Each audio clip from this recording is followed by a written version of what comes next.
you can watch it recorded. Okay, thank you very much, Yuri. Thank you very much. Ой, звук включен. Все хорошо. Ну, у всех выключен, смотрите. Ну, ладно, это модератор. Ну, пусть давай выключим. Как ты? Ты себя видишь хорошо? Ну, вижу, да. Ну-ка, я посмотрю. Сами разбирайте. Ну мы тебя не увидим, нет. Валентина Михайловна, вы звук отключите, а то ваши разговоры все слышат.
Алло.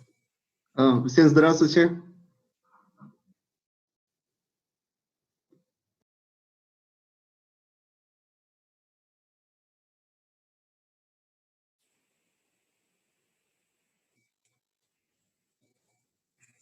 Алло.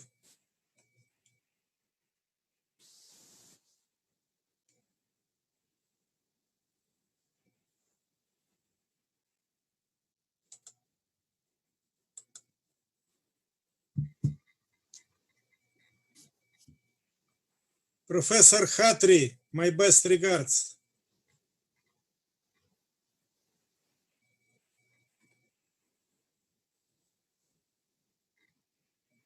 Hello. How are you, Professor?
should put a tie on. It's a great pleasure to see you again. Maybe I should put a tie on. Thanks, thanks. This is amazing, isn't it? Yes. We work from the middle of March online. Yes. We have all our education processes online. Yes. And at the beginning of March, we have at the Moscow University educated. Fortunately, this Have pandemic. Clorox where you are? Clorox. Okay. Vielen Dank. Okay. We have various disinfectants that we use here. Okay. You brew them up in a cocktail.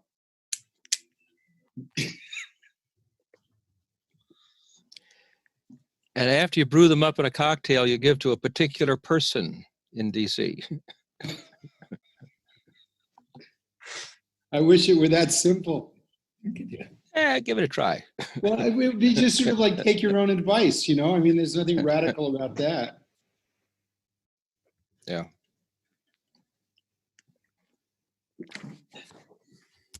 Hello, everybody. Hello. Hello, colleagues. Hello. Nice to see you again. The same. Yeah.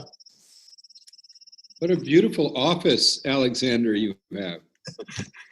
Us, each of us, because we are scientists, many books.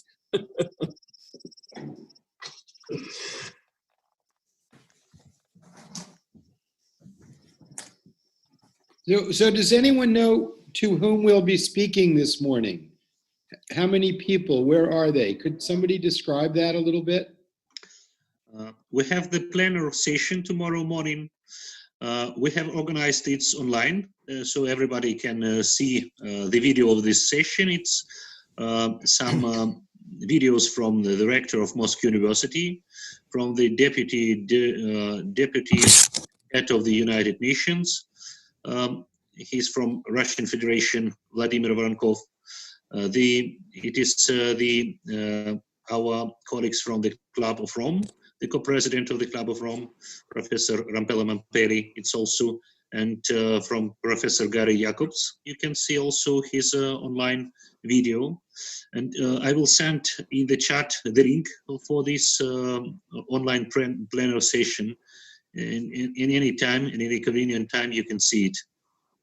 It was some about, we have in general 1,000 participants of our Congress.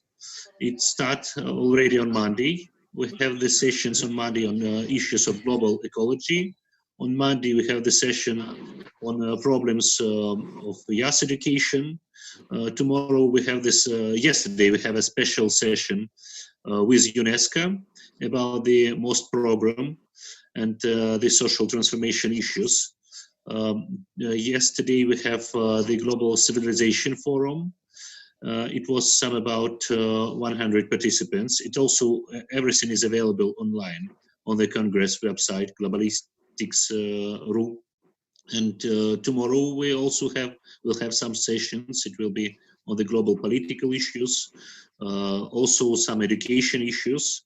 And it will be also very interesting on Friday. It will be the special event, the election by John Crowley from UNESCO. He will hold election about the 75 years of UNESCO and global goals, the goals of global development.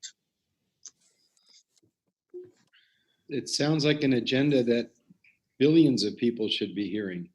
Yeah. It's really impressive. Thank you. Thank you.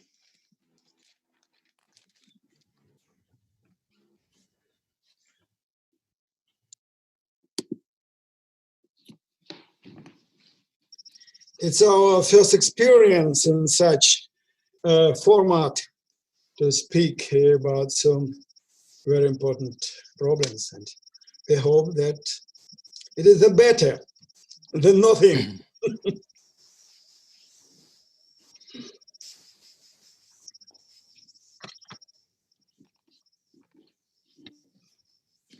I have a little question. My name is Ernst Weizsäcker. I have a question to Carlos. Who is going to speak for the Club of Rome?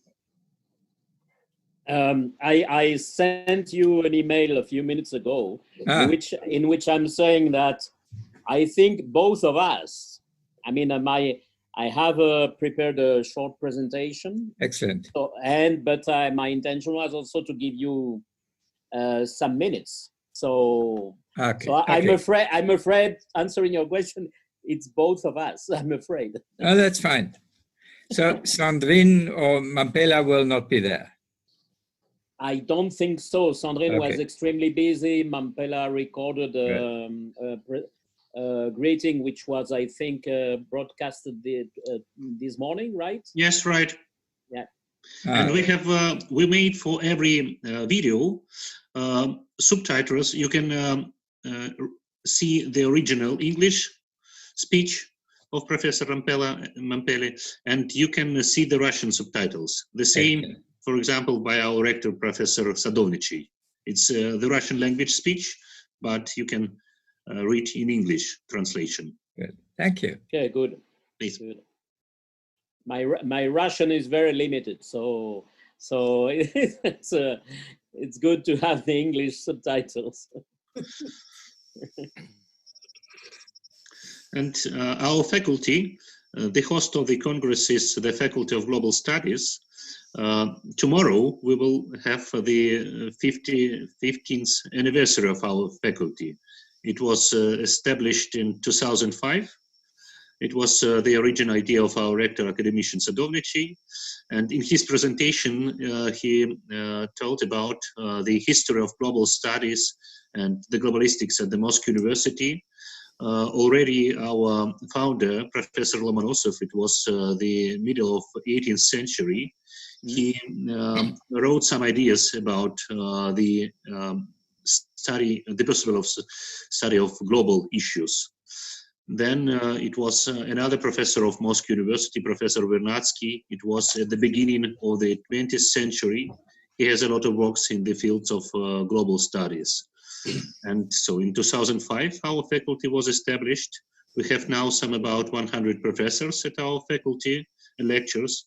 We have more than 800 students at the faculty from 30 different countries and nations.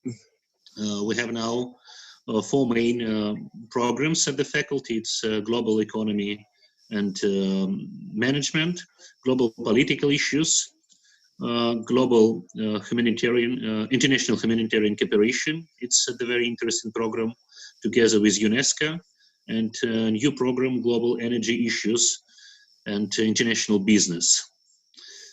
And we will be very glad if everybody of participants of our Congress, of our today's forum, will be able sometime to hold online lecture for our students or for our PhD students. I suppose that it's very important for our students to have the possibility today to hear and to see so many important scientists from different countries. Thank you. Mm-hmm.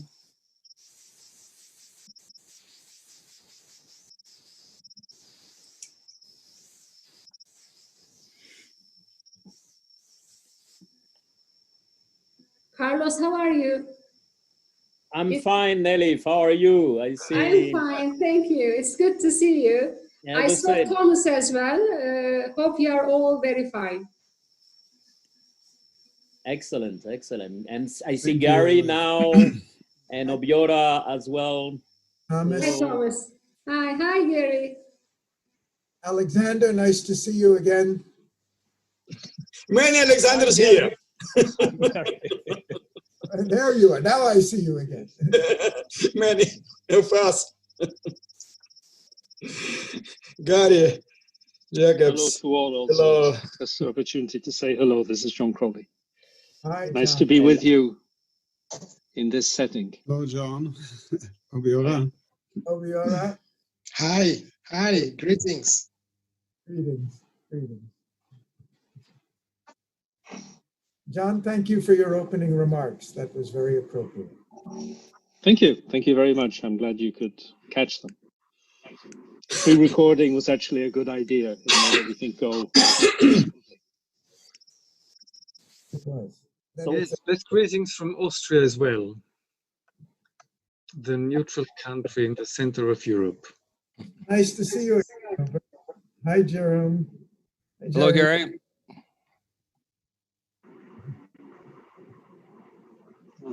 Hello, Jagdish. Professor, hi, Gilbert. Hello, how are you? Another Your country again very soon. Gilbert. Yeah. Hi, Nice to see you all. nice to see you. Hello, Dr. Tomoko. Yes. Yeah. Judges, nice to see you. How are you?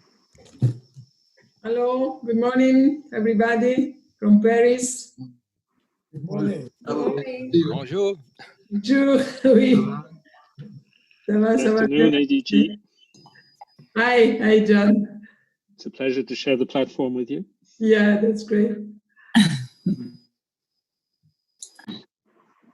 Greetings Ciao, from sunny Olivia. Montenegro. Greetings from sunny Hello, Montenegro. everyone. Hi, Olivia. Sorry, Olivia. Oh, no. Zoran, hello. Nice to see you.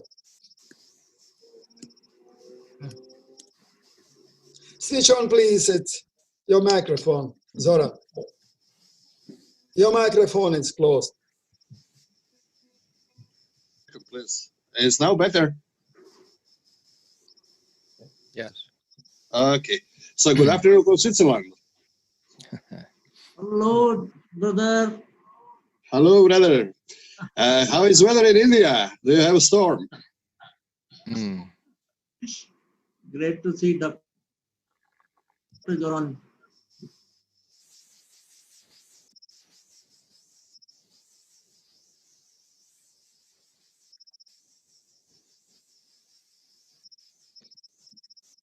Stefania, saluti da Urbino, sono Gilberto, ciao. Ciao. Oh, ciao. Il buffo, felice vederti. Good to see you again. Yes, really.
Добрый день, глубоко уважаемые коллеги, дорогие друзья.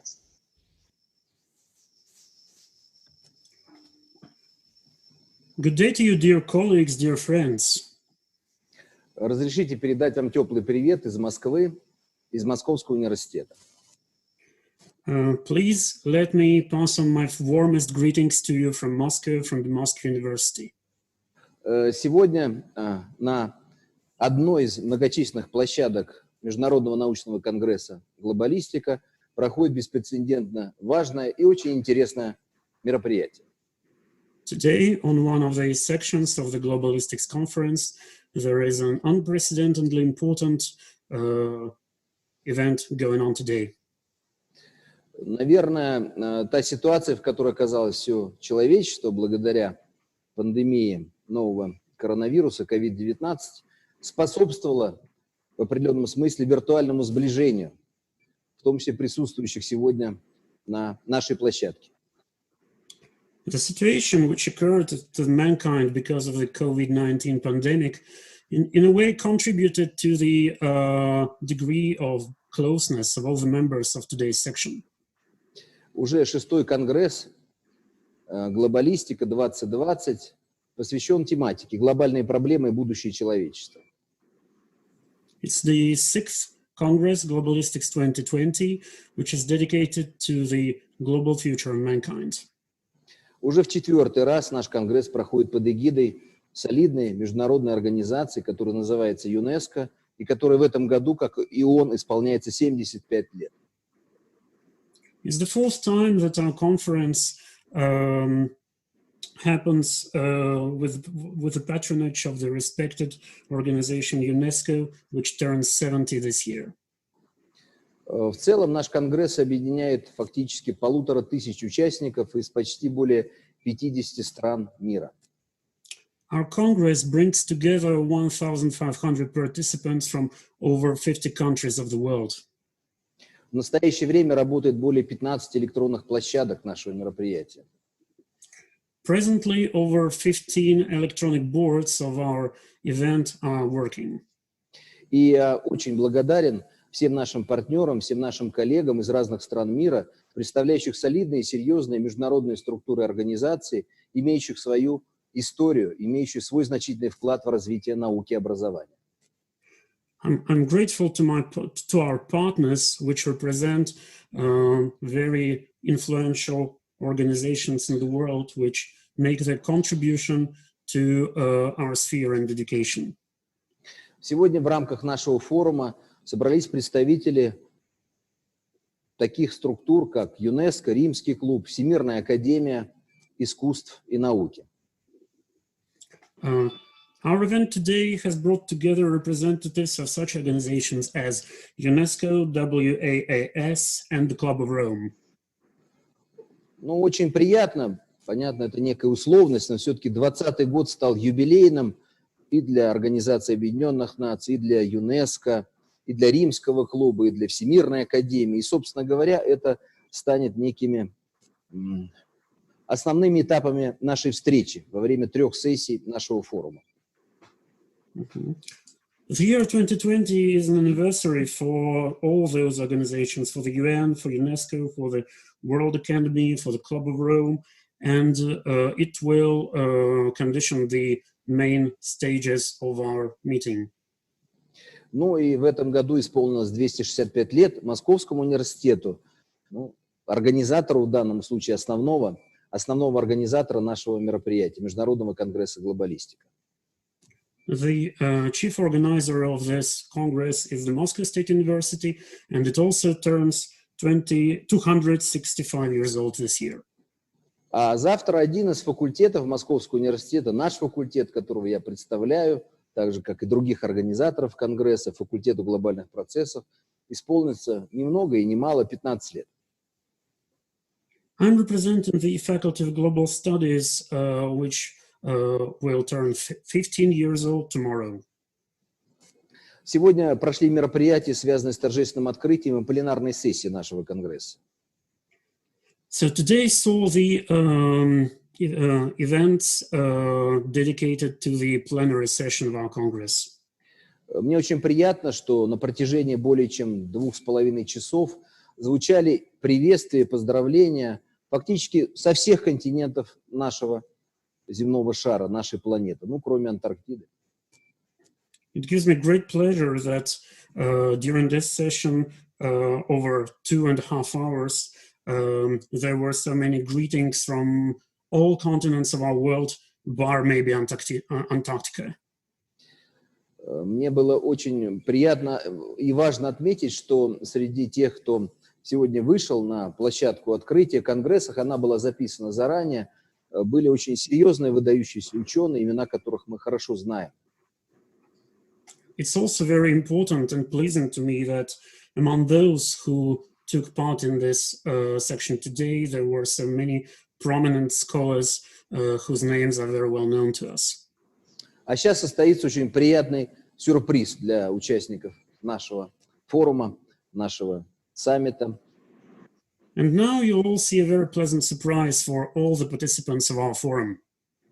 И я очень признателен госпоже Джанини, с которой мы хорошо знакомы и находимся в очень хороших отношениях, что она дала свое согласие представить ЮНЕСКО в ранге заместителя генерального директора, тем более по нашему профильному сектору образования, в рамках работы нашего форума.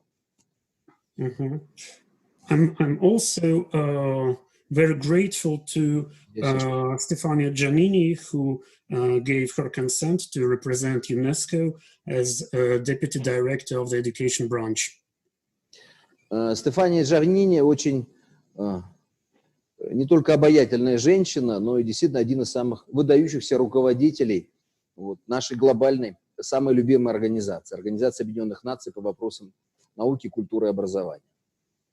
So Mrs. Giannini is not a charming woman, but also an outstanding leader of UNESCO in the field of education and science.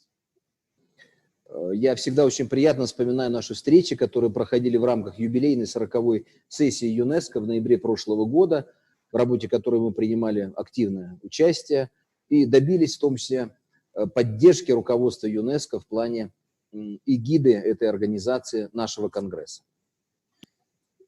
I always remember with great pleasure our meetings in November last year when we all took part in the work of the organization and secure its support for our projects. Поэтому с большим удовольствием хотел бы предоставить слово заместителю генерального директора ЮНЕСКО Стефании Джанини и с пожеланием скорейшей встречи офлайн в Москве. So the word goes over to the Deputy General Director of the UNESCO, Stefania Giannini, with a warm wish of meeting in Moscow as soon as possible. Добрый день всем и спасибо за приглашение. And very much great pleasure. My Russian unfortunately stops here so far, but it's really great pleasure, distinguished rector, to meet you again and all these outstanding personalities and some friends already had the opportunity to greet in this great Congress, Globalistics 2020, focusing on global problems and the futures of humanity. And let me say that I find it quite timely, this kind of discussion today. Today, as humanity is really facing a new global crisis, the COVID-19 pandemic, and this is a real time where we can say that this global world seemed to be not so well prepared to be global, to summarize the challenge that we see around us. So I think that the crisis, this unprecedented disruption of many sectors within education, we saw really an unprecedented situation of 1.5 billion students out of school because of the crisis. We see something that is about reaction, immediate reaction, a new kind of strong international cooperation, the role of multilateralism, and if I may summarize everything we are living within this crisis in education is about solidarity and a strong sense of partnership and sharing experiences, information. And the main purpose of UNESCO as the UN specialized agency and guardian of SDG 4 was from the very beginning assuring continuity of learning. Learning cannot stop was the claim that still is about the role we are keeping within the international architecture, and the protection of the right to education is all the more priority, an absolute priority for us in times of crisis. So inclusion, equity, and partnerships are at the heart of the response that UNESCO organized together with other UN agencies and many other partners from different fields, private sector, civil society, and all different education communities, including, of course, very much higher education constituency. Global cooperation, of course, is the only answer to this crisis, and let me put it very simply, especially to support countries that lack the capacity, the tools, know-how, and resources to deploy distance learning. The COVID health crisis should be sized as an opportunity on the other side, to strengthen the culture on online courses, distance learning as an affordable cost, notably in the regions of the South, and also to measure to what extent we have appropriate equipments and tools to evaluate the quality assurance of online teaching and learning. And this is a new challenge that we can together, I'm sure, take in our hands and overcome as an obstacle it was so far until this special time we were living. And the initiative we launched at the very beginning of this crisis on the 25th March, the Director General personally was engaged in this, was the Global Coalition for Education that now counts close to 90 partners. This is creating a global movement of solidarity and innovation as well. And we are working intensively since more than 2 months to mobilize the global community and support concretely countries as we enter a radically new age of learning. What we are seeing around is that the digitalization of courses from primary schools to higher education, connectivity, new solutions based on solar energy, and some kind of, I should define, integrated approach between e-learning and the more traditional channels of communication like radios, TV programs, and so on, is something that the new environment of education for increasing the reach and resilience of learning institutions. And my message, dear Rector, is I think we may and we must capitalize on this crisis to promote the embedding of a culture of online education in our schools, in our universities, and somehow to anticipate not only potential future crises that unfortunately could be around the corner, as we can hear from a specialist of epidemiology and the virus, but including also those challenges associated with climate change, but also including, you know, a kind of new normal we are going and moving forward.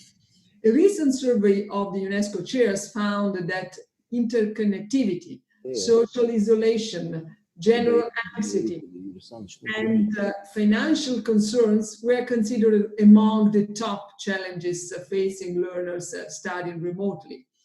And we can say that we entered into an entirely new teaching and learning paradigm. And this is about accelerating change and transformation in education. And this is also maybe about a big, clear call for university to be at the front line, at the vanguard of the transformations required to be the more resilient and cooperative foundations. This means public support for tertiary institutions to defend public research and innovation. This means true transdisciplinary approaches to address complexity and wider knowledge sharing to unlock solutions. So, to summarize, let me say that universities together with wider and science-based research must and will play more pivotal role in developing contextualized solutions to the multiple challenges facing humanity today, within the education sector and outside. And it means tapping the potential of AI and big data for development. It means more open science and open educational resources to share knowledge. And one of the missions of UNESCO as a knowledge-based organization is the very beginning is to act as a global think tank somehow, and the laboratory of ideas in the various domains of its mandate. And humanistic approach to education and development is the common thread that weaves together the diversity of contribution into a rich tapestry of learning. And the approach is grounded in a vision that you know very well, because we share basically the same values and the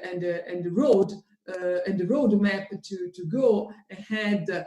Is a vision of development that is economically inclusive, socially just, and environmentally sustainable. So these three dimensions are for us absolutely crucial, and I think that in this current situation, these values become more and more increasingly pillars of our common action. As you know, last year, 2019, UNESCO launched the Futures of Education initiative to reimagine, to rethink the future of learning and teaching as a process and pillars for development in the near future, and shaping the future of humanity as well, and the planet. And Humanistic Futures of Learning Perspectives from UNESCO Chairs and Unity Networks, the first publication within this initiative, really provide fresh ideas and a multidisciplinary approach to this issue. And I would like to mention that because it's quite, I think, fitting the topic of this important conference.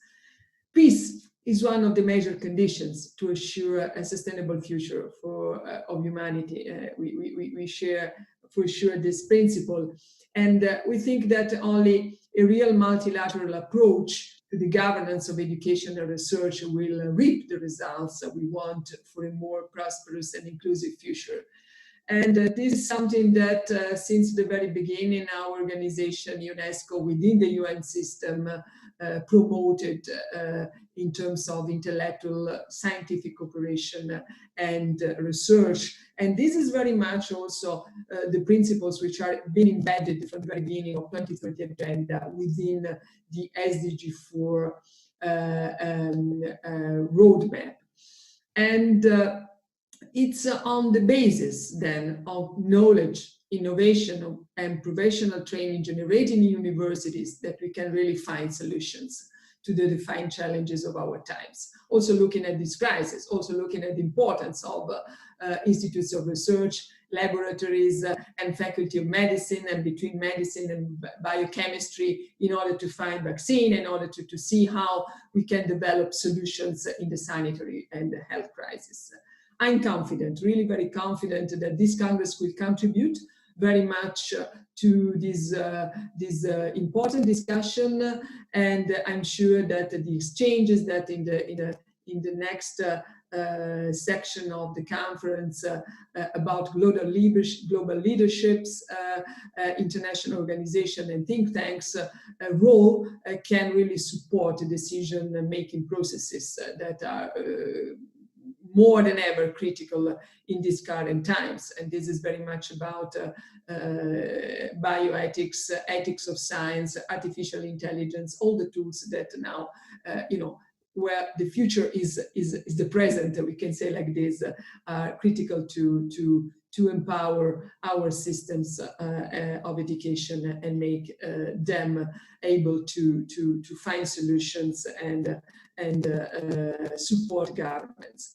Also, I take this opportunity to conclude to send my best wishes to all on the occasions of the 265th anniversary of the establishment of the Lomonosov Moscow State University and the 15th anniversary of the Faculty of Global University and the 10th anniversary of the UNESCO Chair on Emerging Global Social and Ethical Challenges for Large Cities and Their Population.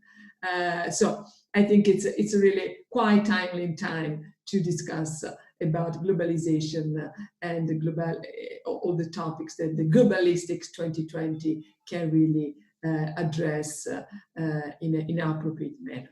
I wish really a great conference, and thank you very much for involving UNESCO from the very beginning in this important discussion. Over to you. Огромное спасибо, уважаемые господа Джанини, за такое прекрасное выступление, теплые слова и глубокие мысли. Для всех нас, организаторов, участников Конгресса, ваше выступление было очень важно. Thank you very much, Ms. Giannini, for the deep insights and great ideas, and your words are very important for all members of our conference. Вчера, как уже об этом говорилось, в рамках нашей совместной работы программа «Мост», ЮНЕСКО, мы всесторонне обсудили наши текущие дела и вопросы, и идеи, которые возникли в рамках работы этой программы управления социальными трансформациями. Yesterday, we were discussing the issues of MOST, management of social transformation, all the current issues and ideas linked to the work of this program. Состоялась очень интересная дискуссия по поводу целого ряда интересных идей, и я, будучи одним из руководителей этой программы, будучи вице-президентом, предлагал инициативу российской стороны, связанную именно с приданием более глобального измерения происходящих социальных трансформаций в соответствии с теми выступлениями, идеями, которые выдвигала генеральный директор ЮНЕСКО госпожа Азуле. We were discussing very interesting ideas, and as one of the leaders of this program, I suggested initiative of the Russian side to move the issues and goals of the program into more global dimension, as suggested by the General Director of the organization. В этом смысле Российская Федерация совершенно приветствует и поддерживает позицию генерального директора о необходимости придания деятельности ЮНЕСКО именно в акценте глобальной повестки дня, глобального измерения, в том числе и социальных трансформаций. In this sense, the Russian Federation welcomes the stance of the General Director of UNESCO about the necessity to give a more global dimension to the social transformations. Этому в подтверждение слова председателя Комиссии Российской Федерации по делам ЮНЕСКО, министра Сергея Лаврова, которое прозвучало на площадках нашего Конгресса. This is supported by the ideas from the speech by Sergei Lavrov, the chair of the commission, which took place in one of our sections. А ответственный секретарь нашей комиссии, Комиссии Российской Федерации по делам ЮНЕСКО, Григорий Орджоникидзе, передавал всем искренний привет и пожелания успехов в нашей работе. The Secretary of the Commission of the Russian Federation on UNESCO Matters, Grigory Ordzhonikidze, wanted to say all his good wishes and greetings to all the participants of the conference. Кстати, я хотел всех проинформировать о том, что 22 мая в рамках работы Конгресса состоится уникальная онлайн-лекция для слушателей всего мира. I wanted also to inform everyone that on the 22nd of May, there will take place a unique online lecture for the listeners from the whole world. Тема лекции «75 лет ЮНЕСКО и глобальные трансформации для будущего человечества».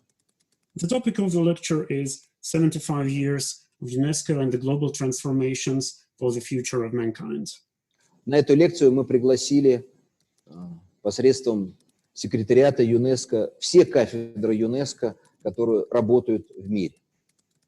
We've invited all the departments of UNESCO which are active in the world through the secretary of the organization. И здесь огромнейшее спасибо сектору образования, сектору социальных и гуманитарных наук, нашей организации, организации ЮНЕСКО за содействие и помощь в организации Конгресса, в том числе и вот того мероприятия, о котором я сказал. And here I want to say a huge thank you to the Secretary of Education and of Social and Sciences and Humanities for the collaboration and the help in organizing the event that I mentioned. Лекцию любезно согласился прочитать Джон Кроули, один из модераторов сегодняшнего нашего мероприятия, давний друг и участник ни одного конгресса «Глобалистика», за что ему огромное спасибо. One of the moderators of today's section, John Crowley, agreed to be the lecturer, for which huge thank you to him. Сегодня в рамках такого торжественного открытия, ну, оно проходило не в онлайн-режиме, а было записано заранее, наш Конгресс открывал председатель организационного и программного комитета нашего Конгресса, ректор Московского университета, академик Виктор Садовничий. The rector of the Moscow State University, Viktor Sadovnichiy, the chair of the organizational committee of this conference, held a festive opening of this conference, although it was pre-recorded. Именно ему принадлежит идея создания нашего факультета, факультета глобальных процессов, которому в эти дни исполняется 15 лет. It is him who credited the idea of creating our faculty, the Faculty of Global Studies and Global Processes, which celebrates its 15th anniversary today.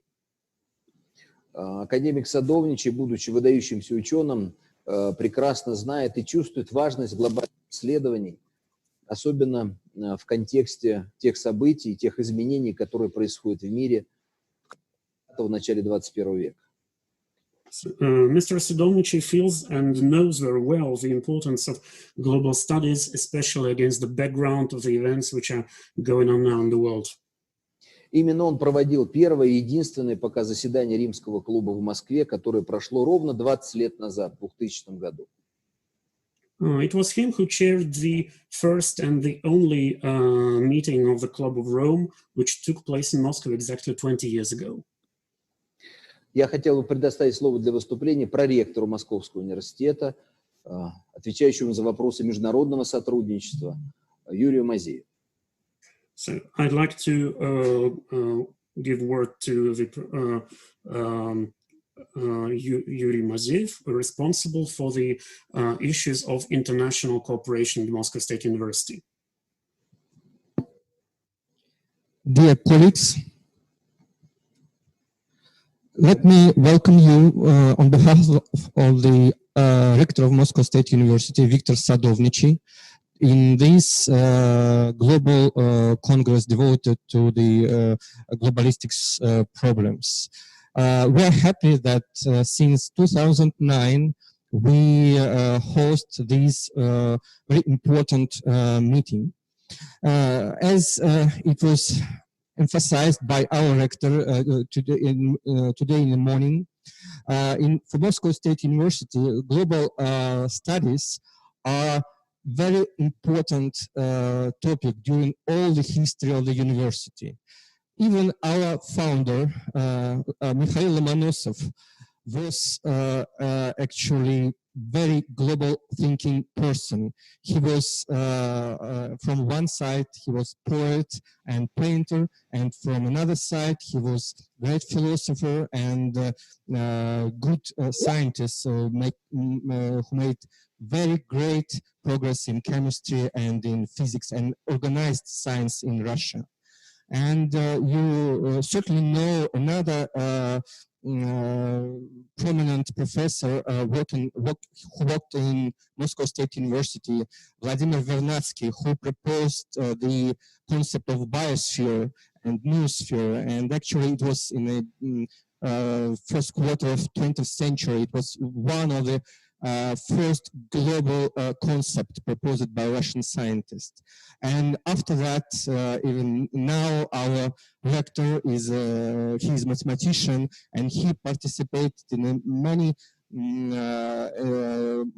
math models of global change, and some of them was made with Nobel laureate Ilya Prigozhin.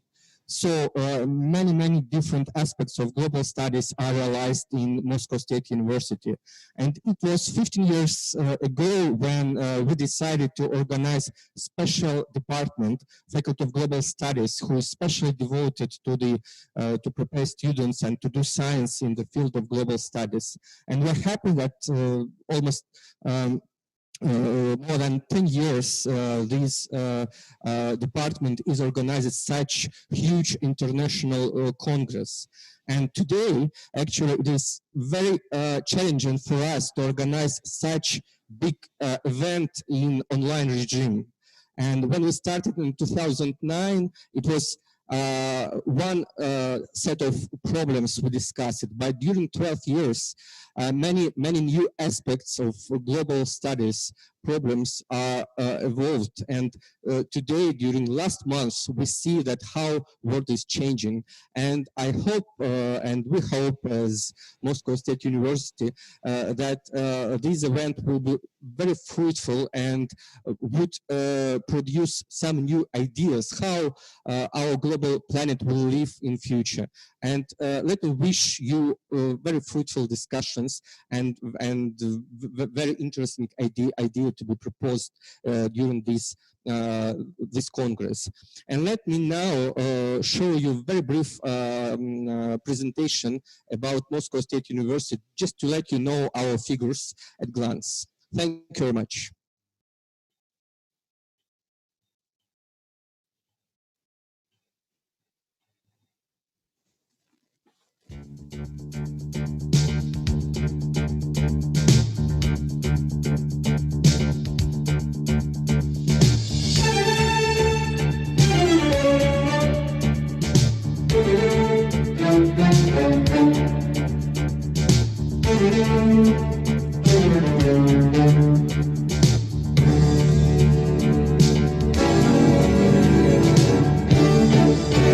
Ролик надо включить, ролик. Excuse me, we will continue soon in some technical issues.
Дорогие коллеги, мы начинаем завершать нашу протокольную часть нашего форума.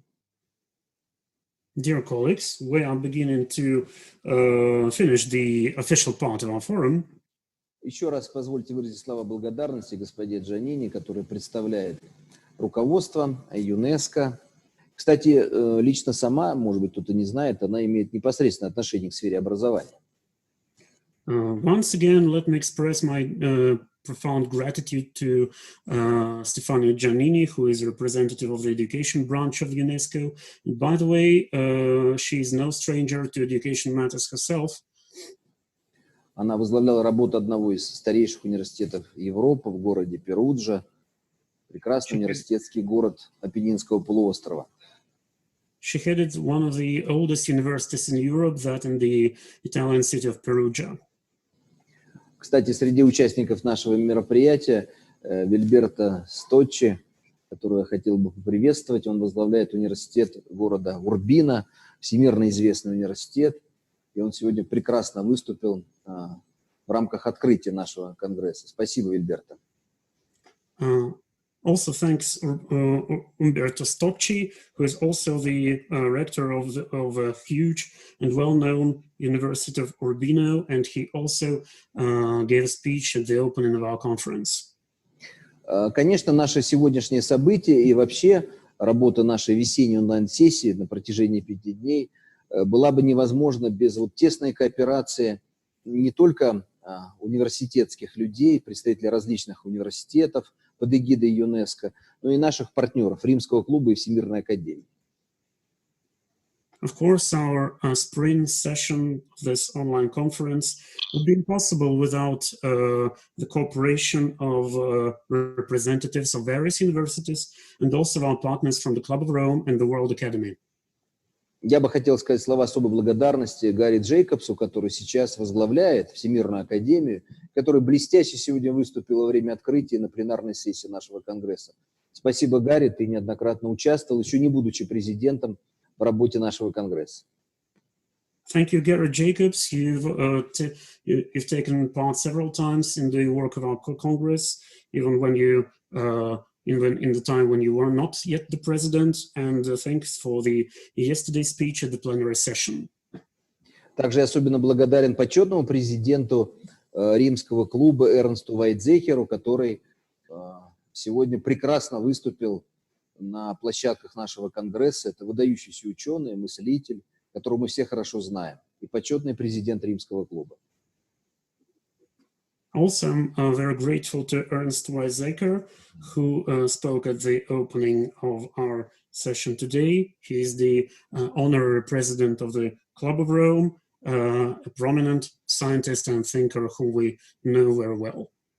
И очень признателен Мампеле Рампеле, которая и Карлосу Альваресу сейчас возглавляют работу Римского клуба, и которые также принимают активное участие в работе Конгресса. И благодаря сотрудничеству именно с этими организациями под эгидой ЮНЕСКО нам удалось действительно организовать такую уникальную площадку, посвященную актуальным вопросам глобальных трансформаций и перспективам развития человеческой цивилизации. Also, I'd like to express huge gratitude to Mompello Rampelli and Carlos Alvarez, who are heading the Club of Rome now, and thanks to them, we managed to organize such a fruitful discussion of global transformations now. Я хотел бы всех участников нашего мероприятия, которых уже под 100 человек, и которые представляют фактически весь спектр научно-образовательного глобального сообщества, хотел бы пригласить в Москву, в Московский университет, когда мы встретимся уже, как у нас говорят, очно или в офлайн формате. And I'd like to invite every member, every participant of the conference, there are almost 100 of us now, representatives of many global networks and communities. I'd like to invite you all to Moscow when we are finally going to meet in person in the session of our conference, which will take place offline. А сейчас, если разрешите, я передал бы возможность для модерирования первой сессии нашего форума, который называется «Лаборатория идей для решения глобальных проблем во имя будущего человечества», и которая посвящена 75-летию ЮНЕСКО, Джону Кроули и Юрию Саямову. So, and now, please let me pass on the chairmanship of this section, which is called Laboratory of Ideas for the Global Future of Mankind, to John Crowley and Yuri Sayamov.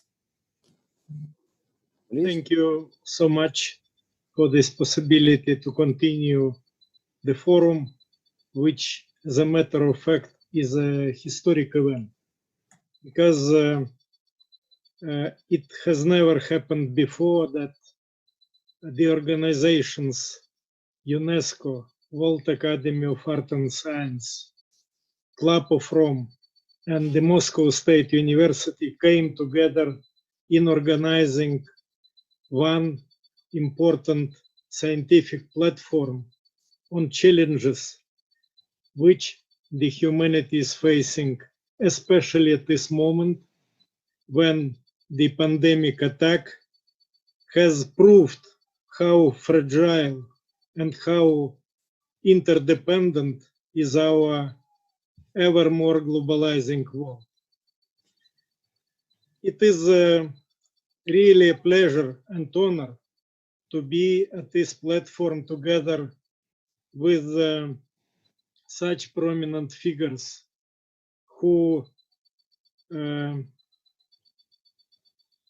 took this time to participate in our forum, in our session, and some of them we met earlier in Dubrovnik 1 year ago. Then we met in Cape Town, and it is really a pleasure for me personally to welcome all of you at the Moscow platform. Unfortunately, the virus prevented us from organizing the Congress how we wanted and how we were used to do.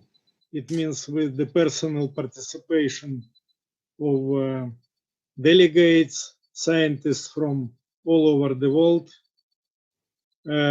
discussing on many scientific platforms the actual problems of our time and of the future.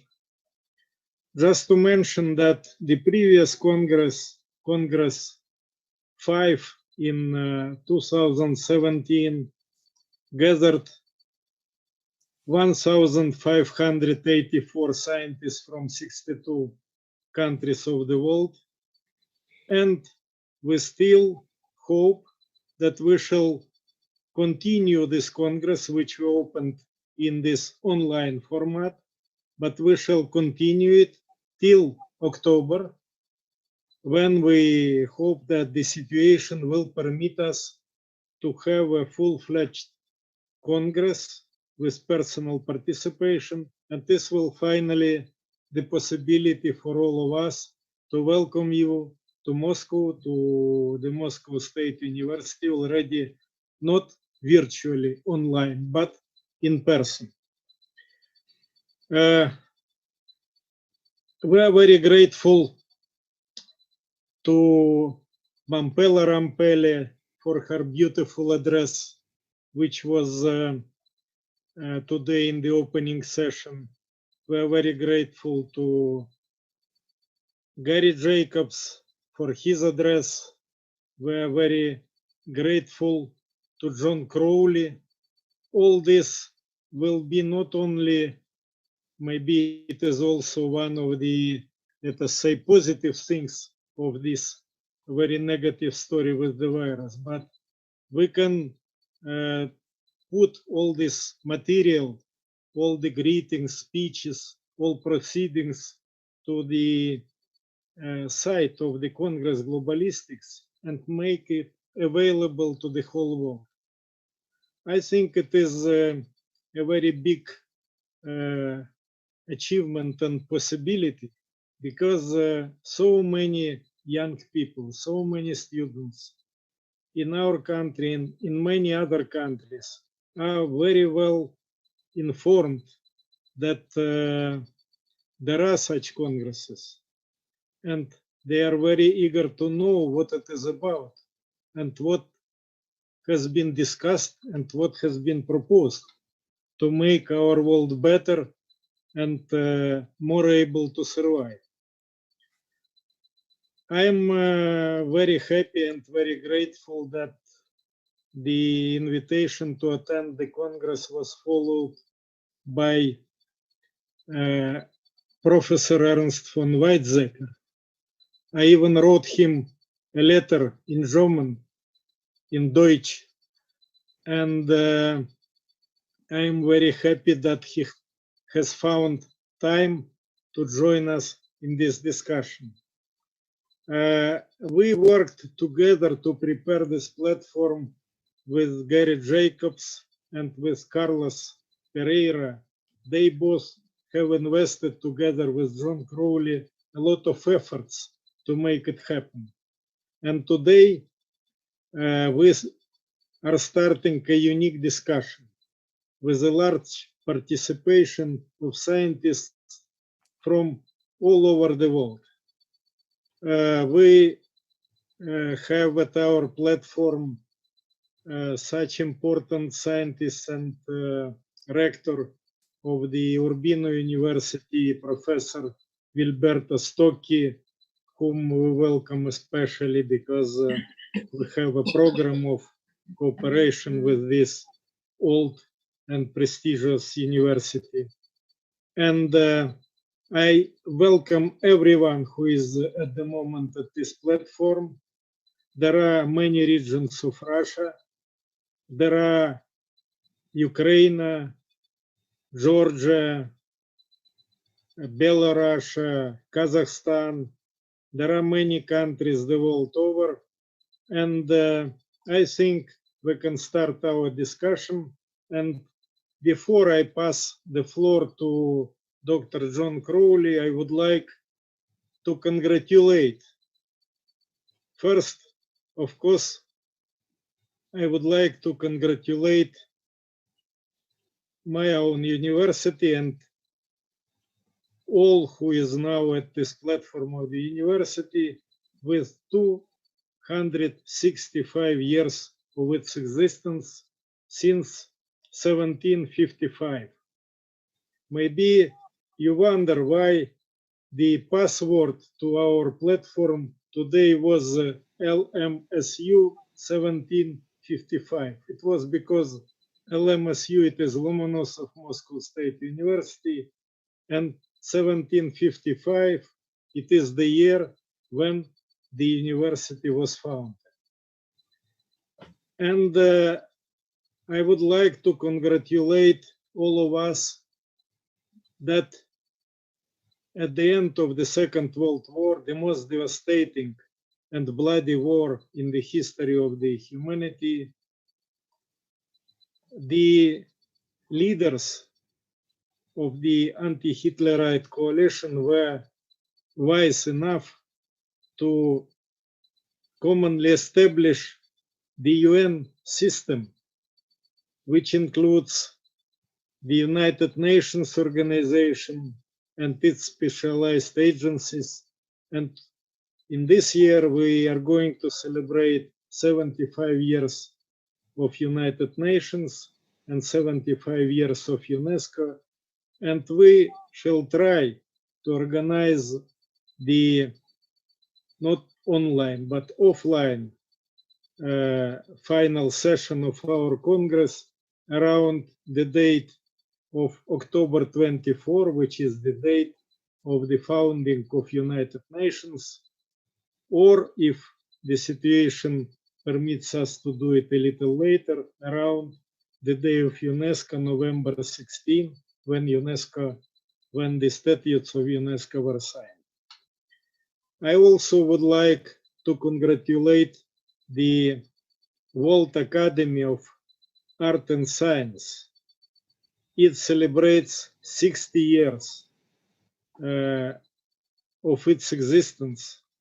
And as it was already mentioned, the Academy was established on the initiative of great scientists Albert Einstein, Bertrand Russell, Robert Oppenheimer, who understood the responsibility of a scientist for what he has discovered and what the consequences could be if the use is not proper to what they were thinking about it when discovering this or that phenomenon.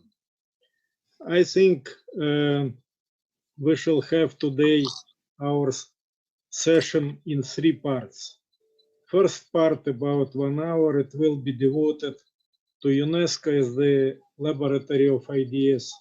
And with your permission, we shall try to moderate this session together with John Crowley. Second part, about 1 hour and a half.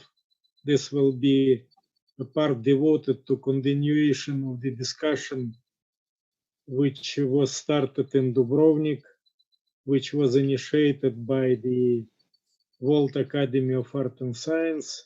And the third part, also about 1 hour, if necessary, 1 hour and a half, will be devoted to the Club of Rome and to its very timely initiative, Emerging from Emergency.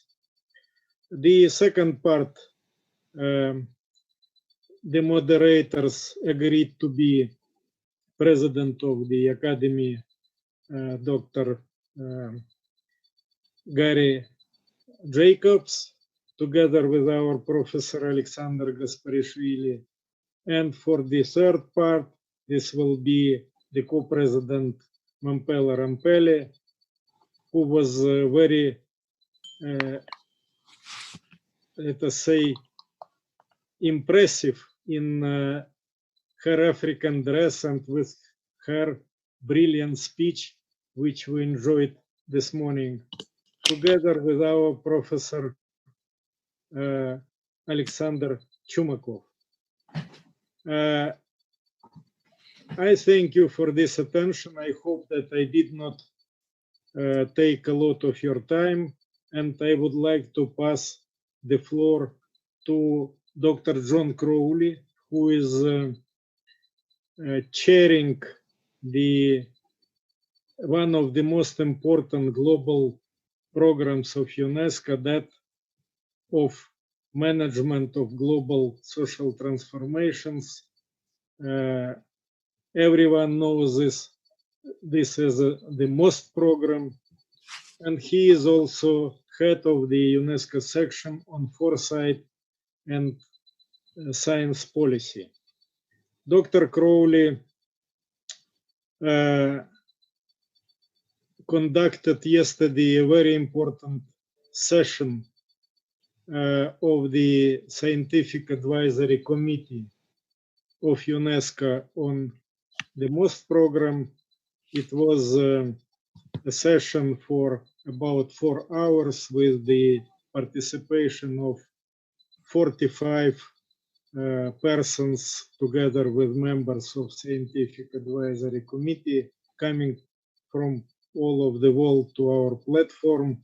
Maybe he will tell us a little bit more about his impressions from this session. And I welcome Dr. John Crowley and ask him to take the floor. Thank you so much. Thank you very much, Professor Sayamov. Thank you very much, Yuri Nikolaevich, for this opportunity to continue yesterday's discussion in a different format with some new and important friends. I'm particularly delighted that we can work on this occasion with the World Academy of Arts and Sciences and the Club of Rome, with both of which we have an ongoing conversation that has various different dimensions, and this can be one very important dimension in that respect. The last time I was in Moscow, I had the great pleasure of spending some time with Gary in informal discussion, and we identified a number of things to follow up on. I think now is very much the time to explore that follow-up. I've also been talking regularly to Thomas Reuter recently, and that can also create a framework for some ideas. And Carlos Alvarez Pereira and I, from the Club of Rome perspective, have also been exchanging regularly in the past few months. So there is a context of favorable discussion.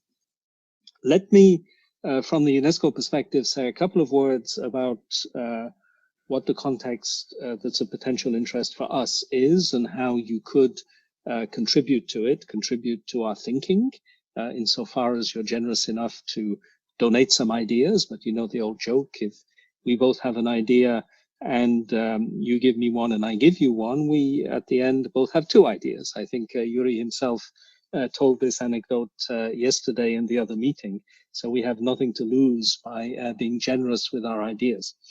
And in addition, quite apart from your generosity in supporting our thinking, there might be many opportunities for very practical collaborations, perhaps building on the very effective and exciting collaboration we have had over the past 4 years now with the UNESCO chair at Moscow State University, with a number of different offshoots from this Congress, the most schools regularly organized in Moscow, the development of new teaching programs connected to the Management of Social Transformations program, and the ongoing work on a textbook, which we will produce jointly in order to underpin as a global teaching resource for better understanding of social transformations in the contemporary world. So there's a very solid basis to build on here, and I'd be delighted if some of you wish to join it.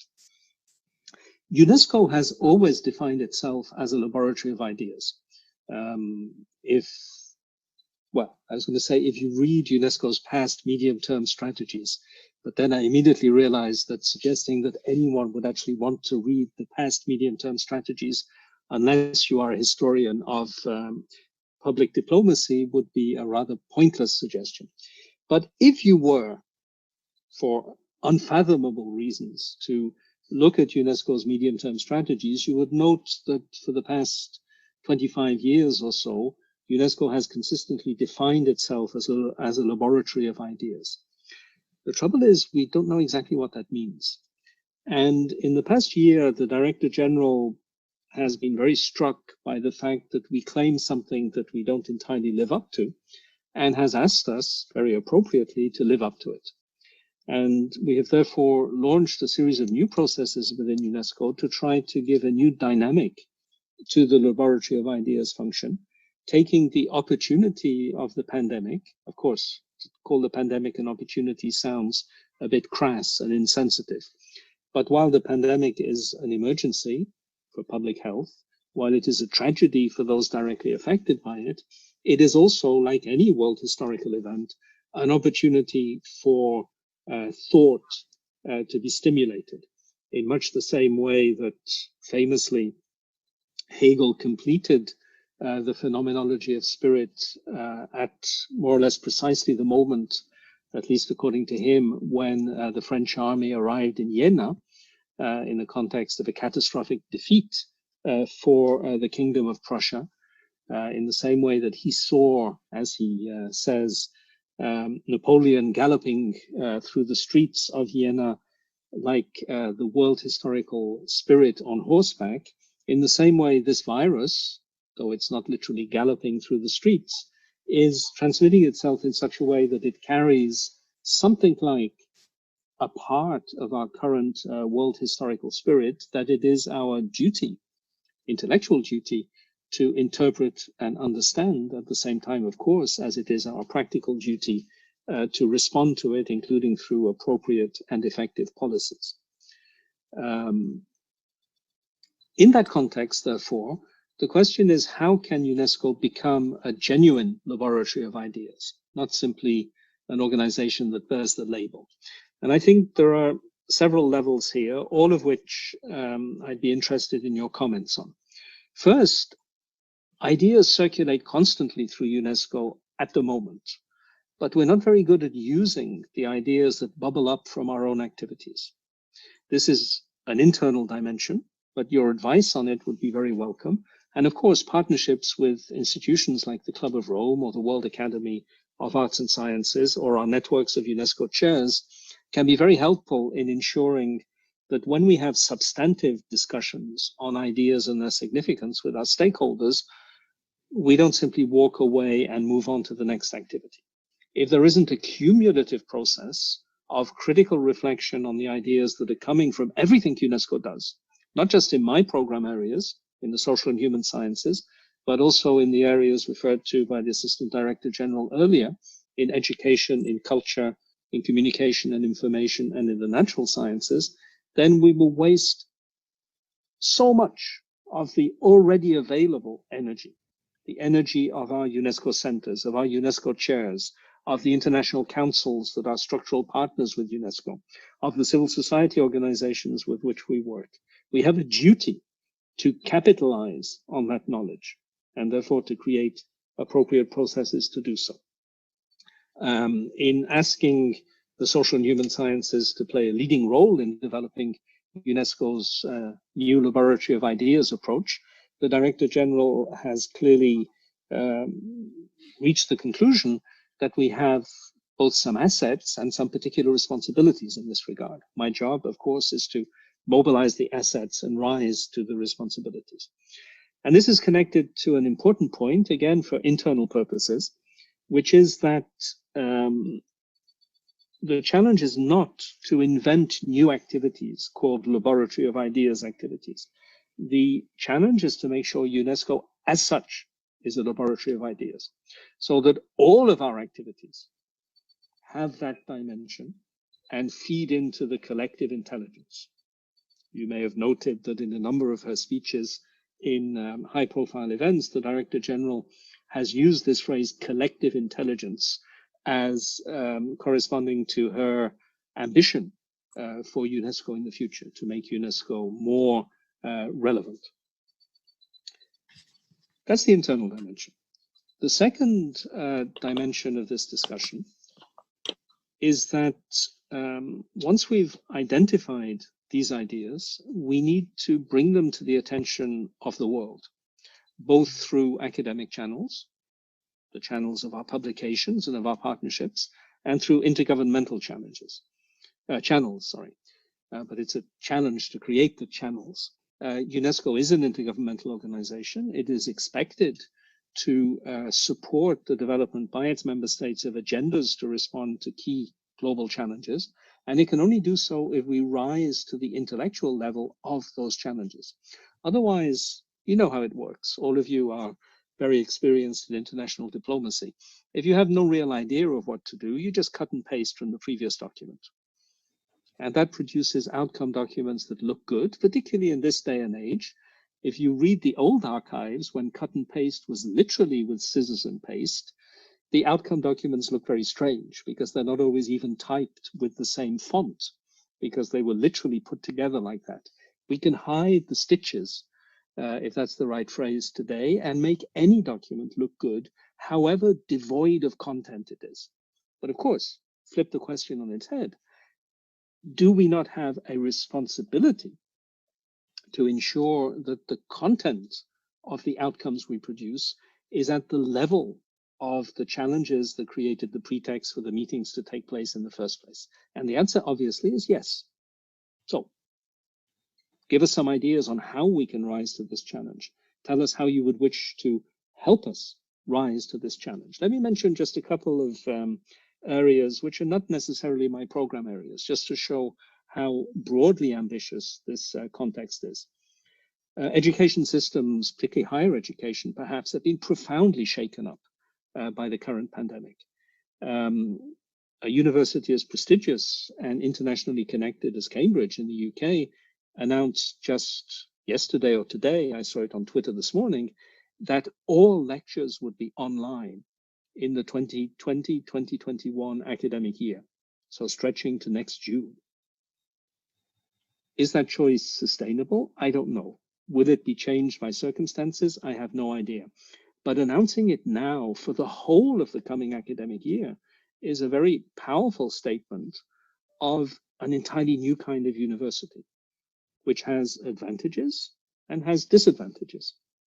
One of the common lessons from the recent phase of lockdown education, both in secondary education and in higher education, is that distance learning tends to sharpen educational inequalities.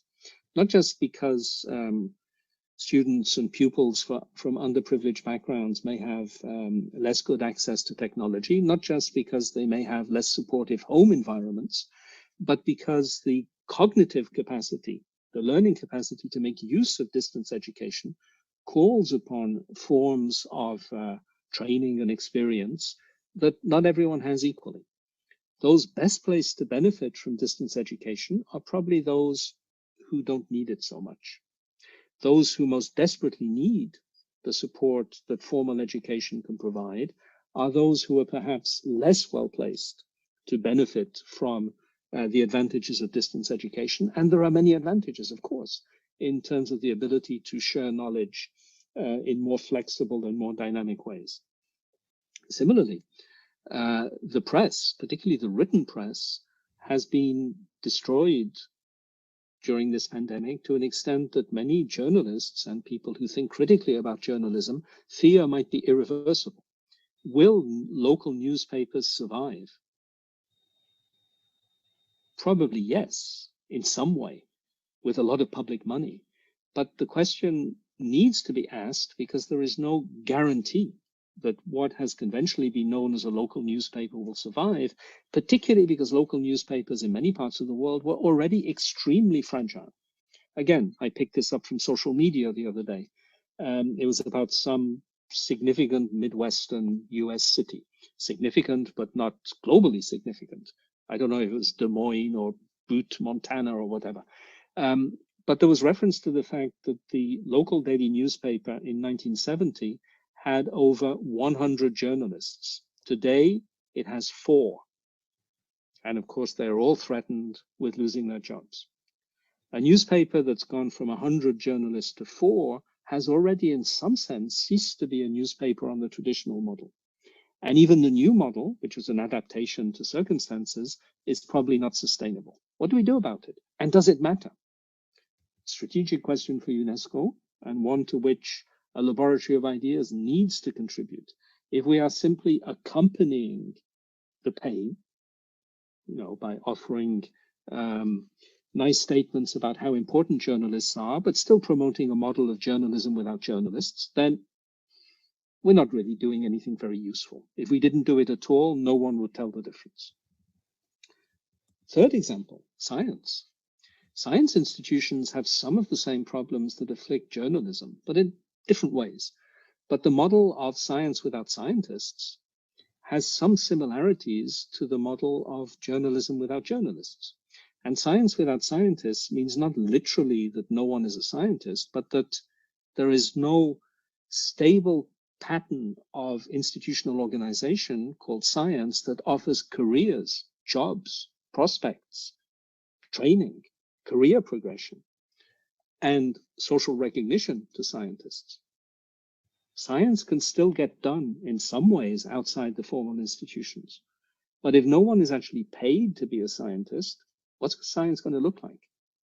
And that too is something that requires strategic reflection. We have a whole normative instrument on this called the Recommendation on Science and Scientific Researchers, which is currently undergoing its first ever monitoring cycle. I commend it to your attention and will be happy to tell you more about it in a moment. And at the risk of going on rather too long, but these are clearly important issues, I would mention a fourth area of major UNESCO concern, which is cultural industries in the broad sense. Basically, any cultural activity that depends on paid employment, whether it's the management of heritage sites or the production of films or of music or the organization of festivals and other major cultural events, to say nothing, of course, of theater, dance, and other performance-oriented activities. These have been economically destroyed by the pandemic, and they are likely to take a long time to recover, even if the traditional economic model is sustainable, because even as many things are opening up in Western Europe, for instance, concerts, cinema screenings, major festivals with tens of thousands of people are still prohibited, will be prohibited in France until the end of August, at least, and this could last longer. Is it even possible to maintain the capacity of the cultural industries through such a long period of shutdown? Of course, in a purely financial sense, yes, you can give people money to keep them alive, but that's not maintaining the cultural industry. It's just maintaining the people in the hope that someday everything will come back. But hope isn't enough. Now, of course, maybe cultural industries don't matter. Maybe we're in a world where the only things that matter are health and the economy. I'm not sure I'd like to live in that world, and it's certainly not the world to which UNESCO is committed. So when we're talking laboratory of ideas, we're not talking about some abstract function of interest only to the social sciences, which is about throwing around abstract concepts mainly derived from philosophy. There are some very hard-edged issues here of an intergovernmental nature on which UNESCO needs to have the capacity to create agendas. And then the third level, so the first, we need to get the ideas circulating. Second, we need to be able to set intergovernmental agendas that make a difference to how the international system works. And third, we have to feed back the ideas derived from all of this into societies themselves. We need interfaces not just with a limited group of professionals, friends of UNESCO, scientific committees, and so on, but also a much broader social context within which the idea of societies driven by collective intelligence, the idea of societies that shape themselves as they understand themselves, which is an idea that's often been agitated by the social sciences. It was the founding idea of sociology in the writings of Auguste Comte in the 19th century, for instance, the idea that reflexive self-understanding would usher in a new age of humanity based on a completely new way of organizing society driven by collective intelligence. That idea might be beyond our grasp, but some version of that idea is actually written into the constitution of UNESCO. So we might fail, but we are condemned to try, so to speak. UNESCO's constitution is premised on the intellectual and moral solidarity of humankind, intellectual and moral. It's not just about values, it's about understanding and self-understanding as well. Can we make it happen? I'll be saying some more about this substantively in my lecture tomorrow, but for the moment, and apologies for talking far too long, but this is a really great opportunity to discuss with you about these issues. I'd just like to put to you those three challenges: learning from what we do, transforming intergovernmental agendas, feeding collective intelligence into social processes, and see if you have some ideas on how we, UNESCO, or we, UNESCO plus you, can work together to make some progress in this direction. Thank you. Thank you, John, for this brilliant expose of what could be meant under laboratory of ideas. And there are several complicated topics mentioned and touched upon. In this connection, maybe there are some questions. Maybe somebody would like to comment or to say something in this respect. Who would like to take the floor?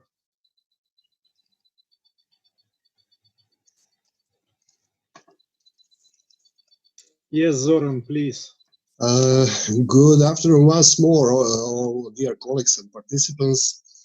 I am representing, and my colleagues know that, I'm editor-in-chief of Global Process Journal, which we start and we published that already 2 years in Miami, Florida.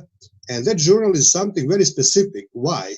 Was created from a side of one American company, one Bosnian university, Wistim College from Sarajevo, one university from Brazil, and one university from another country.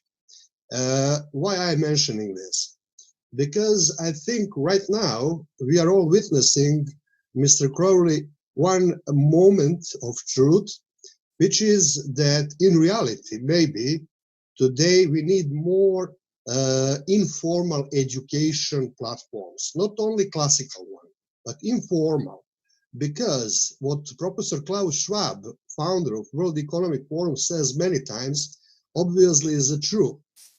We have on one side narratives and normative agreements of many leading representatives of political and business community that they will, like example, support development of fourth industrial revolution, robotics, etc. But in reality, the situation is total on contra side.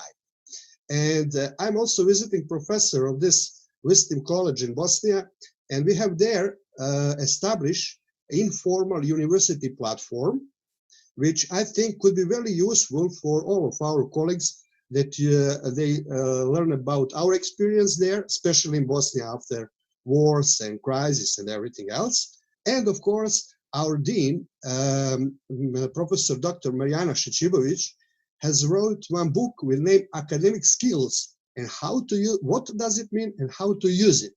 So, what do you think? Should we all more concentrate about the science? And actually, that is the topic of my speech today, because we finish one book right now in this moment. Book has the name Scientific Diplomacy, and book is published, will be published in 10 days in Moscow. Its authors are my colleague, editor-in-chief of Russian political science, Andrei Gorokhov, and me. And the second issue will be till the end of the year, published in India with help of our dear friend and Professor Jagdish Khatri. And third edition will be in Brazil. So, should we be more concentrate? How? Not only create ideas, as you said, you mentioned it before a few minutes, but to move from formal to concrete activities, where through concrete action, especially now in post-COVID time, we can create new quality. And one way is not only distance learning, because many universities are already doing that, but the question is about the quality, and the more important, I think, is informal education, because we are witnessing that everything is under the question mark. And I think that what Professor Chumakov says in his last publication is really very true. Majority of population doesn't understand the deepest part of all those processes, and we need somehow to present that to the population.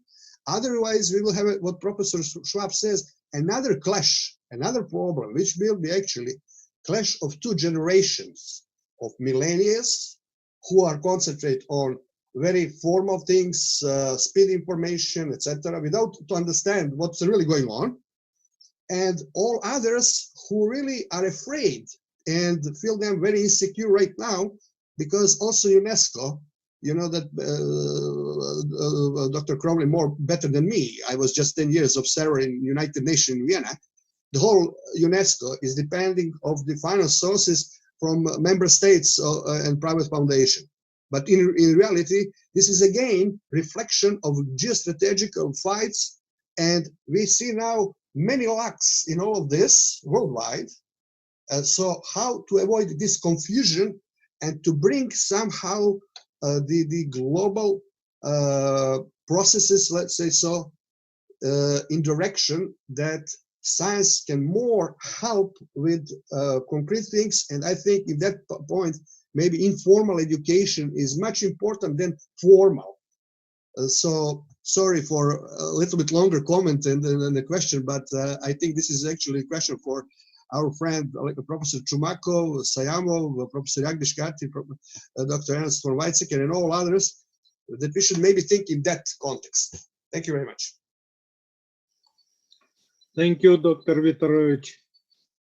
Maybe some more questions or reflections on the subject of... Yes, please. My name is Michael Smith. When you look at COVID and how it's changing the world, it's like having cancer. Doctors tell you, I'm a cancer survivor, there's a new normal.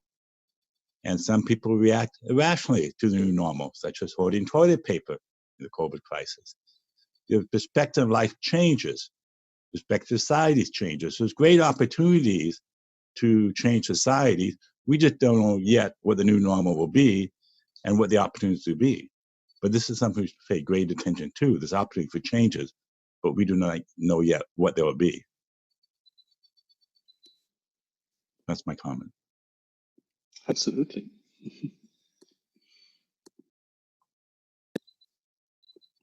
Some more questions? Yeah. Yes, please. Okay.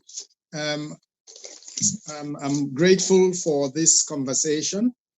My name is Obiora Ike at Globe Ethics in Geneva. Yuri, thank you for the hard work you've done with all the colleagues. I'm happy to see you also now. I listened to Crowley, but particularly also to Stefani Giannini, who had spoken earlier. And the key thing is about values. Giannini's presentation on behalf of UNESCO is that the global pandemic has shown how unprepared humanity is to go global at a time when they needed solidarity. And this is a question that borders on ethics. Here in Geneva at Globe Ethics, we have tried to push in the topic of ethics as a key component for higher education. How could you build a civilization without a foundation that has values as its component?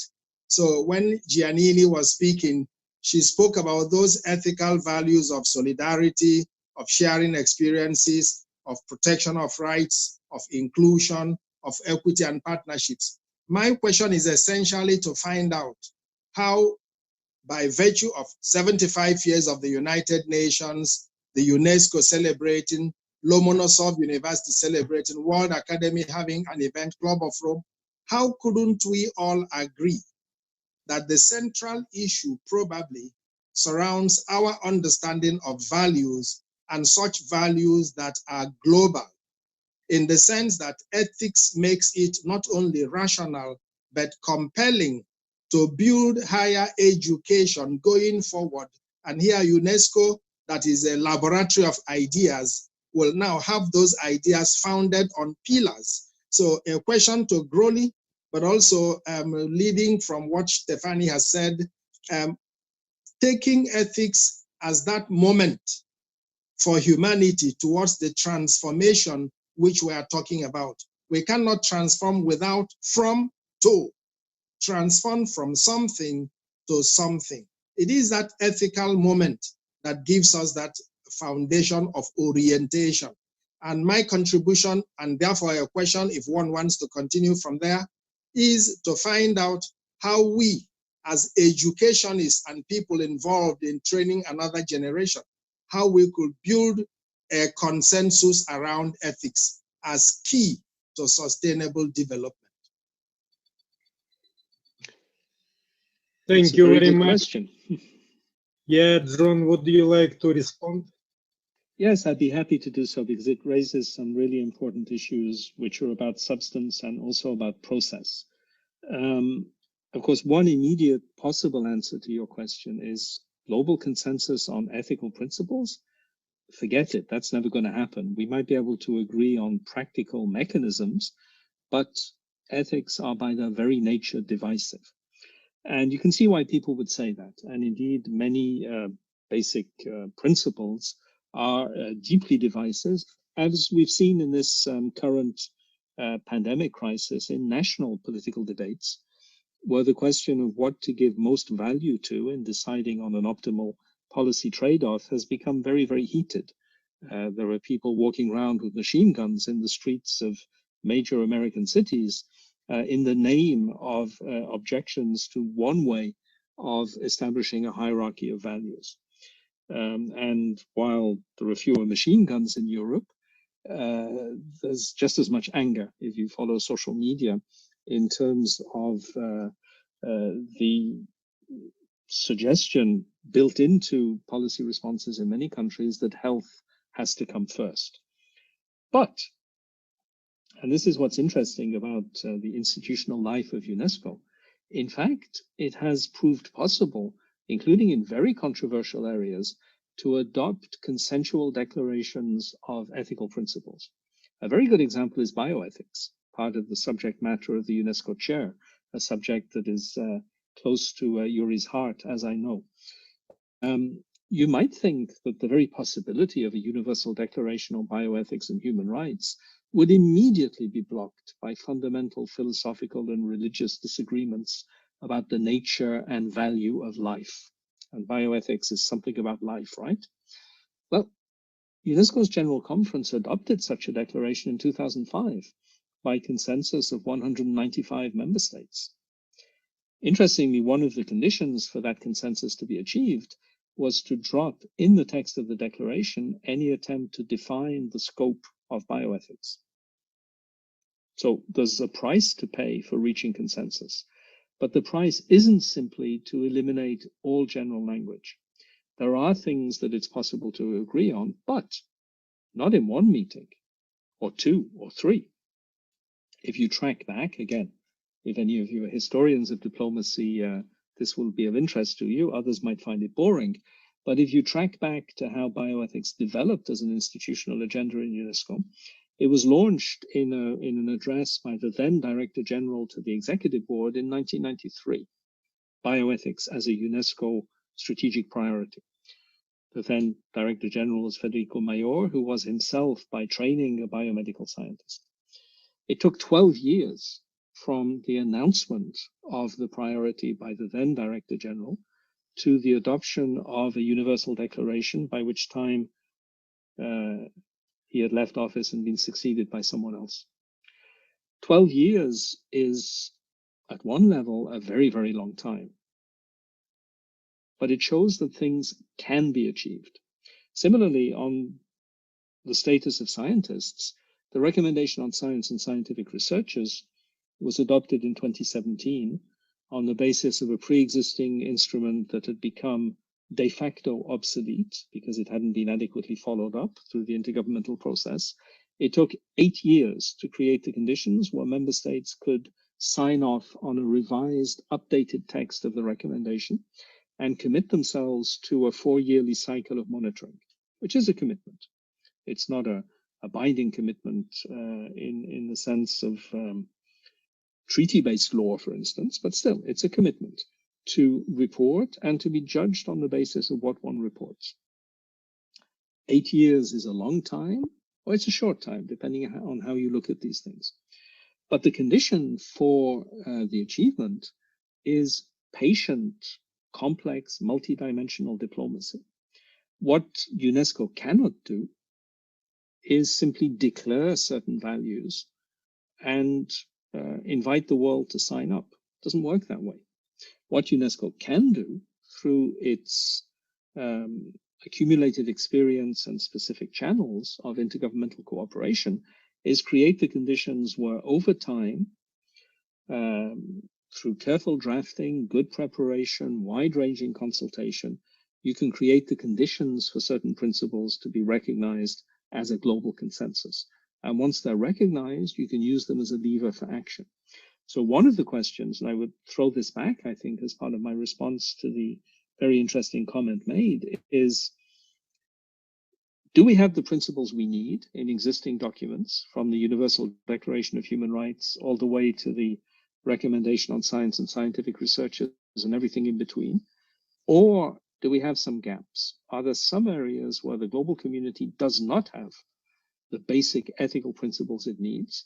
And if so, what could be done through patient, professional, serious, discreet diplomacy to elaborate the principles in the places where we have gaps? And in the meantime, of course, because it's going to take 6, 8, 12 years to fill those gaps, how can we use the principles we already have and the authority derived from their adoption by the international community to act now without waiting?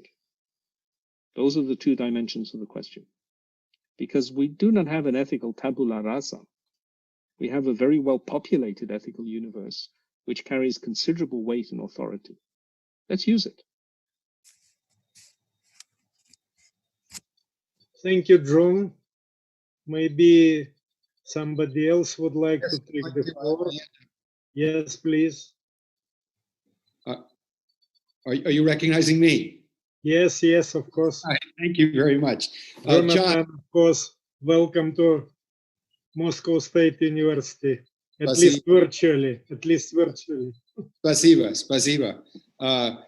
You know, I view this moment very much like as a transformative moment when the printing press was created, that it transformed the identity of people from very local to national, allowed a national identity, national grammar, national language. And we're now using a technology that allows us to see ourselves as global citizens. And all of the discussion here is centered around the premise that we're all striving to advance the common good of the whole planet. And that's obviously what the virus compels us to do. John, I wanted to respond to your challenge, which is a very tangible suggestion. A little background. 17 years ago, Anna Cataldi, who was at the time a UN messenger of peace, the very famous journalist and photographer who stayed in Sarajevo during the siege and documented it, raised several $millions and gathered little passports for secondary school students that contained the Universal Declaration of Human Rights. But I think she raised about $3 million and produced about 1.5 million of those. But that was before over 70% of the secondary school students on the planet had access to these devices, which they do now. So my suggestion is a General Assembly resolution and a push by UNESCO to encourage every minister of education and at every level to ensure that every secondary school child has their own personal copy of the Universal Declaration of Human Rights and a teaching module on it. It would not be hard law, it would be encouraging them, because most ministers of education are truly committed to these values. And this would give them the political space to advance it. It would cost very little, but imagine if the soldiers in Myanmar had studied the Universal Declaration of Human Rights 15 years ago. I think it would make a difference.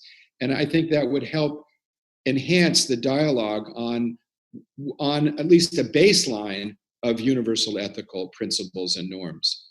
I would also highlight the fact that every single religious tradition in the world has an iteration of the Golden Rule. And I would urge the principle that nations indeed have to adopt the same principle in geopolitics. But that's a much more ambitious step. It goes to promoting the culture of peace, alliance of civilizations, etc. Along those lines, as sort of a bottom line, Joseph Rotblat, one of the founders of the World Academy of Arts and Sciences, where I'm pleased to be a fellow, and one of the founders of Pugwash, which won the Nobel Peace Prize, had championed passionately when he was alive the Hippocratic Oath for scientists. Not even soft law, just a collective aspiration to change the values. I don't think scientists, at least in the United States, are sufficiently aware of the disproportionate funding from the military that directs so much science. But it would if they took the oath, it would cause them to think about it. And thinking about it is the first step for debate and dialogue. So those are two tangible suggestions. One is the Pugwash and World Academy of Arts and Science founder Hippocratic Oath, and the other is ensuring that every secondary school child has a teaching module and a copy of the Universal Declaration of Human Rights. And by the way, if you're interested in following up on this, I have a brief on the subject of promoting the Universal Declaration of Human Rights and a draft GA resolution. Thank you very much. That's very helpful. The email to try and contact you. Yeah. The UDHR passports were indeed a very successful exercise in which UNESCO was closely involved, but it was indeed a 20th century way of dissemination. And if we can do the same more effectively and more broadly through 21st century means of dissemination, we should of course do so. And this goes to the heart of what I was saying earlier. In some areas, maybe new efforts are needed to create new norms. And that's hard work. And precisely because it's hard work, it needs to start quickly and energetically. But where the norms are already in existence and widely recognized, at least in principle, let's use them. So using such a foundational text as the UDHR is obviously very appropriate. The idea of an oath for scientists has been discussed a lot, including within UNESCO over the past 15 years. It's been pushed by some, there's been pushback from others. One of the difficulties being how to unify science in general around the single statement of doing no harm, as Thomas Reuter pointed out in the chat. which requires a more sophisticated and complex understanding of harm than the one that medical doctors can traditionally work with, since it's very clear that the harm is connected organically to the health of the patient. Scientists that have indirect impacts on the health of society need a much more sophisticated understanding of what constitutes harm, for instance. But as a pedagogical tool, I agree with you that it would be extremely valuable, precisely because it will get people thinking. If I'm to declare this solemnly at graduation or whatever, what am I actually signing up to? What does it mean for me to say that I will do no harm as a chemist or a molecular biologist or an economist? And if I reflect critically about it, then it might change how I consider my professional practice as a scientist. And it might even change some of the things I actually do, not just the ways I think about them. So yes, I'd be delighted to continue that discussion. It might be easier to pursue through channels such as the Committee on Freedom and Responsibility of Science of the International Science Council, which is not an intergovernmental organization and therefore has more flexible ways of working. But of course, the ISC and UNESCO are closely related by a strategic partnership, and the ability to look both at how the professional organizations of science consider these issues and at how states consider them is indispensable. Thank you. So, thank you very much. Thank you, John. Thank you, Jonathan. I understood that Dr. Kahane would like to take the floor. Is it correct? I'm sorry. You would like, please. Please, Dr. Stukelberger. Okay. Thank you very much for all these important contributions, and especially John Crowley. It's a pleasure to attend this. I would like to add 2 points. We had yesterday, I'm the president and founder of globalethics.net, in close cooperation, of course, with Obiora Ike, who spoke already. We had yesterday a webinar on cyber ethical challenges, which has also a relation to educational issues. So the question I would like to raise is how can we cooperate with UNESCO, but also with the other organizations represented here about the cyber challenges or the ethical challenges related to cyber. One example, the inequality of access, which is still existing. In the 21st century, we have a huge potential, as we see now with the pandemic situation, where many can use the online teaching, online education, but many are also excluded. Estimations are that about 40% of the students are now cut off and 60% have the online means. So what can we do, maybe together with UNESCO, and we in GlobalEthics.net, we are also engaged on that, in order to increase this percentage of those who have still not access to the online opportunities, because that is a gap that is visible, which is against the principle of equality in education, as it's one of the SDGs. The second point is about leadership. Integrity leadership is one of our issues, and I think the question, how can we strengthen integrity leadership or responsible leadership, there are different terms of it, is crucial, because access alone is not enough, of course, we all know. And that is not so much a question of common standards. I'm deeply thankful, and I'm also involved in this long process of bioethics standards. That's needed. But on the other hand, it is the standards are not enough. It's at the end of the day also the individual leader. Is it a teacher? Is it a politician? Is it a business leader? Is it an academic leader? And its integrity. So I would suggest that we also cooperate on that field, because as we see in the world, how the pandemic is now solved or not solved depends a lot on the integrity of the leaders on political level, but also in the other sectors. So these would be my two suggestions: cyber ethics and integrity leadership. Thank you very much. Let's continue offline. Maybe write me an email. Some things are very important to UNESCO, but not under my operational responsibility. And everything to do with cyber divides, for instance, cyber inclusion, exclusion, and so on, is hugely important, but handled by other parts of the organization. So I can put you in touch with the people who run those programs, and you can seek the appropriate ways of cooperating. And we are very aware. I think UNESCO itself, perhaps 10 years ago, maybe fell into the trap of regarding infrastructure as the key. And at one level, of course, it is, because if you don't have the infrastructure for access, then you can't access. But infrastructure questions are being profoundly transformed by new technological developments in the past decade. And in addition, as you said very correctly, having the infrastructure doesn't guarantee that you can genuinely access, make use of, participate in the cyberspaces created by the infrastructure. So this is hugely important. As for the question of integrity, there are some questions are very new. Some questions are very perennial. And the question of what makes a leader a good leader is as old as the earliest traces of philosophy that we have. And neither the ancients nor the various categories of moderns have found a definitive solution.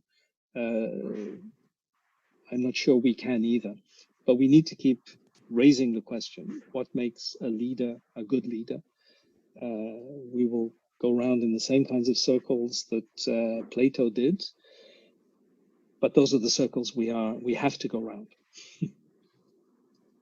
But happy to discuss further, definitely. Thank you, John. Dr. Kahane, I see you on the background of a field of flowers. Understood you would like to take the floor. Is it true? Where such flowers grow? No? Okay. Sir. Yes, Professor Khatri would like to say something. Yeah. Please, Professor. Hello. Yes, we can hear you. Здравствуйте, Professor Siamo. Good evening, John Kurali. I compliment you on the most program of social transformation. But I would like to point out one particular aspect, that if we see the impact of COVID-19, the most sufferers are the poor people, people from the informal sector who have lost their jobs overnight. And millions of them are forced to leave their homes also. So whether it is a natural calamity, whether it is a war or cyclone or anything, it is the poor who suffer most. So if we are going for social transformation, I think poverty is the most deadly pandemic ongoing since ages in all the continents. And unless we attack that, we cannot transform society, we cannot empower people, they don't have access to proper healthcare or education. And then again, there is a cost of loss of lives and livelihoods. So this aspect needs to be considered in the most program also. Thank you. Definitely. Totally agree. It is, of course, the first of the Sustainable Development Goals. They weren't ordered by priority, but still, symbolically, Sustainable Development Goal number 1 concerns the eradication of extreme poverty, because it is effectively a violation of human rights in the sense that it denies the conditions within which the realization of human rights can be practically regarded as achievable. And since rights are meant to be progressively realized according to international human rights law, if you have a right that by its very nature, given the practical conditions, cannot be progressively realized, then you don't actually have a right. You have a kind of monstrous double of a right, like in films, the Jekyll and Hyde version. So yes, totally agree with you, and we are committed to this. Indeed, in our intergovernmental calendar, which is just part of what we do, the very next intergovernmental event we are planning will take place in Central Africa in July, and it will be a forum of ministers of the governments of the 10 countries of the Central African sub-region on poverty eradication. So just to affirm our commitment and show that it's backed up by actual concrete activities. And of course, when discussing poverty eradication with the countries of that sub-region, the question of what the pandemic has changed for the worse on the whole will be absolutely central, as you can imagine. Thank you, John. I understood that Dr. Ronan would like to take the floor. Is it correct? I think you're muted. We see you talking, but we You're can't hear you. muted, I think. Sorry, I'm sorry. Hi, I'm speaking on behalf of myself and Professor Kahana, who, as you attempted, Professor Kahana is unable to speak as he suffered a stroke a while ago. He can speak slowly, but we were actually like to share a couple of thoughts that might be of use for you. The first thing, with respect to the question about leadership, it is our very deep stand that in this next decade, leadership is going to be measured by the 1.5 degrees that will sustain our livelihood on the planet. You know, leaders around the world, the Sustainable Development Goals are the framework for the first time in history we can all strive from common goals. And we believe that leadership and generate leadership, and especially the game changers and the change makers of today, must focus on the heart of achieving the Sustainable Development Goals as a metrics and a direction for us all. That's point one. Second, we wanted to mention that we want to introduce the notion, and it's very relevant to this conversation. We believe that on the planet right now, as we transition from an egocentric society to an eco-centric society, global-centric society, we are now in a very condensed period we call ethnocentric society, but it's really inside a huge transformation that we call transformations, because it's transformation on the level of nation of people. What we learned now with the coronavirus, that while each country was contained to manage on the ground for itself, the global solution, the solutions were and probably will be global. At the end of the day, it's nations that's going to work it out. And in that regard, we at the YK Center are firm believers that the coronavirus was a preparation kit. The coronavirus was actually a gift. It gave us an opportunity to look at the situation and make the call about what kind of transformations are we going to take on. We proposed in the YK Center that we actually are going through what can be called as reboot. Humanity is actually being invited to reboot, not to restart, not even to reset, but literally, as in this discussion today, very big group of people as yourself in this occasion are discussing issues that were never dealt before. It's a global conversation. So we're already seeing the emergence of global beings and ecosystem. And we believe that if we pay attention to the next scale of transformation, it lives in nation, mega cities, parts of countries, tribes, large sums of people will undergo transformation. That's the challenge. And the good news that we prepared for that. And the good news that we assembled the model that actually allows, with the World Economy of Art and Science and some of the people that are participating on the call, to allow for that kind of transformation to happen. There's a model, and it's transformation in the scale most of us did not experience. And I'm talking about people like as myself who've been engaged in nation and also a organization transformation. So that's the kind of message I wanted to extend on behalf of Kahana and I, and thank you very much for listening to us. Thank you very much, and I think I'll speak everybody's mind in wishing health and recovery to Dr. Kahane, who is very close to me in his mentality, and really we all are very fragile, and let him get back to us as soon as possible. I will, I promise, and he extends his love. You know, he loves people, and you know, he wanted to be able to speak. He sits, but he's listening. He's completely okay. He's gonna come back. He's doing a personal reboot. He will be back speaking soon. Yes, our best wishes.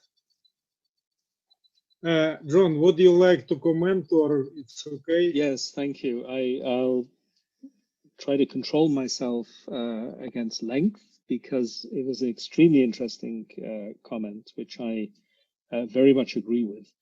One aspect of the reboot you call for actually goes to the heart of a strategic challenge for the UN system. In order to capture the positive potential of multidimensional crisis, which sounds like a strange way of putting it, but I think it's very much in the spirit of what you said, we have to integrate the agendas, not separate them. Right. And currently, the whole UN system has devoted its energies to separating the agendas. It's very interesting in this respect to look at SDG 13, which commits the whole UN system and the member states to acting to reduce dangerous anthropogenic interference with the climate system, to use the language of the Framework Convention. But that's footnoted with the comment that the forum for discussions is the UNFCCC. And the desire to ring-fence the climate negotiations was defined at the very beginning in order to protect them. Now, speaking technically off the record, because I'm not supposed to criticize my own UN system, but I think it's the kind of criticism that's actually acceptable. And if people criticize me for it, so be it. That was a terrible mistake.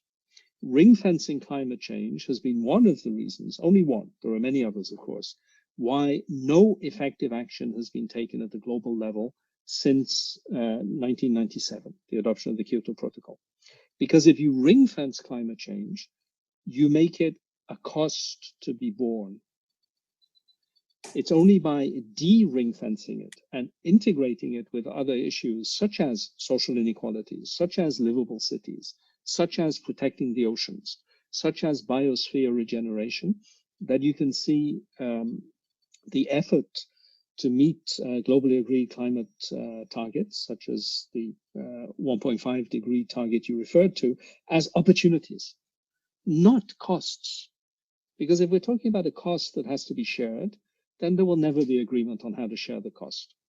So instead of being on a 1.5 degree trajectory, we are currently on a 3.2 degree trajectory by 2070, which we know will have catastrophic impacts on the most vulnerable parts of the world.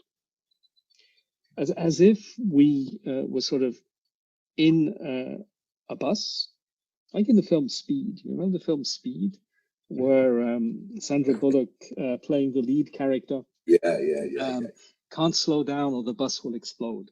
As if we were somehow committed to keeping our foot slammed on the accelerator and then just hoping we can get to the right destination.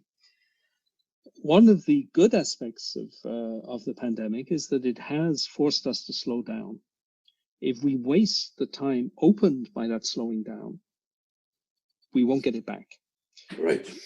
And I'm not talking about the emissions reductions during the pandemic, which are incidental, minor, not sustainable.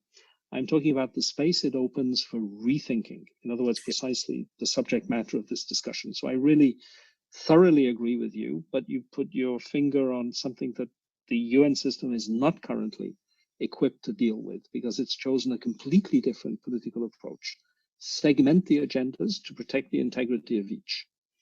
And as a result, of course, you lose the connections.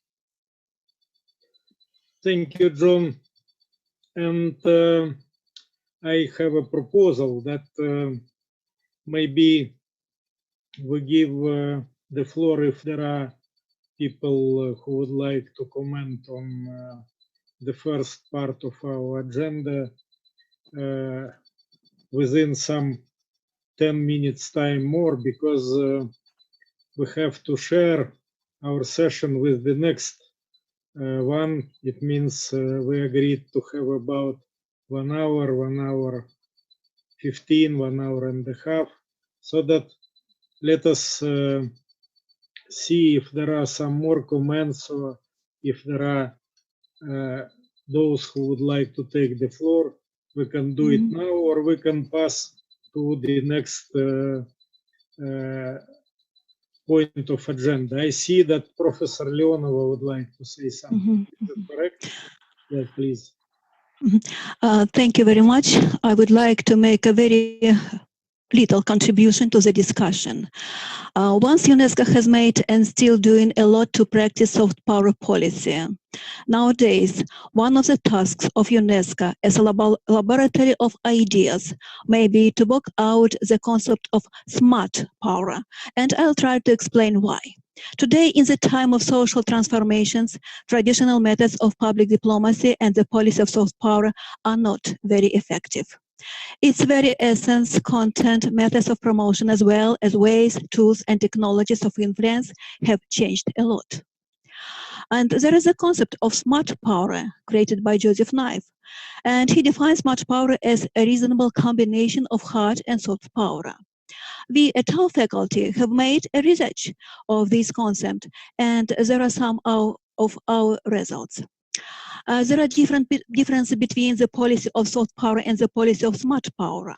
They are a different style of behavior of the state in the system of international relations, the greater number and variety of resources it uses in its policies, other methods of solving foreign policy problems, other ways to achieve foreign policy goals, specific selection of key issues for inclusion in the international agenda.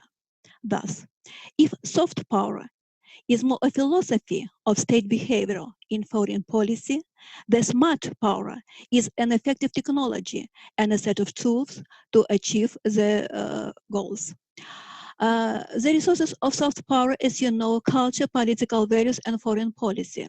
The resources of smart power, the same, plus economic and financial resources of a country and power pressure. Tools of soft power, charm, attraction, actions with the purpose to cause admiration, sympathy, and desire to imitate. Tools of smart power, attempts to convince, supported by the reliance on the economic and military power. Methods of soft power are to charm, to attract hearts, to be liked. Methods of smart power, a combination of persuasion and coercion. Foreign policy strategy of soft power, the ability to find friends. Foreign policy of smart power, the ability to turn enemies into friends and competitors into partners. Foreign policy strategy of soft power, creation and attraction on the basis of friendly sympathy of new partners, expansion of the coalitions and blocs and growing number of allies. Foreign policy strategy of smart power, creation of new blocs and coalitions, frequent change of allies and partners due to the situation. What are the features of smart power in the context of political values and ideology?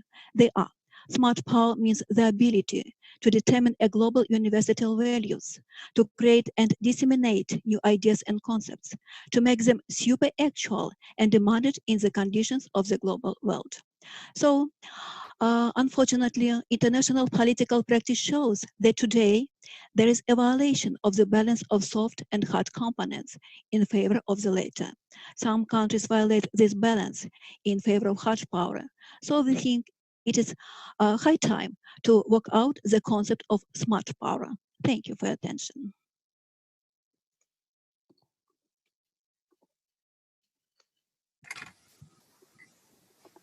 Thank you, Professor Leonova. John, would you like to comment or to continue? Just very, very briefly, because a long answer would be a whole seminar on international relations. I think many of the concepts of international relations created in the 1990s had the misfortune to become slogans and to be used by people who never read the books they came from. I think this is the case of soft power, which has been used routinely without any understanding of what Joseph Nye meant by it. It was the case also of the Clash of Civilizations, used by people who'd never read Huntington, and the End of History, used by people who never read Fukuyama. So I'd be very interested in a discussion on the nature of power within the international system. And I think going back to what Nye actually meant by soft power in his original book is a good way of starting, not least because soft power isn't nearly as soft as the word might imply in the book itself. The only thing I would add is that states aren't the only things that have power. If we're talking about analyzing power within the international system, then it should be a genuinely descriptive analysis that doesn't assume that power is located in particular places. Whether states are powerful is a question, an empirical question.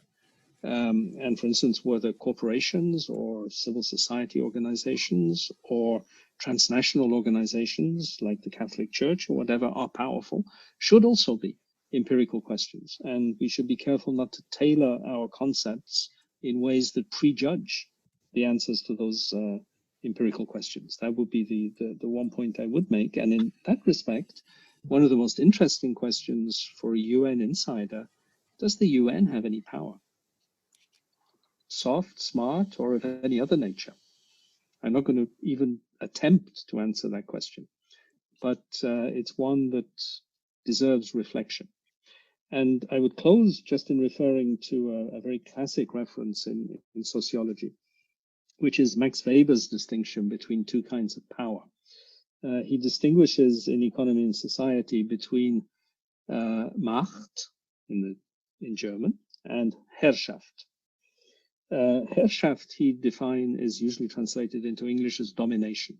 Herrschaft is the ability to give orders and to be obeyed.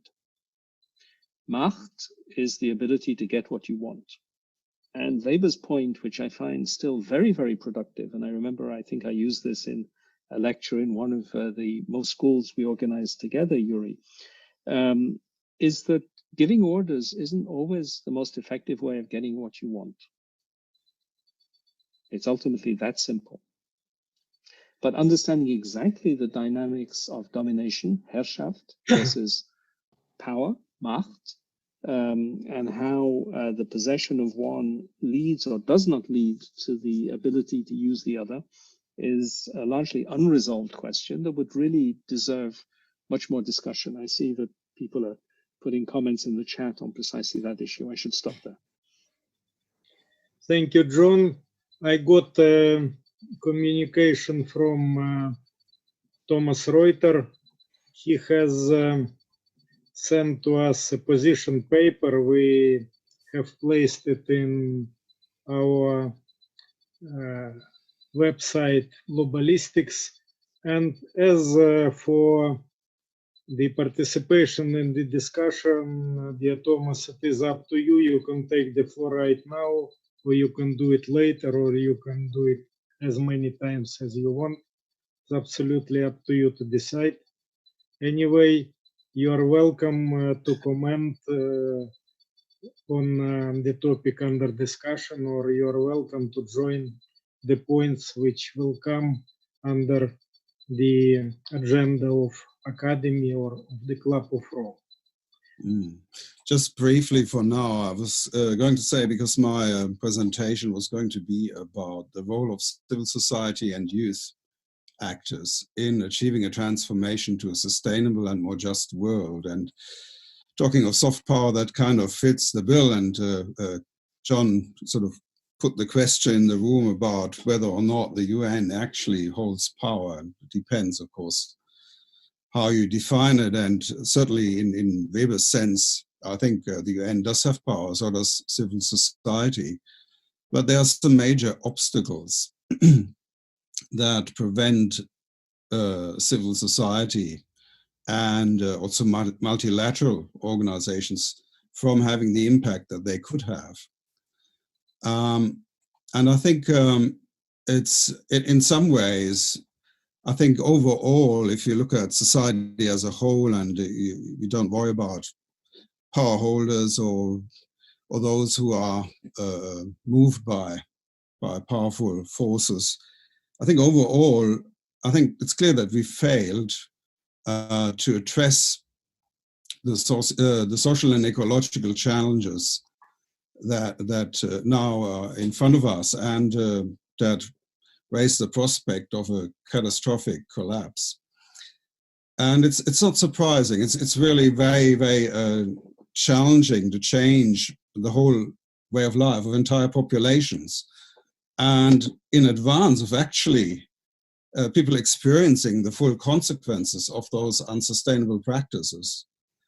It requires a very deep acceptance of the scientific facts, a strong sense of responsibility, and also a lot of courage. So it's very, you know, if anybody wants to, coming from the side of soft power, if anybody wants to be a civil society leader, transformative leader, they need to have exceptional talent in convincing the public of the urgent need for change and the capacity to instill hope. And we do have such leaders in civil society. So the lack of progress to date, in a way, begs the question, why have the reformist discourses of civil society actors on the UN also had such limited impact, and how could their impact be increased? I think we all know that one of the, you know, very broadly speaking, one of the major limits has come from the side of a crisis-denying counter-discourse that's promulgated by vested interests and partisan forces that have taken control of political systems, as well as owning mass media outlets and having the capacity with psych-op technologies of manipulating digital social media and thus public opinion.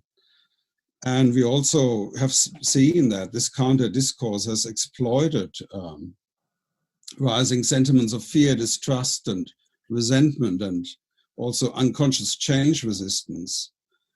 So it's not surprising that the majority of people still cling to this attitude of denial and follow the siren call of isolationism and reactionary nationalism, rather than commit to global cooperation around common causes, such as the UN's SDGs. And the second major obstacle, I think, is at the level of practice, because even those people who have realized the need for transformation, they find it very difficult to actualize that in their daily lives, because it would mean having to extricate themselves from the systemic compulsions of the prevailing economic order.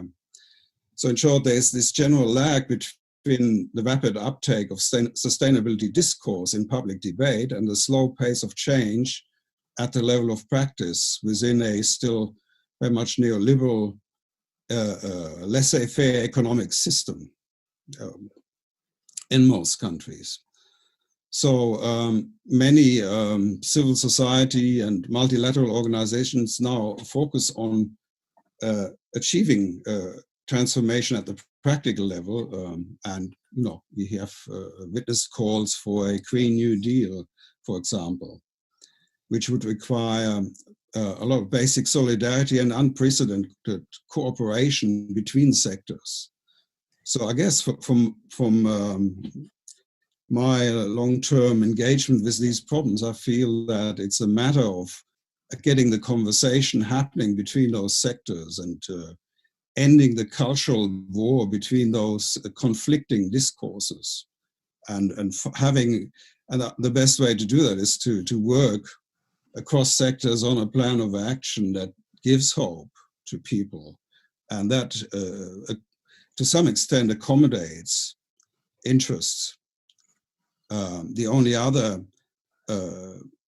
pathway is to edge closer and closer to a political tipping point where we're likely to see, you know, open revolt, either open revolt or more violent methods, moving away from soft power to more to other methods that are not necessarily constructive and may also trigger a violent backlash. So I think now we have this moment, as has already been said, where we still have that opportunity for peaceful transformation if we can get the right conversations happening.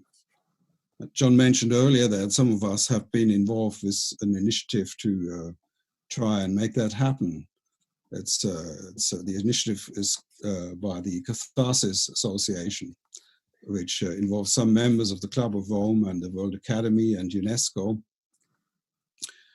And I think it's because we have reached that point where we either have those conversations or the situation is going to slip away from any semblance of control. That's how I see the moment, and the bit of hope that I draw from the Corona crisis is that, in a way, we've proven to ourselves that if we are really under a vital threat, we can pull together, we can do things, we can rise to the occasion. At least some countries have made an admirable effort and have pulled together to master the crisis. And that gives hope. And in other cases, the crisis has shown where the weaknesses are, where the dysfunctionality is. So I guess in some ways we show that it is possible. We've shown to ourselves that it is possible with the right methods to master a crisis, and not just the Corona crisis, but perhaps also the deeper ecological crisis. Okay, perhaps that's all I need to say at this point. Thank you, Yuri. Thank you, Thomas. John, a little consultation. I have on the list Ambassador Pellicciari from Italy. Maybe we give him the floor, and after that we comment and finish our part and switch to the academy. What do you think? Yes, I think so. Yes, yeah. We should give people the opportunity to speak, people other than me. Ambassador Pellicciari, please take the floor. Thank you. Thank you, everybody. Greetings from Italy. And I'm not speaking, of course, as I'm not a career diplomat. So this experience I'm living in this phase is particularly interesting, but I remain very proudly, I think, the university professor of Urbino, and that's how I hope to end up one day in my retirement. I'm sorry to I'm a historian, and I basically spent most of my life studying state-funded aid between state donors and state recipients, and this comes from my Bosnian origin. I'm originally from Mostar, and from an Italian family, so I moved here during the war. I'm very grateful to Italy, but I have been quite disappointed at the time as a student how the multilateralism, and mainly when you talk about multilateralism in Bosnia at that time, the UN flag was the main flag you would consider. And only people who have been beneficiary of aid know the sarcasm which somehow surrounds the public opinion of the beneficiary states. And the bad news for us is that this sarcasm now has came to Italy. Italy has become a first case of recipient of aid. We had a furious donor competition here of state nations, such as dominant donators like the US, Russia, China. We wrote a book on that recently, and who would be interested to know this? I think Italy is going to be, after Bosnia, the following historical case study of donors competition.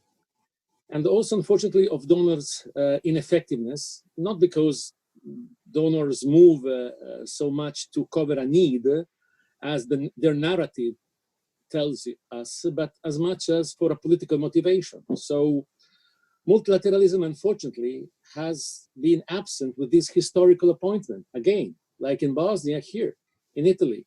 I mean, NATO has not been able to solve discussions between Turkey and Italy on how to sell some chirurgical masks, which were blocked by Erdogan in Ankara. And NATO was, and look, don't forget, both Italy and Turkey are allies of NATO. The EU, we had in the academical community, who is from the EU knows how unpopular and bad would have been to speak about Schengen and say anything critical about Schengen. Well, Schengen, this golden totem, has been dismantled throughout the night by single state members without even asking Brussels. And it just happened like that.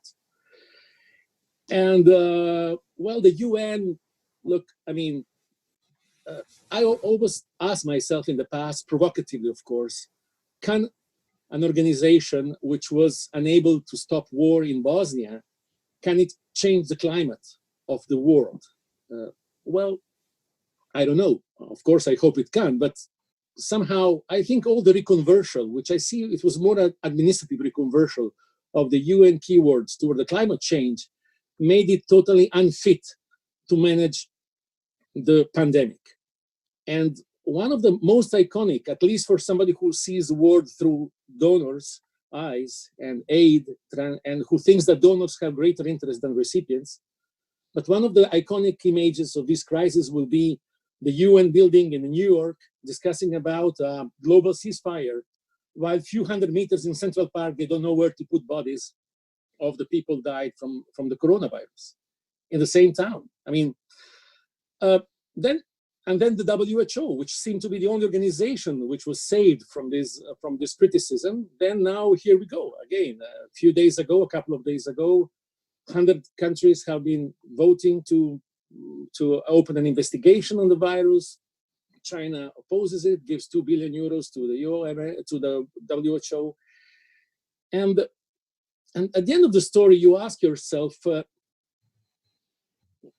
how can there be power in organizations in which the structure is done on the basis of institutions which are replicated, always very similar, quite redundant, overloaded with the middle management, which has no particular competences, but the one, as Max Weber would tell us exactly, to replicate their own bureaucratic survival.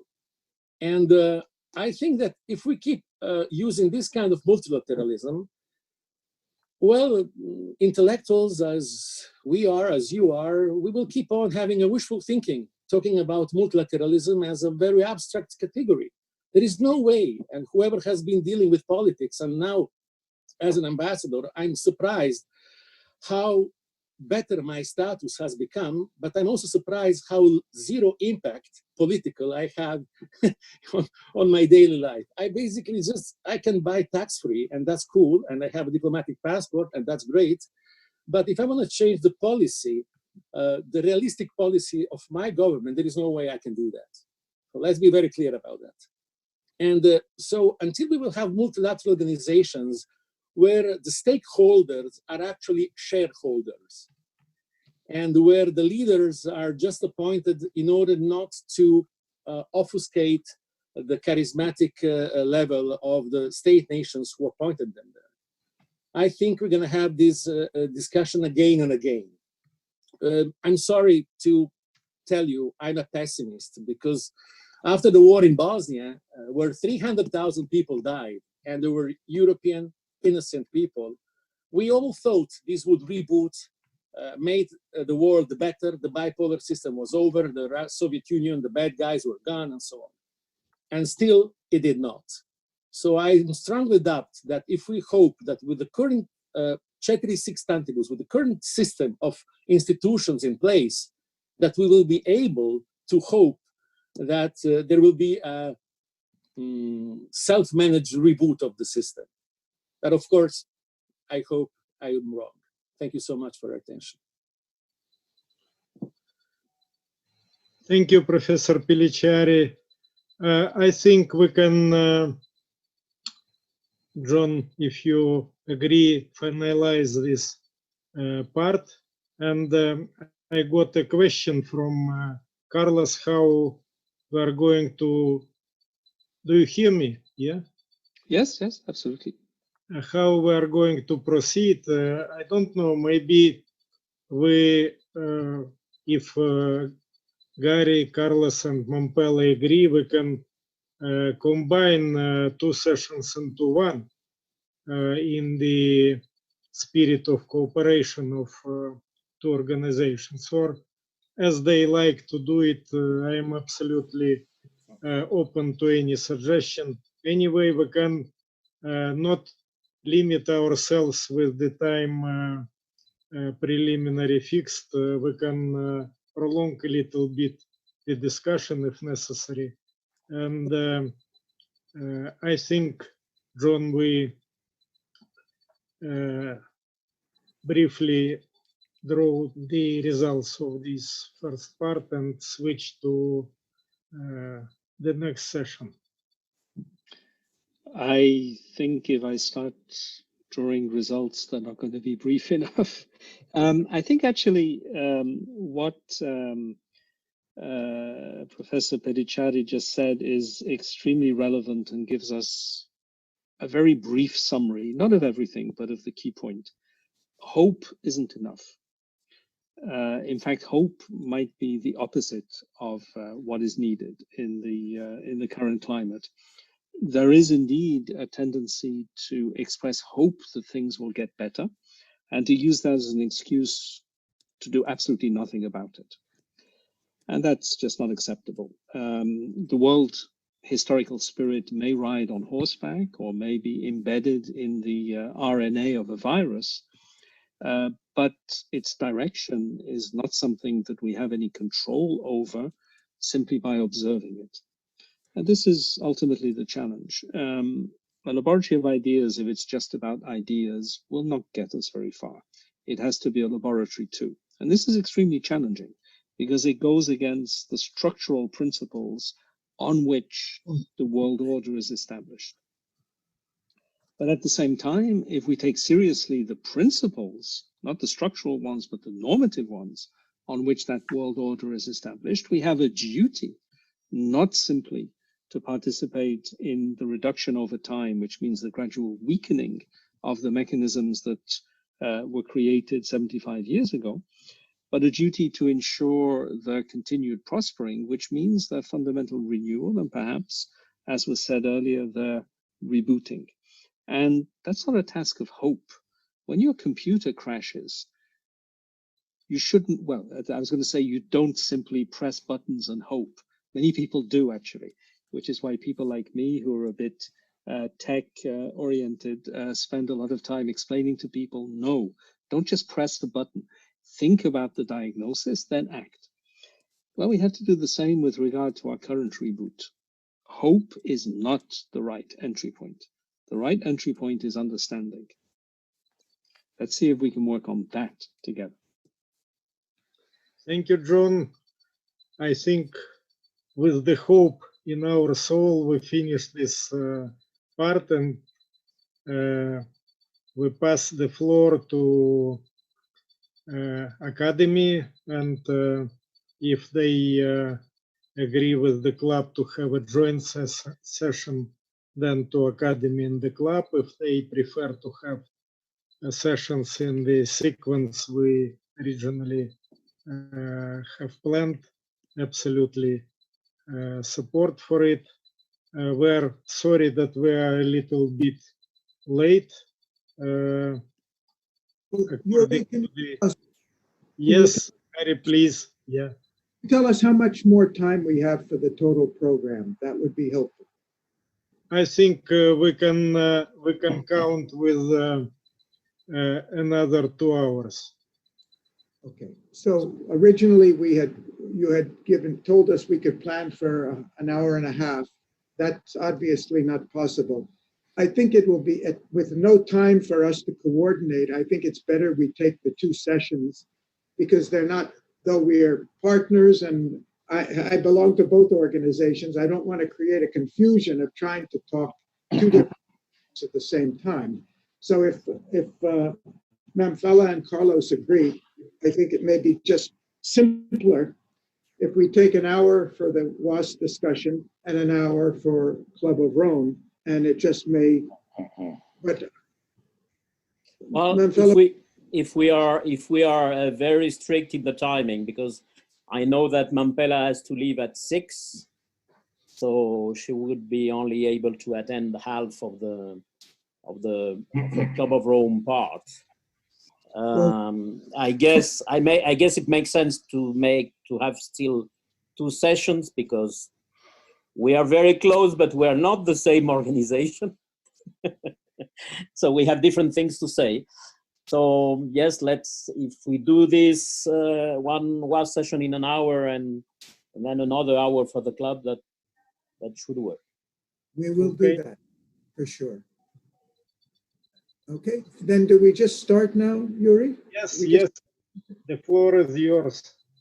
Okay, well, actually, the floor is Donato's, because he's going to be the moderator for this session.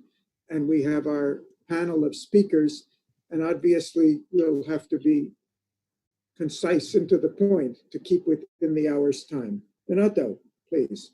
Thank you. Good afternoon. I'm Donato Kiniger Pasilli, Vice President of the World Academy of Art and Science.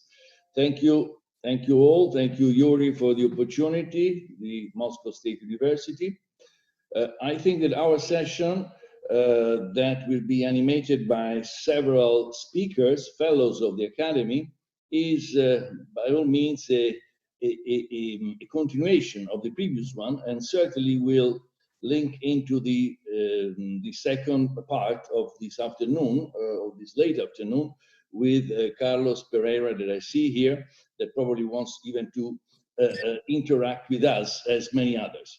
So we have several speakers. I want to name them now because I would like them to be prepared. And we don't have a precise order at this point. Time has to be more compressed, but I want to name them, then I will introduce them one by one. We have Elif Chepney, we have Obiora Ike, Olivia Vina, Alberto Zucconi, Jerome Glenn, Pavel Luksha, and Jonathan Granoff that I see in front of me. So, I will just take a few minutes of introduction and then start with Pavel, because Pavel will have to leave us soon. As you know, the World Academy is into a specific research with the United Nations on global leadership in the 21st century. This program is ongoing already for several months, and we have a date in mind in terms of rendition of what is our research, of what is the analytical work that we are doing at present through our ranks, but also through many other experts and specialists, and I would like to say individuals who are interested in multidisciplinary sciences. I mean, this is the World Academy. We have this particular distinguo, we have these characteristics of having interest in a plethora of human sciences and maintaining this particular human conception. So the real specificity of our research is indeed around the concept of leadership, but not as individual leadership, eventually even as collective leadership. We will try even to address the fact whether the United Nations holds a soft power or not, because we have been called in by the United Nations to really reassess, analyze where multilateralism stands. What are the opportunities at this critical juncture, especially in the post-COVID era? What should be done to revitalize this concept, to revitalize the collective effort to have a better world. So I don't want to indulge in this concept, but definitely we have several steps. We have one step that you should keep in mind is this online conference starting the 15th of June. You're all invited. If you look into our website, you will find that there is an invitation to come in with proposals, with ideas, and suggestions. Many are flowing in. Actually, Gary could confirm that we are swamped, literally swamped with ideas, proposals that deal obviously with art and humanities. And in terms of reforming our way of working, our way of living, our way of preserving our planet and its ecosystem. So this is our objective. We have this e-conference, electronic conference, as I was mentioning, coming up. And then we will have a conference at the United Nations in Geneva, in the largest possible room, because now we know for sure that we have a large public and many attendees. Sorry, if you can mute yourself if you are not speaking right now. Thank you. But the gist of this operation is really to work collectively with you. So we want your contribution, and we cannot do it without you. Whatever we are going to come up with is going to be refined as thinking and as proposals, because we would like, as humble as we are, we would like to come up with catalytic strategies, with proposals that can be applicable. And after that, have also an educational program that can be inserted on top of our findings, on top of our research, that, as I said, is going to be shared with all of you. Now, as probably to the discussion that we have today, that, as you know, is called In the Search for Pathways to Global Transformation. So it's really centered around the concept of leadership. This special session that we are having, I would like to recall the words of one of our founding fathers that has been named before. It's been named today by Gary Jacobs and by Yuri and others, Robert Oppenheimer. He offered us an analogy between pathways, human pathways, and research that I think is particularly fitting our context. When he said that he explored the paths which connect people, which connect villages, which connect men and women at work in art and science. And he argued in favor of the more secluded, the more intimate paths, that Daedalus of small winding roads that should be preferred, in his views, to the superhighways for humans and for humans to explore the different directions in which we are going. So that was a particular call that was raised over 60 years ago. So the Academy was not founded yet, but in this remarkable speech that he delivered at the Columbia University, he made this call, let's say, that in my opinion really remind us the importance of humanity, really, of what is the center of gravity, that is humans.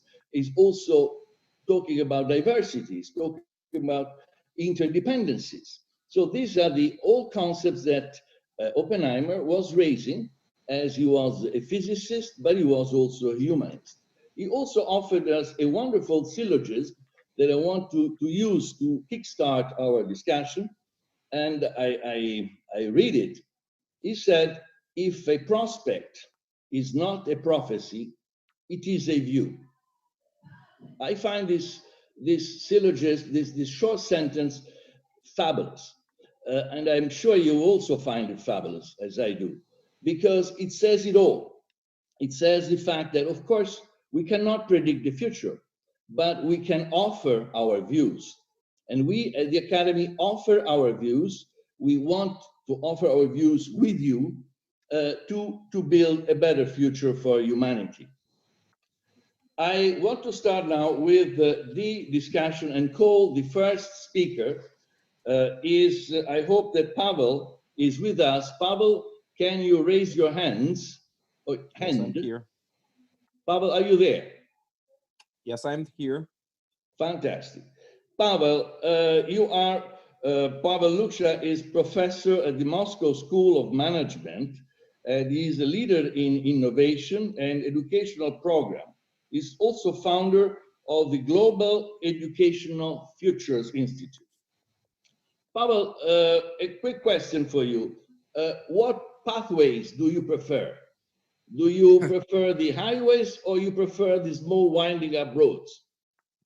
Well, I think we deserve a combination, because a good road work system, like in France, for example, which has the densest network of roads, has that combination. So you can take a fast highway, but you can also quickly switch to winding road, but which can take you to really particular places. So we need a combination. And in terms of establishing the global governance for the global transformation, I think we need a combination of very different institutions that would combine these qualities. And so actually, I know that we have limited time, and so there are only 3 or 4 minutes for a speaker, so I will not make a long introduction. But listening to the previous session, I think even from what I hear, I sense that we still are attacking, let's say, nuances and peculiarities rather than try to look at systemic roots of the crisis we are facing. And when we talk about the climate crisis, it's a symptom of much more, let's say, fundamental crisis of overshooting the planetary boundaries that our civilization has finally reached. When we talk about the crisis of inequality or different aspects of political crisis, it's an aspect of the crisis of complexity, our civilization evolving to become increasingly complex. And as some scholars of that dynamics, such as Joseph Tainter, have shown, it's actually that the many complex societies of the past collapsed because of inadequacy of their own culture, inability to manage the complexity of their civilization itself, its own institutions there, and so on. So we are dealing with much more fundamental crisis that basically challenges the whole model of the present civilization. So when we talk about the global transformation, the question is, what is that transformation towards? And so it's essentially a change of a paradigm. I think a lot of people in this room share. But what is the essence of the new paradigm? I think the idea of creating civilization that is sustainable is not enough. We need to think about civilization that is evolutionary stable, that is able to continue evolve for many millennia in the future, and that would be based on the principles of thriving, of flourishing, that would enable flourishing for every living being on the planet, not only humans, but other living beings, that entails the post-anthropocentric worldview that we need to cultivate.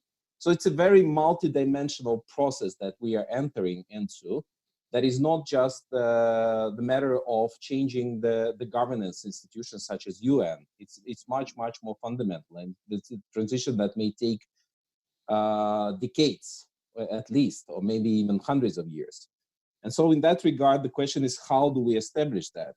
And yes, we need large-scale superstructures that can accomplish that transition. Nation states will probably be there for quite a long time.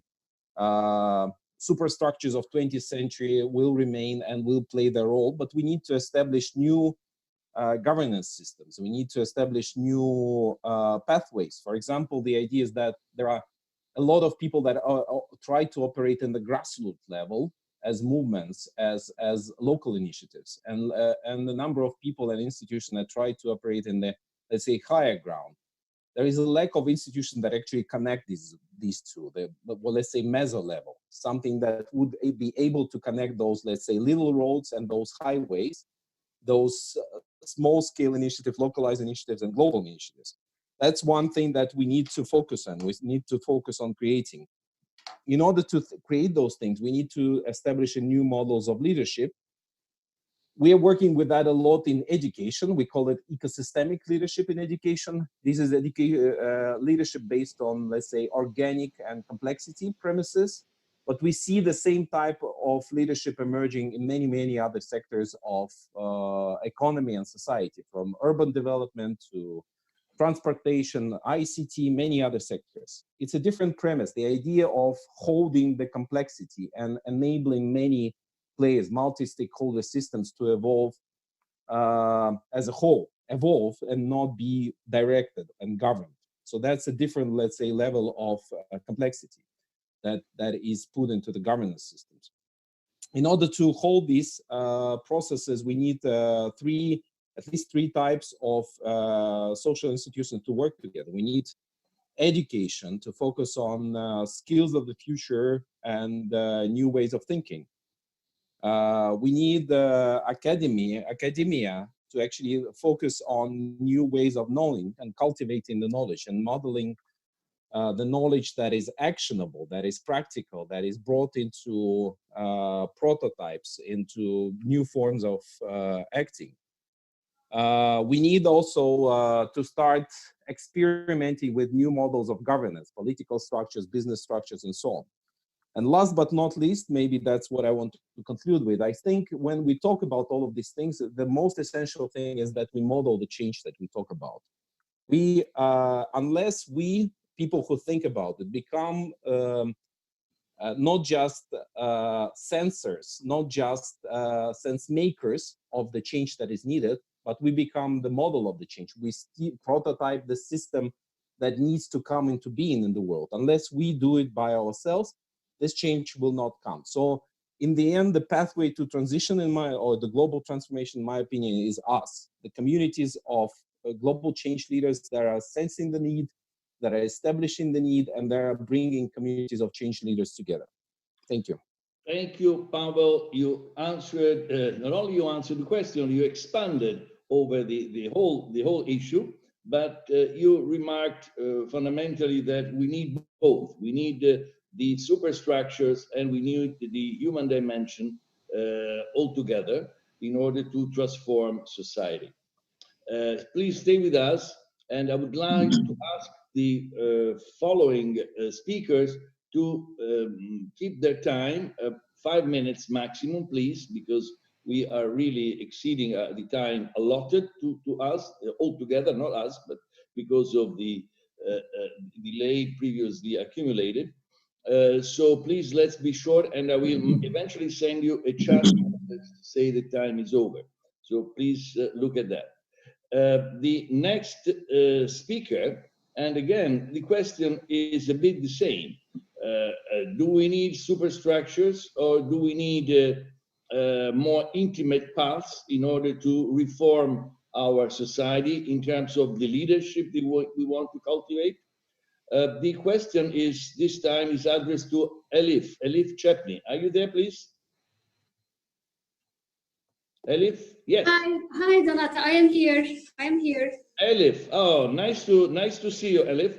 So, Elif is the dean of the business school of Karabük University in Turkey, and she's also professor of economics and behavioral sciences.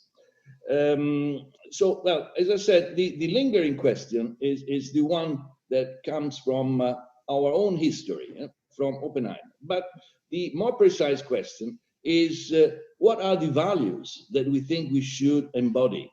And how do you reconcile individual values with collective values, if these values are of fundamental importance to change our society? Hi to everyone. Thank you, Donato. Thank you to all of you. I took very fruitful notes from each speaker.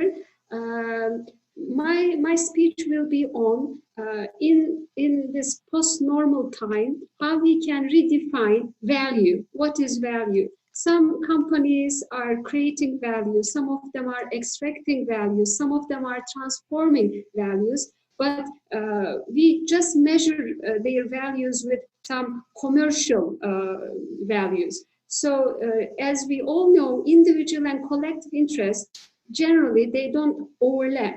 So that's why we need new reforms, new perhaps regulations in some markets, in almost all markets, in the goods market, in the labor market, in the money market. Why I say this? Because, you know, this time period is called post-normal times, as you all know. We are surrounded with unknown unknowns, contradictions, and complexities and chaos.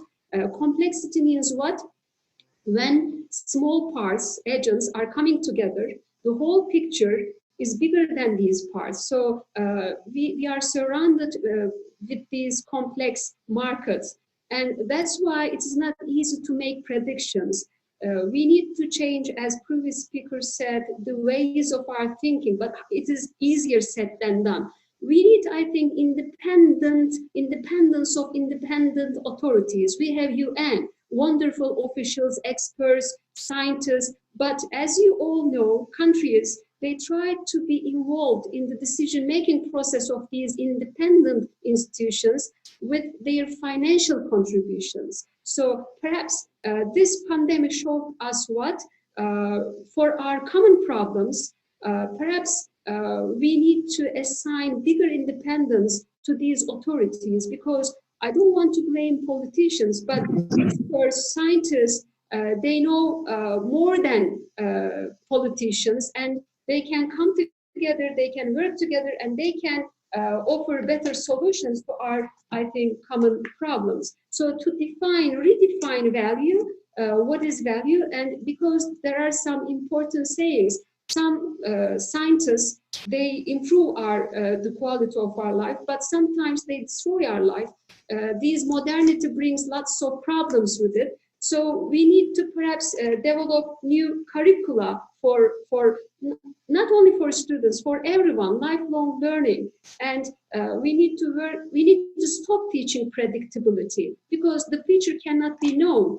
As the 2008 economic crisis, the CFO of Goldman Sachs said, we observe movements beyond 25 standard deviation away of normal, which means within 1 billion years, it could be seen only once. So by checking the previous trends, because the world is changing very rapidly, thanks to information technologies and communication technologies, we have machine learning, artificial intelligence, virtual reality, the end of geography, gene coding, and etc. So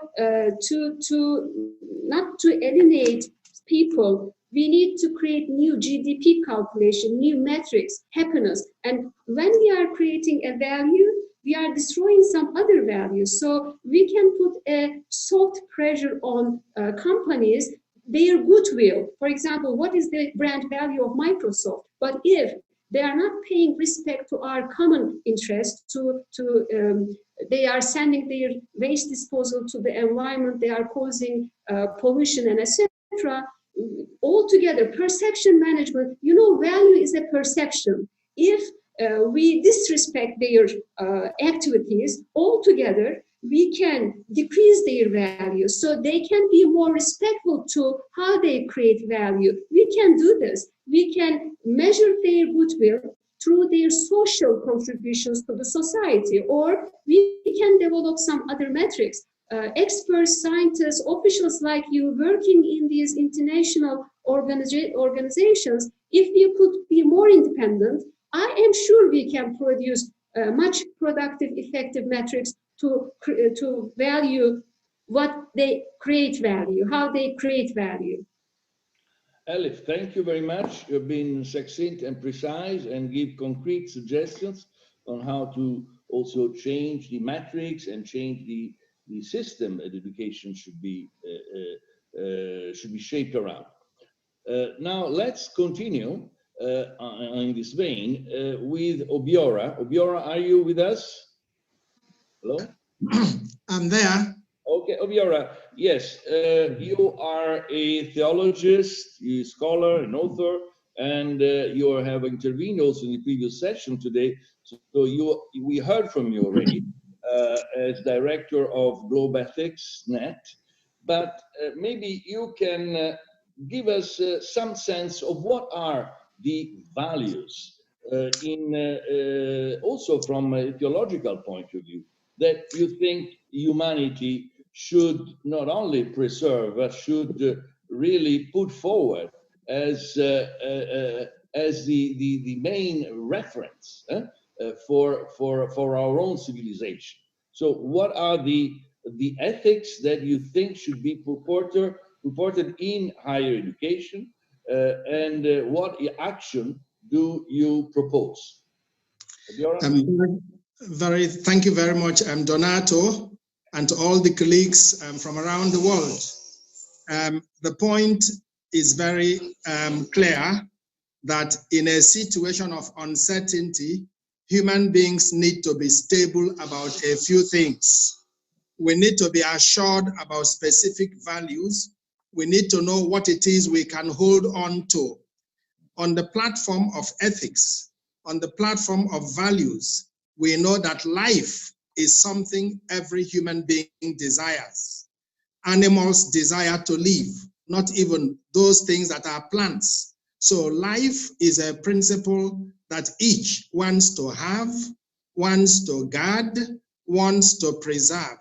So building an ethics around life is a key component of the agenda, I think, that we must pursue, following the question of pathways to transformation. The second point is to say that what we do at globalethics.net in Geneva is to build a global consensus of, especially on the youth, on their teachers who are found in higher education institutions. How do you ensure that higher education institutions transmit value? But how can higher education institutions get value and ethical orientation if the teachers do not have? If we look at the larger society and see the problems everywhere in the world, it starts small. If people steal, there is dishonesty, there is plagiarism, there is sexual harassment, there is wickedness, there is stealing, there is fake, and so on. You will discover that these are things we consider unethical. But when people are taught in education, even from childhood, to behave in a certain way that guarantees them a certain integrity, when they do research around these topics, balancing it also with the rational mind, with finding out why I should do things rightly, knowing that to do them wrongly will result in an overall collapse. So this is where the action has to be. Action around protecting life, preserving life. So what Global Ethics has tried in the past few years to do is to look around the universe, to figure out how universities can partner with each other, to do research around ethics. Look at the rankings we do of universities, ranking about the best that have produced something scientific. There is no ranking around ethics, for example, about when they say knowledge and character. How do you measure character? But exactly upon character, all of us depend, the goodness of the other. So COVID is an invitation to think twice on the paradigms we took for granted in the past. In other words, to look back to say education that is inclusive, education that has a platform that brings in others, education that is a fundamental right, education where currently we had it in the first panel that probably from Dr. Giannini, 5 billion human beings are out of school. Most of them live in countries of developing nations. And so you create already a gap of those who are going to school, who have access, and those who don't have due to many other reasons. How do we bridge this? So globalethics.net tries to use then the values of empowerment, of transformation, of integrity, of holistic approach, of competence, and even then of sustainability in building those values that society should call constant basic needs. It is a constant basic need. And on this, I would like to end this intervention. If we build a coalition around ethics, around values, we will be developing a new pathway to a world for everybody. Thank you. Thank you very much, Obiora. You perfectly answered my question, and I think that your life-centered perspective is certainly a guidance for all of us. Besides, I mean, you are an excellent partner for, I mean, beyond being a fellow of the Academy, through Globethics, you are a very active partner of our Global Leadership 21st Century program with the United Nations. This is of the greatest importance now, as you said, the fact that we can multiply our efforts and that we can combine them in order to have really the impact that we would like to have. So all your different positions come together. I mean, your positions as Globethics, other positions that we're going to hear from, I mean, they all are going to be reflected into our ongoing program with the United Nations. Thank you, Obiora, again. I want to acknowledge also the presence of many outstanding individuals. I mentioned Carlos before, but I see Manfela as well. I see many people from the World Academy, Rodolfo, and many others, Rodolfo Fiorini. All of you, I hope you will stay with us because you will have the possibility of interjecting and continuing the discussion. All those that I know and those I don't know. Among those that I don't know yet, I see Olivia Bina. Olivia is a senior researcher of the University of Lisbon, Olivia is also a fellow of the Academy, but we never had the opportunity of meeting yet. But we're doing it through this facility today. Olivia, you know, in this quest for new leadership, what is, in your views, the way to tackle the problem? Is there a plurality of strategies? Is there an approach that we should follow in coming together? Is there a way that we we can articulate different responses and different solutions? How do you see this coming forward? And again, the lingering question is still for you as well. Winding roads or the super highways? What do you think should be the right combination? Donato, thank you very much, and thank you all. Thank you for the invitation, and I'm really grateful for the previous speakers because a lot of very important concepts have already been presented. So I want to say a couple of things trying to address Donato's challenge of on the issues he's posed. The first is that I find it extremely difficult to talk about anything at the moment without really starting from the situation that I feel we are in. And this somehow makes it difficult and very confusing most of the time. And so my answer is very context specific. This is, I guess, what I want to admit. I mean, it may very much be my own limitation, but I don't feel it would be right not to state this. As far as the challenge that we want to discuss here, I want to quote a sentence that I've used often of late because it keeps speaking to me very deeply. It's a sentence that goes like this: not everything that is faced can be changed, but nothing can be changed until it is faced. And this is a quote from James Baldwin.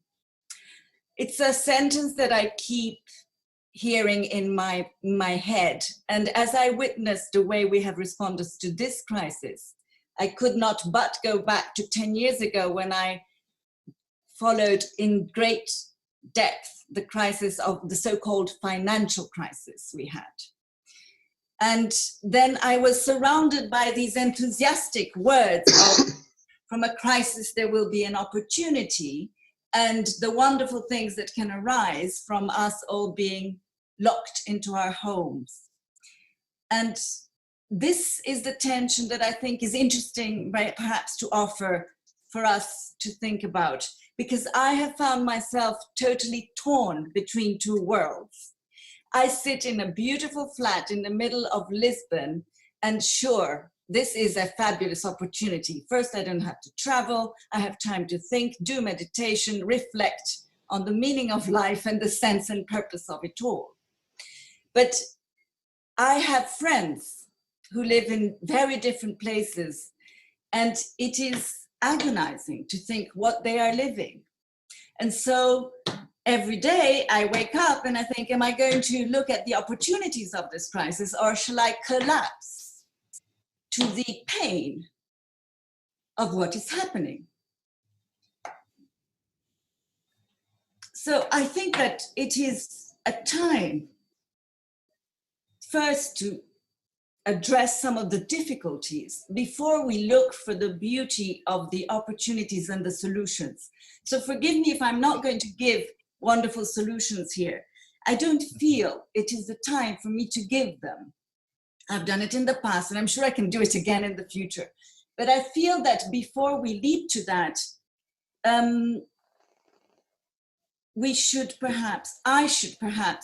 I need to pause. And I want to offer a couple of other points. One word that I've never used in my professional life as an academic is violence. It's not a word I study or use. And yet, together with the quote from James Baldwin that I shared with you, it is a word that is occupying my days and my imagination. Why? Because I have shifted from thinking about the unequal treatment of life, and I'm really grateful for all those speakers who have emphasized that we're talking about all of life, not human life alone. And inequality has been, of course, linked to the economics side of things. It's a very convenient way of packaging a lot of the problems that we need to face and leadership needs to address. But I'm beginning to wonder whether, as Alberto Zucconi noted at some point in our notes, we construct reality. Now, if we use the word inequality, are we doing a disservice to what actually the challenge is? Is not the challenge that our life and our world is absolutely violent in every possible dimension? If we switch from talking about inequality, which is already bad enough, and I can tell you lots of my colleagues don't particularly even like to engage with that concept, but we engage with the concept of violence, will that make it different? Would we feel a different sense of purpose and a different urge to lead in a particular way?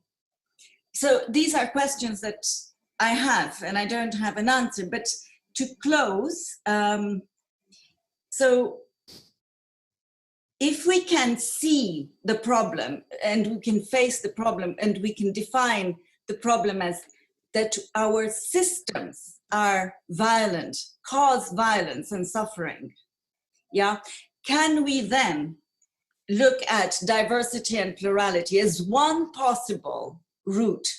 Perhaps it's a motorway. I don't know whether it's a set of paths, maybe both, as some of other speakers have spoken. What do I mean by diversity and plurality? Let me give you one example that I work on. Biodiversity. and the policy of biodiversity. The United Nations has a convention on it, yes, and so on and so forth.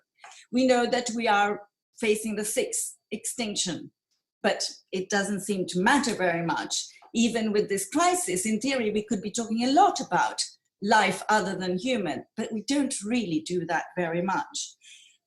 The point about the Biodiversity Convention, as an example, is that it shows how unable we are to actually embrace diversity and plurality. They're two different things. Plurality is basically the political discourse and the democratic space, yes? So diversity and plurality, to me, emphasize the violence of the system that is global. And even I took issue almost as a pun, but it's perhaps useful. Our title is Pathways to Global Transformation. But global, which is different from connected, embodies also a huge amount of violence for a lot of us as globalization processes. And transformation begs the question, for whom and for what and why? And who wants to transform to what? So I would like to open up all those questions before I find whatever motorway or pathway. But certainly one area where I'm trying to get my head around is the need for much greater space for diversity and plurality in whatever term we want to engage with. Thanks. Thank you, Olivia. Really appreciated your words, also your necessity that you expressed to have a pause before acting. I mean, and we try to inspire thoughts for action through the academy, but it's always very important to make a pause, to hold on, and then reflect, and then say what we feel and what we think that can be constructive. So thank you very much. Again, I think that Oppenheimer, as wise as he was probably anticipating all this. And now, even if he was not a prophet himself, but certainly the prophecies are in front of us. But now you called in Alberto Zucconi when you mentioned the need to look into the construction of reality that society builds for itself. Alberto, are you with us? Yeah. Good afternoon to you. Alberto is a clinical psychologist. He's also the co-founder with Carl Rogers of the Person-Centered Approach Institute, and he is an expert in education, in higher education, and in the new paradigm for well-being of humanity. So my question to you, Alberto, is what does it take for a sustainable society? This is mainly the point, because also from the discussion we had before, we heard, yes, sustainable is not enough. This is what Pavel was saying. Maybe we need something more. What is the society that you think we should build? I mean, and how in a society can endure and can be confronted with the shocks like the ones that we are confronted with right now and still withstand? Over to you, Albert. Thank you, and hi to everybody. Well, I would say that first of all, I don't think we need one better and different society. That would be a tragic mistake. We don't need one society. Would be similar to dictatorship that want one society and empires. We need to be more aware, and although I would speak about education, I'm not talking only about traditional education. As already Olivia and Chapney and Obiora have pointed out, and I agree with their, underlining different things. What I call, it's not that I call, what the sociology of knowledge underlines an obvious thing, that the word has not well understood. Even the people that want to change the word have not understood. Starting Marx, Engels, the big utopian. Well, we as people, we do not live in reality. You know, we are always hypnotized that we live in reality. And we kill each other because people do not agree with our reality. This is totally crazy. This happened between a culture, between a country, but even in the family, you know. What is really tragic and for a sustainable but even prosperous society is to be aware that, and that's why I find education to be tantamount, is that not only in elementary school, but education that you receive when you're born from your parents and your peers, from the television, for the fable, but of course, when you have a PhD in some topic and you read to believe that you are a doctor in something, yeah, and for sure you're going to be part of the problem, not of the solution, even if you are really good intentioned. The problem is that we see things in one way, even when we promote a change and when we promote sustainability. The point is that, you know, in the education, we create words, we create narratives, and we are not aware of what kind of narratives. Chaplin underlines something I agree very much. We say this nation is rich, and how we measure the national gross product. That's crazy. That is totally incompetent. That is not how you measure if that country is prosperous, because you don't measure with the general product how much destruction you have inside and outside. So if you have already measured the triple bottom line, quadruple bottom line that measure, you know, societal impact, natural capital impact. And so in education, you have doctors still coming out, they know about the illness, but not how to defend and promote health. And if they think they are health promoters, they're still blind because they mean health promotion of Alberto Zucconi or Olivia Bina, and that is worthless. We need the social health, and certainly ethics is about the blood, the circulation, the pulsation, the breathing of social health, like Obiora and also our friend Shoshana from Global, from the Interparliamentary Coalition of for Culture of Peace and Ethics. Yes, we should teach ethics, but actually we teach it. Every time you go to a movie, they are teaching ethics, mostly the wrong one, the destruction one, the polluting one. When we say that is good, that is bad, that's ethics at work. Ethics is not in the courses of ethics, in everyday construction of life. When we open a TV, it's full of ethics, mostly about able to become rich so you can consume a lot.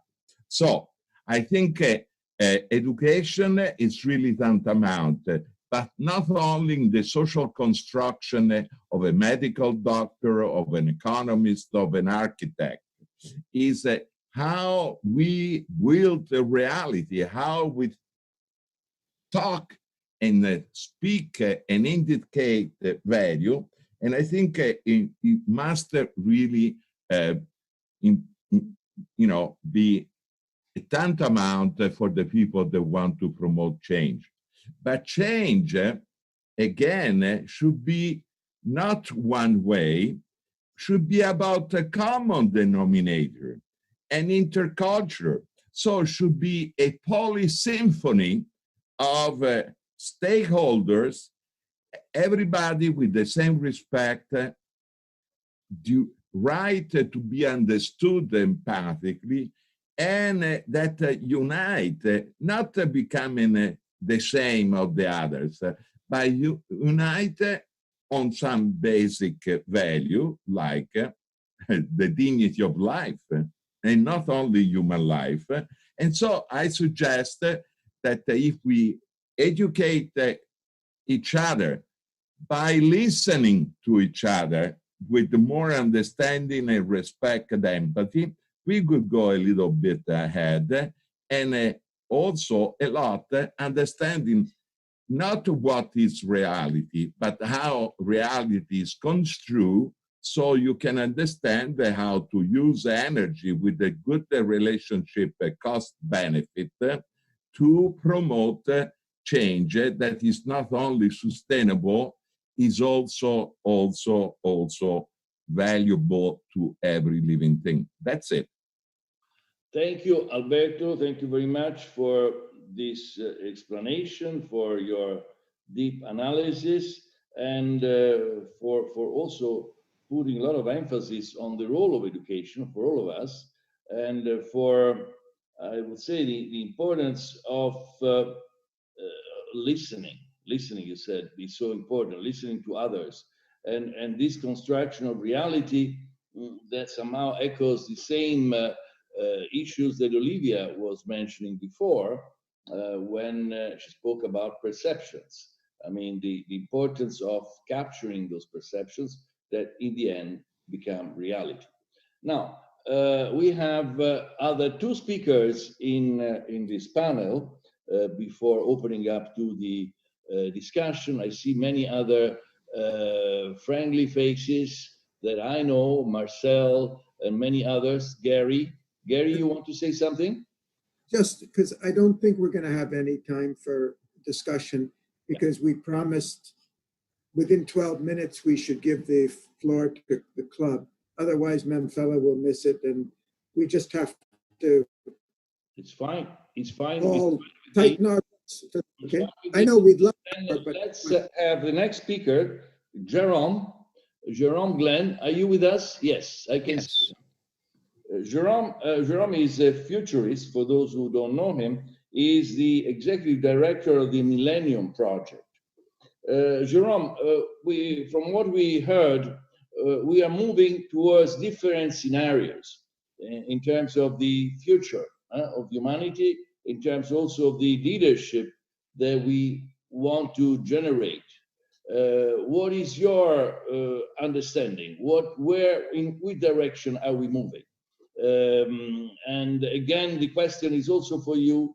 Do you have a preference in terms of the small winding roads or the superhighways, or again, you think that we should use both? To you, Glenn, to you, Jerome, for 5 minutes. Okay. I think we should use both, and we should also use airplanes and our imagination. I was asked to speak about strategies, pathways, so I thought I'd very quickly make 3 points. The first is a strategy for the transition from the information age to the conscious technology age is building synergies between the knowledge of the technocrat and the attitude of the mystic. We are in the process of micro-miniaturizing technology, putting it in and on our bodies, and externalizing our awareness and our knowledge and so forth into our physical environment. When we have a continuum between consciousness and technology, in a way that we simply have a continuum here between I'm talking to you, you're talking to me, but we're really not. We're talking to a machine, but we sort of create a perceptual space for that. When a civilization does that, that would be a conscious technology civilization. If that civilization is good, in my judgment, it'll be because the mystic in ourself and in society, and the technocrat in ourself and in society somehow work on those synergies to make it okay. The second point, is that the Millennium Project's 15 Global Challenges is a framework for understanding and anticipating global change. We've got to be able to wrap our mind around all of this and have a way of doing it.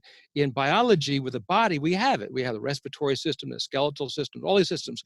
So we have a system of understanding our biological functions. We can do this on a global basis. The 15 Global Challenges is our offering. Been doing that for 25 years, updating it, and it's a way of managing understanding of global change and where it may be going. The third point was very nicely made by the speaker from UNESCO about collective intelligence. We have created a global collective intelligence system in the future. It's very early, it's very embryonic, sort of like the Wright brothers glider plane. We're not flying off to the moon yet, but it's a global futures intelligence system, is a collective intelligence system to keep track of it all, so to speak, and support the participation of individuals and experts together in the system, and global leadership so that people can understand the interactions of all of these things so that they're getting more synergistic strategies. And these can address, of course, both security issues as well as opportunity. One of my big complaints in all of this sort of stuff is we don't give equal time to the opportunity as we do to the problem or the security issues. And I think that we have to balance that. That's all I've got to say.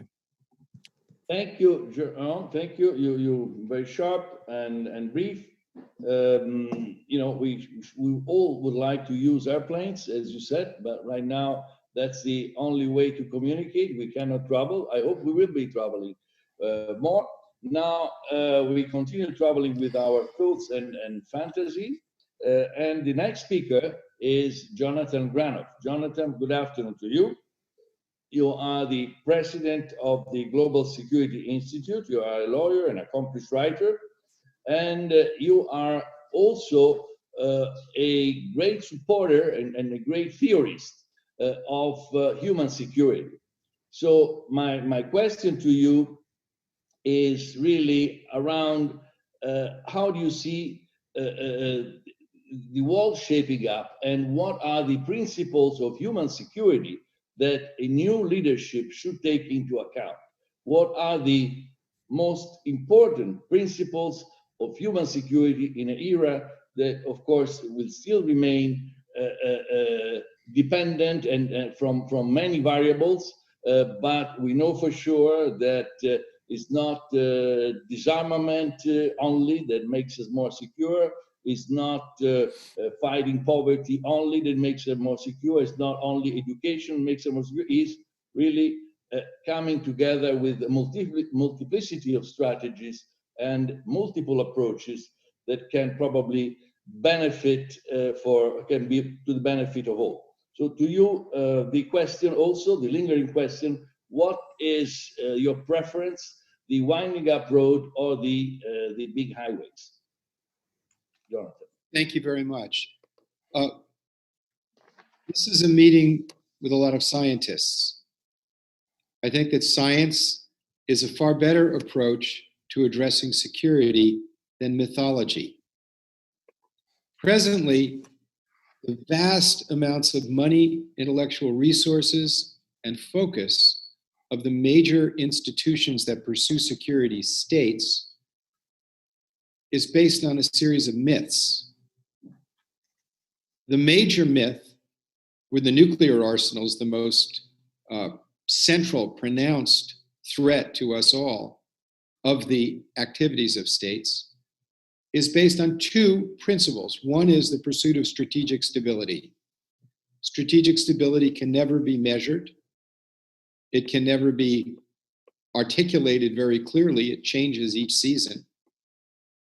At one point, it was based on the theory of mutually assured destruction.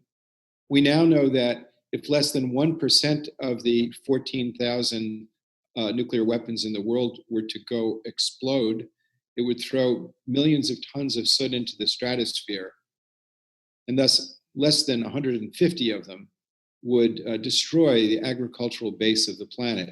So we've moved from mad to sad, self-assured destruction. What kind of pursuit of security could be rational based on the ongoing threat of self-assured destruction? based on an abstraction. That's a myth. The second myth is the pursuit of military superiority. That's the odd counterpart to strategic stability, and it's a contrary direction, actually. Again, a myth. It did not prove realistic in the Soviet invasion of Afghanistan, nor the NATO invasion of Afghanistan, nor the United States war with peasants in black pajamas in Vietnam. Military superiority in an age of high tech and increasing capacity of fewer people to do more harm in less time with less resources is totally mythical. So I look at what are the real threats that we have, and also these threats of nuclear annihilation and war. These are threats that we recreate in the concept of the security of the state in derogation of human security. Human security is the first duty of the state. The first duty of the state is to make the citizen secure. And in today's world, any state cannot make its citizens secure without global cooperation to address global threats. No major business can function in today's world without recognizing the global market. No individual's health can be secure without recognizing global health. Last I looked, viruses don't carry passports. They don't care whether you're rich, poor, black, white, Muslim, Christian, Jew. And so we need to look at realism. What are the real threats that we face? That's what security is about. Real threats relate to the health of the phytoplankton, which is organisms in the ocean that provide 50 to 70% of our oxygen. If that ecosystem collapses, and it might collapse given the pollution of the oceans and the climate we're affecting, you and I and everybody on this call and everybody we know and everybody we love and all the grandchildren we might have will all die. That's real. And that is being corrupted. The health of the phytoplankton is at risk because of another myth, which is an infinitely expanding economic order. Mythical, because the planet doesn't sustain that. The very health of the climates. I was in Greenland last summer, and I saw the billions of tons of fresh water that's been, locked there for billions of years, just flooding into the oceans. You have to see the scale of it. If 100 years ago we had planned on melting the polar ice cap, we wouldn't be able to do it. But now we've set up an economic order that's doing it. That's mythical. That's mythical thinking. The health of the topsoil, the health of the water table, the health of our immune systems. These are all measurable. They are all technically solvable. The problem is we are following mythical thinking. Now, I say we need to what I call progressive realism, which is applying the lessons that the scientific community has acquired to addressing the collective threats we have. Now, one of the impediments to this is the nation-state system as the locus of security. So we're pursuing secure states without secure people. It's absurd. We forget the origin of the modern state was largely to end mythical thinking of whose definition of Jesus' love was preferred in Central Europe. And thus we had the treaties of Westphalia that stopped the 30 Years' War. So the purpose of the modern state was to express the value of peace and security. The modern state cannot obtain peace and security for its citizens without engaging in global cooperation focused not on the mere security of the state, but on the security of people. So I am suggesting that all of the serious thinkers engaged in the World Academy and engaged in Moscow University and all the universities in the world and UNESCO and any people that are seriously thinking, actually just understand that we're on the wrong bus. The bus of pursuing improved weaponry, if the goal is security, we end up with improved means to an unimproved end. The more we perfect the weaponry, the less security we obtain. We need to fundamentally move from mythical thinking to realism. And one last point. Human security, to be realistic, has to include an aspect of human beings that makes us a unique creature on the planet. Not only because of our intellectual capacity are we able to literally destroy the natural world, but we're also able to express profound values. That's what makes us human. Compassion, love, justice. These are what make us human. So you cannot do realistic planning for a creature that's a moral creature that gives meaning to our very existence. An existence without love, an existence without justice and compassion is an empty existence. We don't just eat, sleep, defecate, and die, and procreate and die. We pursue meaning. And therefore, there are certain universal principles of ethics that we have to recognize and bring into practice. Of course, the Universal Declaration of Human Rights is the most powerful, positive, law-oriented document we have. It's soft law, but it's positive law in a sense. The other is the Golden Rule, which you can find in every single religious and philosophical tradition in some iteration. Every single one, because it comes from the architecture of being human. Little children, in all the studies, and when they hit about 6, 7 years old, they immediately have a concept of fairness. It's really because it's built into our humanity. We know that if you don't apply the Golden Rule in your family, chaos ensues. If you don't apply the Golden Rule in your personal life, you will never find inner peace and security.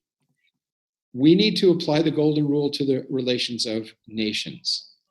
But human beings have a higher calling, which we should never forget. And I'm going to end with a quote from one of the founders of the World Academy of Arts and Sciences, an unassailably recognized scientist of our time, that no one could say that he did not understand science. Albert Einstein said, "O youth, do you know that yours is not the first generation to yearn for a life full of beauty and freedom? Do you know that all your ancestors have felt the same as you do and fell victim to trouble and hatred?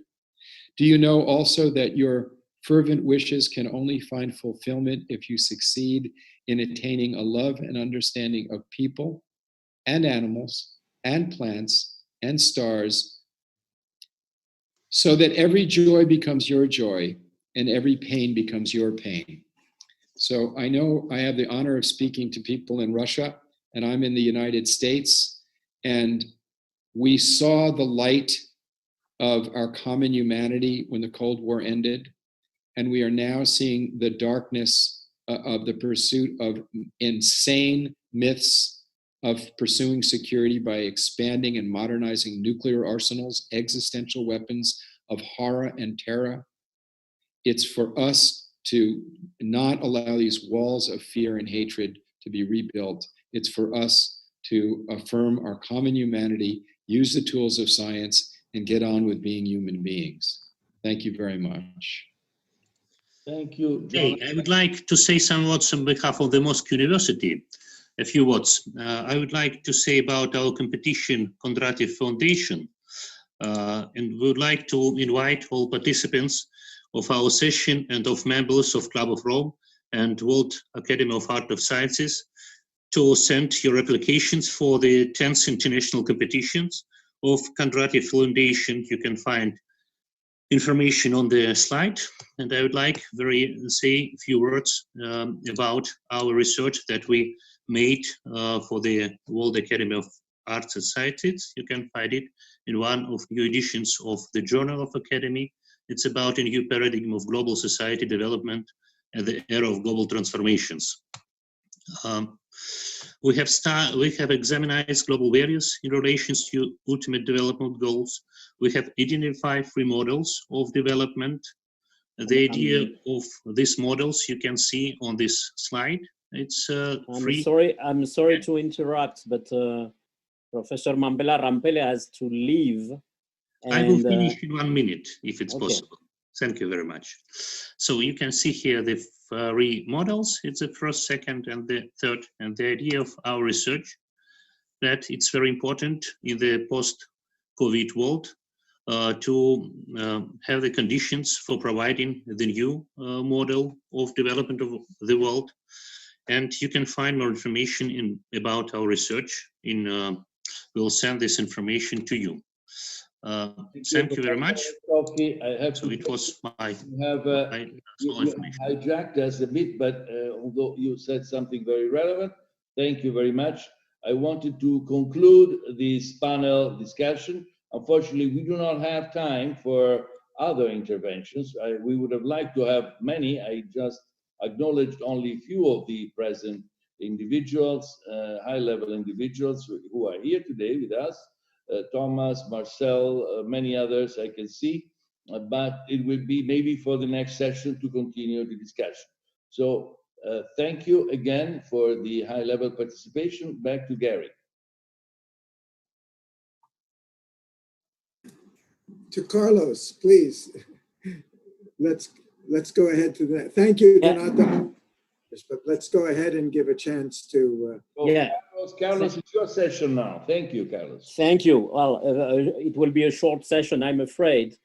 Let's start it. The plan is as follows. First, I will give the floor to our co-president of the Club of Rome. Well, first, I want to apologize on behalf of the other co-president, Sandrine Dixon de Clèves, who had the intention to participate, but her agenda is crazy, so she couldn't be here. But we have with us Mampela Rampele, co-president of the club. And so I would first give the floor to her. Then I will give you a presentation on what the club is doing, what it has been doing lately, also putting it in the context of the history of the club. And then at the very least, we will have also the intervention by Honorary President Ernst von Weizsäcker. And then we will see how much time is left for questions and other interventions, okay? So Mampela, the floor is yours. You are muted for the moment. Okay, good. Well, good evening now, I would have to say, and thank you so much. I have been greatly enriched listening to all the interventions that have gone before. What I would like to simply say, because I don't want to take up more than just a minute or two, is to thank all of you for having made this platform possible and for not having been discouraged by our inability to travel, but to use technology to bring us together to continue to reimagine what kind of world we would like to live in, and not the world that has made COVID-19 possible. We at the Club of Rome are delighted to be so closely working with many of you, particularly WAS, UNESCO, and the UNDP, and of course, I would have been very pleased, Yuri, to be there in Moscow. I've never been to Moscow, to see your great university, and I think you've done a great job in creating this platform. Our task at the Club of Rome is to continue our historic role of being thought and act leaders. And I think I've listened and I can identify that we are like-minded, all of us from the various organizations represented here, because thought without action is meaningless, as well as action without thought is clearly meaningless. So I would like to leave you in the able hands of Carlos to talk about what we have anchored our work on, this exploration of how do we emerge as a human race from these multi-layered emergencies that we face. And we, people, have brought these emergencies upon ourselves. Thank you. Thank you, Mampela. You couldn't be more brief and inspiring at the same time. So now let's see if sharing the screen works well.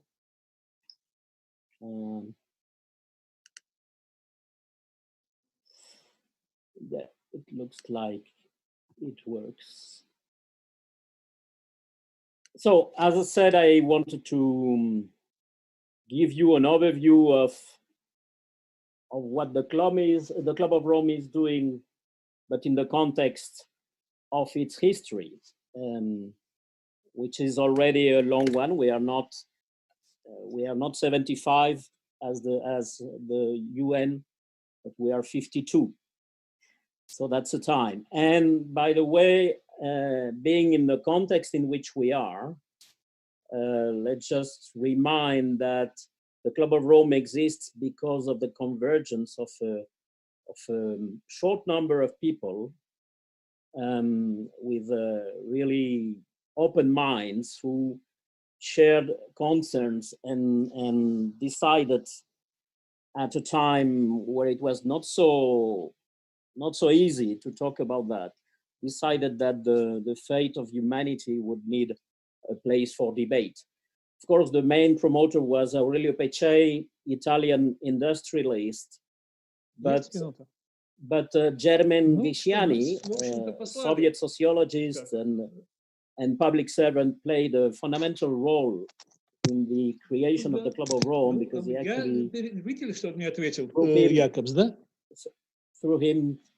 through him Aurelio Peccei was put in contact with Alexander King, and they co-created the Club of Rome with the help of Erich Jansch. Aurelio, an Italian, German, Soviet, with a mix of... Sorry, could you mute your mic? Да. Я тоже думаю, что мы, то есть одно получали. Александр, звук выключите, что вы делаете?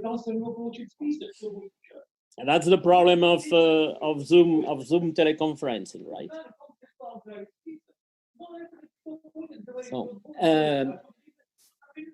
So, as I said, an Italian, a Soviet with origins in Georgia and Armenia, a Scottish, and an Austrian,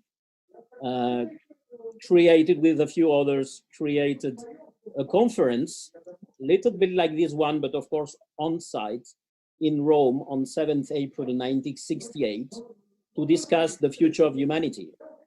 And the conference was a failure, was described as a failure because the people present did not reach an agreement on the important questions which were debated. But that led to the creation of the club as an organization.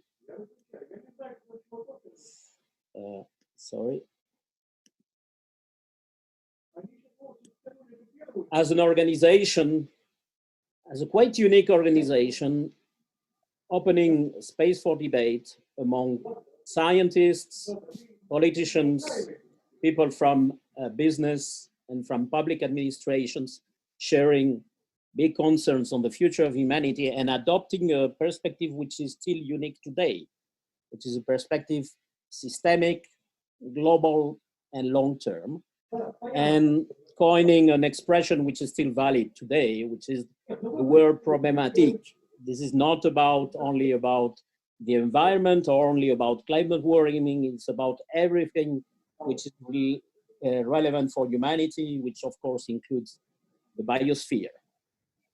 And many years later, when the 50th anniversary was approaching, we got engaged under the leadership of the then co-presidents Ernst von Weizsäcker and Anders Wickman in the preparation of a report, of a collective report. So the Club of Rome became very well known due to the Limits to Growth report published in 1972, which sold 30 million copies.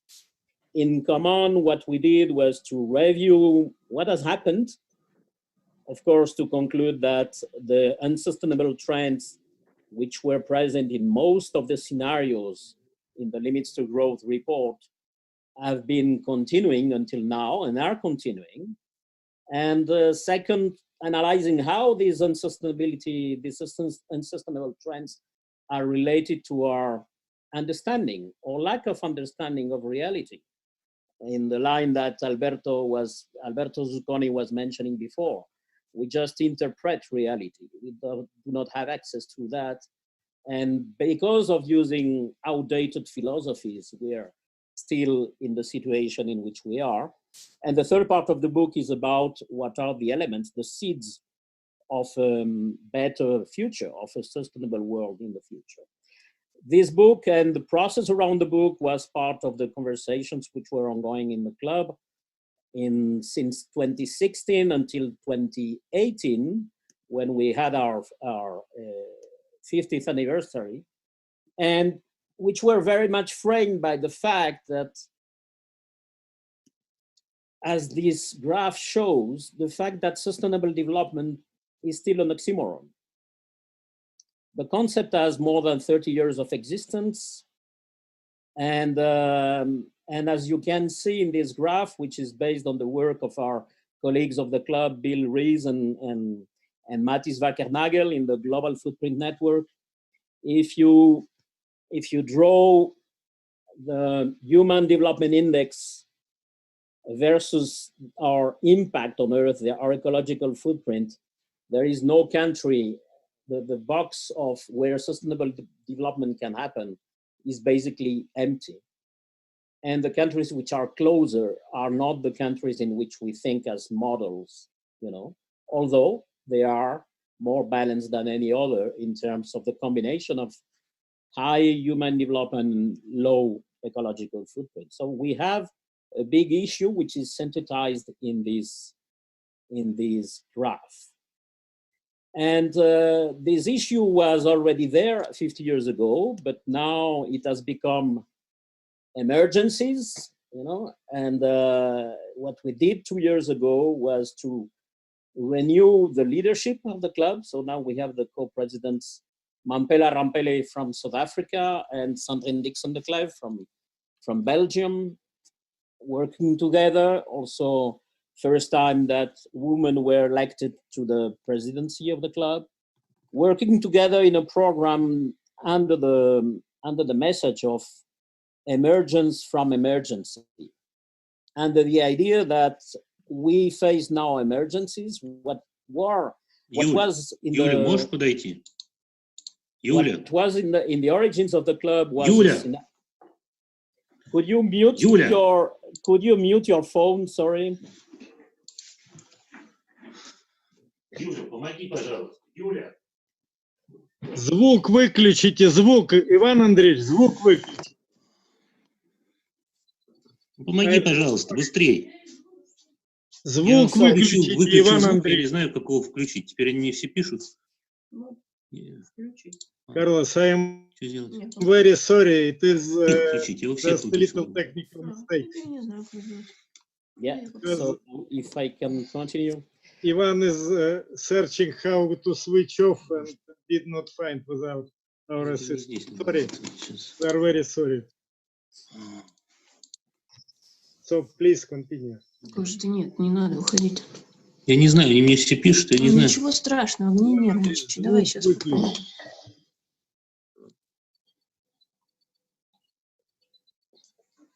Как передать права организаторам? Ну, давай быстрее. Чего быстрее? Олег, я что-то... Там слышно, что происходит? Можно не говорить ничего, чтобы они... то мне что-то пишут, включи звук. So sorry for the background noise, but I will try to continue. I was expressing the idea that what was an anticipation 50 years ago in the scenarios simulated in the Limits to Growth report have now become emergencies, no longer in the future. The emergency, now it's obvious with the COVID. It's a fact shared by all humanity with the COVID, but it was already obvious before the COVID, but most of humanity didn't want to look at that, to realize that, that we were already in emergencies, and not only from the point of view of climate warming, but also from the point of view of biodiversity, social inequalities, exhaustion of resources, and so on, which is what is described in Come On. So what we have done as well is renew the leadership, adopt this lemma, and create a structure of 5 hubs where we address thematics, big thematics, which in our view have to be addressed together and are absolutely key to think about the future of humanity, and to think and act and promote also action and catalyze action. It's not only climate and planetary emergency, it's also how we imagine, how we initiate dialogues with the next generations, those who will be there here after us, and who will build the world of tomorrow. And of course, it's about reframing economics, economic theories, and reframing and rethinking finance to help us to go towards sustainable well-being. And it's also, and this is why the emergence, it's also about how new civilizations, in plural, would emerge, civilizations of sustainable well-being. And that's what we are pursuing. The development of this program, of this thematic program, is what we are doing. We published, we presented it in September last year at the United Nations in New York. We presented this planetary emergency plan, putting on the table the many dimensions which are intertwined, because we continue to be very much in the systemic perspective and in the state of the art of systems thinking. And we look forward. So now, yes, it's true that it has become a more common idea that we have to get out of the COVID towards a different future. Let's see, I share many of the feelings that Olivia Bina put before on the table. Let's see if we are able to do that. But in any case, this is the situation in which human civilizations are facing now. A situation in which we are stuck, in spite of our knowledge of the challenges. We are not properly addressing them, and we will bifurcate in one way or another. And of course, the club is working to bifurcate in the upper branch to more complexity and diversity, but to new harmonies and richness. This is what the Emerging New Civilization Initiative is about, with the support and collaboration of the World Academy. We organized a workshop in Dubrovnik last year, and we are working in the consequences of what we discussed there. And following a line of thought, which is very much informed by the question of how do complex systems change? We have been talking all the afternoon about transformation. And of course, the system we want to change, to transform, is the most complex that we can handle. And complex systems do not change the way mechanistic systems change. So we have to change our way of thinking, our epistemology to address that. And we continue to feed our reflections on the best of systems thinking. And Nora Bateson is also a colleague in the club, and the core of her ideas is about mutual learning. Complex systems change through mutual learning. This is a process. We don't have a recipe. No group of experts anywhere have the recipe for the transformation to happen. It doesn't work that way. It may work in a different way if we rethink how new knowledge is created, how knowledge and action takes place. And this is, for instance, just an example of what we are doing. There are many more. A project we coordinate in partnership with UNESCO about giving to territories, to territorial communities, all the assistance and the help they need to define their own pathways towards sustainable well-being. This stems from the conviction that there will not be one recipe, one universal recipe for sustainable well-being, that each community on Earth, each territorial community on Earth has to find its own pathway. And we have, in a way, to put upside down the existing method of knowledge creation by ensuring that the questions are the questions, the practical and the real questions of the people on the ground, and that we address those questions with all the resources, academic and whatever, that exists around the world. RI is the acronym for Responsible Research and Innovation, and it's very much at the core of our reflections on these emerging new civilization initiatives. So this particular project, but this is just one example, is about working with 6 territories which are in different ways under stress. Iceland is under the stress of climate warming. South Africa is in a completely different type of stress, of course, of basic, ensuring basic well-being and the highest levels of inequality. But we can find also territories in all Europe under stress and asking the question of how do we go towards sustainable well-being. And that's it. Thank you very much. I'm at your disposition, of course, and if you have any questions, you can email me. And I would like to give the floor to Ernst von Weizsäcker. Carlos, before you pass the floor to Dr. Weizsäcker, I would like to apologize again for this technical interruption, which just stresses the importance that we master the virus story, and we come together in Moscow, hopefully in October, when we can sit live and continue our discussion without pressing on buttons and sometimes not knowing what to do with these buttons and how to stop the sound. Thank you for that. I think we are all looking forward to go to Moscow. I already know, I've been there, but I will be very happy to come back. So, and especially, I would like, on behalf of the organizers, to thank Dr. Ampele. Ampela, you first made a beautiful welcoming address. Thank you so much. And then thank you for your participation. And I think we have done something historical, because has never been such a meeting. And if, as moderator, I maybe organized it not in a correct way, excuse me, please, but it was not my intention to hold you, and I did not know that you have to leave. And this is, again, my apologies and congratulations to the 50th anniversary of the first meeting of the Club of Rome.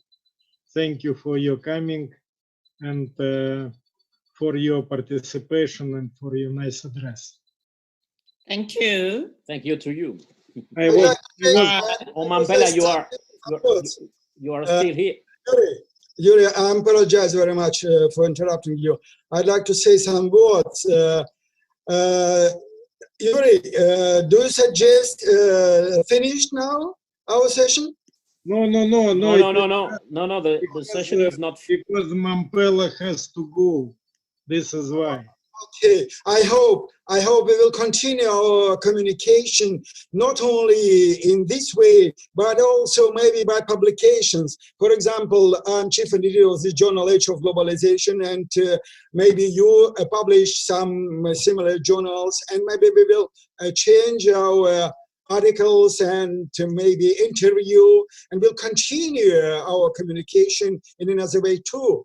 Of course, in autumn we will meet in Moscow, but this is a long way. Communicate more in different languages in with our journal. Thank you so much. Okay, so Ernst, are you, so Mampela has left, right? Yeah, so. Yes, I'm Ernst, fine. Are you with us? Go ahead. Thank you very much. Like Mampela, I'd like to thank you all. I mean, it was very enriching 4 hours of just listening. I'd like to make 3 points. The first one is, as usual, when human beings speak with human beings, the subjects are human-centered. The only exception, in a sense, was that of Olivia Biener, saying, this is not right. This is out of balance. And it becomes extremely dangerous for humanity unless we change that. The second point is globalistics is a wonderful new word with a positive connotation for global thinking, which is a good thing. On the other hand, there are downsides. I used to be chairman at the German parliament of a committee on globalization. What we found out was that the term, the word globalization did not exist until 1990. And we were curious why. And the answer was very simple. Until 1990, the dominant feature of world politics was the conflict between communism and capitalism. And during that time, it was absolutely essential for capitalism not to be capitalistic, because otherwise the people of the world would have gone communist. But when communism was gone, capitalism got arrogant. It's the neoliberal thinking. They said, why do we need the state? I mean, markets are so much better in discovering opportunities than the state is. The state is only bureaucracy. It costs money, and what's good? What is it good for? You know, this is what globalization meant for the then coming 30 years. So much of today's neo-nationalism is an anger against what happened during the last 30 years. Now, of course, globalistics, like the thinking of the Club of Rome, tries to build on the positive sides, but we have to acknowledge that if globalization is justly left to the markets, it's destructive. We need a balance between state authority and the markets. This was the time of Adam Smith. At the time of Adam Smith, the geographical reach of the market and the geographical reach of the law were identical. No problem then. But today, markets are global and the law is national. So markets are blackmailing the state to always do things that are good for returns on investment. And this is part of the problem. We had a wonderful banker in the Club of Rome, Bernard Littard, who showed how this mechanism of blackmailing was functioning. Okay, so much for the second point. The third point now is essentially what Carlos has already said, this book, Come On. In a sense, it's sort of revolutionary. Be careful reading it. You know, part one is essentially the story of the limits to growth, including then the modern things like globalization, digitalization, and the rest. The second thing is we will not be able to remedy all the new and old misgivings unless we arrive at something that we call a new enlightenment. The old enlightenment was great as a liberation from authoritarian churches and regimes, but it was essentially utilitarian. It was human-centered altogether. It was reductionist in terms of analytical philosophy, and had very little sense for long-term things. It was essentially, utilitarian is essentially short-term. So, a new enlightenment, what could that be?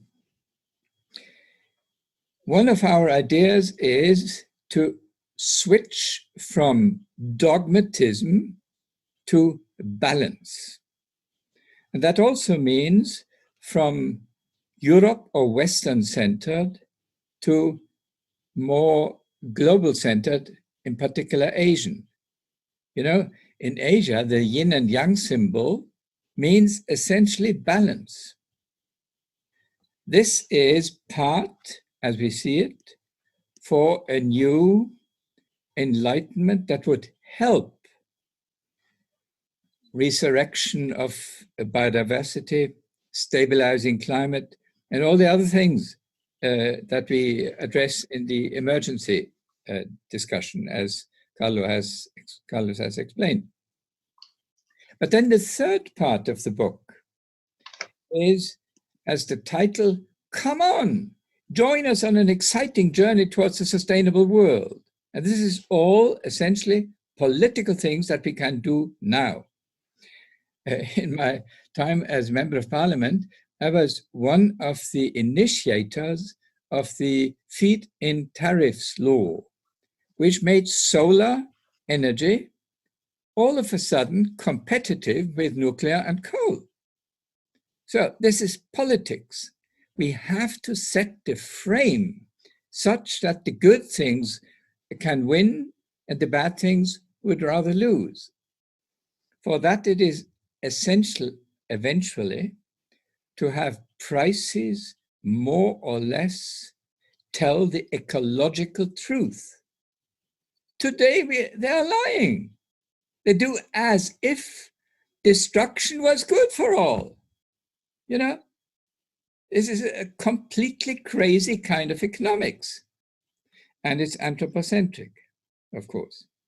Okay, this I think is all I wanted now to share with you. And if there is a few minutes left for discussion, I'm ready, as is Carlos, of course.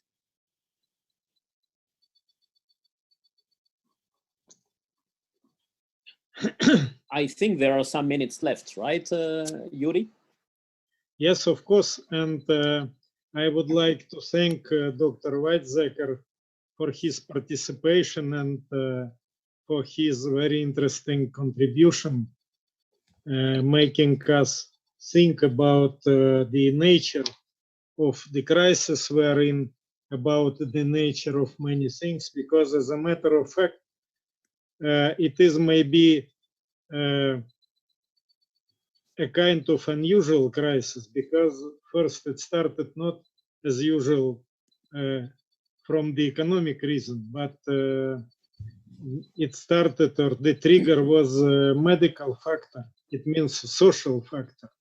Then we can qualify this crisis as a hybrid phenomenon. It involves many aspects, including social, including economic, including psychological, including philosophical one, and so on. This is why I fully share the idea that we have to continue this fruitful discussion, because today I have such an impression, we wanted to speak longer. We wanted to continue, and maybe even before we master the virus story and can can come together in Moscow, maybe we shall consult it, write to each other. Maybe we organize another session of this kind, because in my opinion, it was extremely interesting and extremely new as a new composition of basic elements.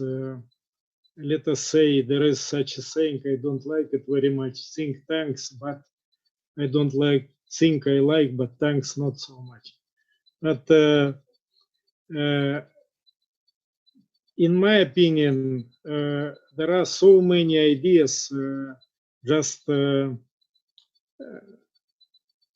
which need further discussion. Also, Professor Chumakov, he wrote me already a message that he would like to speak and so on, but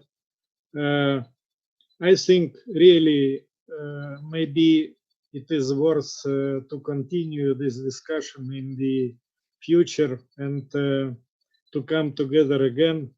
And because I think also the proposal by Professor Chumakov to that you present your articles, maybe your thoughts in written form, which we can publish here. We can present our thoughts, maybe, which could be of use for discussion by you. In other words, I think it was not in vain that once we thought together with Gary, with Carlos, then with Mampela, that it would be good to have such a discussion. And there was a good occasion, our Congress, and I think that we were correct in our intention, and what we had today confirmed fully that we have something to discuss, and we have something to propose, and we have something to elaborate jointly. Sorry for this remark. Carlos, the floor is yours. I a little bit abused. No. Thank you. Thank you for, I mean, I absolutely share your feeling that that the conversation has to continue among us, for sure. In Moscow, when we will be able to do it in Moscow, and in a platform like this before that. I see that there are several hands raised. Rodolfo Fiorini, our friend and colleague from the UAS. Rodolfo, the floor is yours. Thank you. Thank you. I also it's nice to see so many friends here. So hi everybody, and I just want to say a little thing. You know that I always looking for operative solutions, and I really appreciate the presentation of von Weizsäcker, and following some consideration from Olivia Bina, and on the point of balance. And so I want to add a further suggestion for a reading, a book from Mary Catherine Bateson that is on active wisdom. And so please, I warn you, it's a dangerous book, because it's revolutionary. And I think that we need to read, we all need to read that, and then meeting again, taking advantage of that background. That's my little suggestion. Thank you for your inspiring thought. Many thanks, Rodolfo. We will follow your advice on the book by Mary Catherine Bateson, who is, as you certainly know, is the older sister of our colleague Nora in the club. And yeah, the Batesonian thinking is very present in what we do. So now I see Viktor Kamishanov. Thank you very much. I would like to congratulate all of us with a very interesting discussion which we had all through this evening. And in connection with the presentations, I would like to draw one attention to what has been said by Yuri Sayamov and what was very well presented in the presentation on the activities of the Club of Rome. I think that one of the most important elements of today's life is the development of the dialogue. This is what we have lost in the last maybe decade. And less and less people are involved into the dialogue in order to understand what is happening in today's world. And the second element, we have discussed a lot of things related to the education.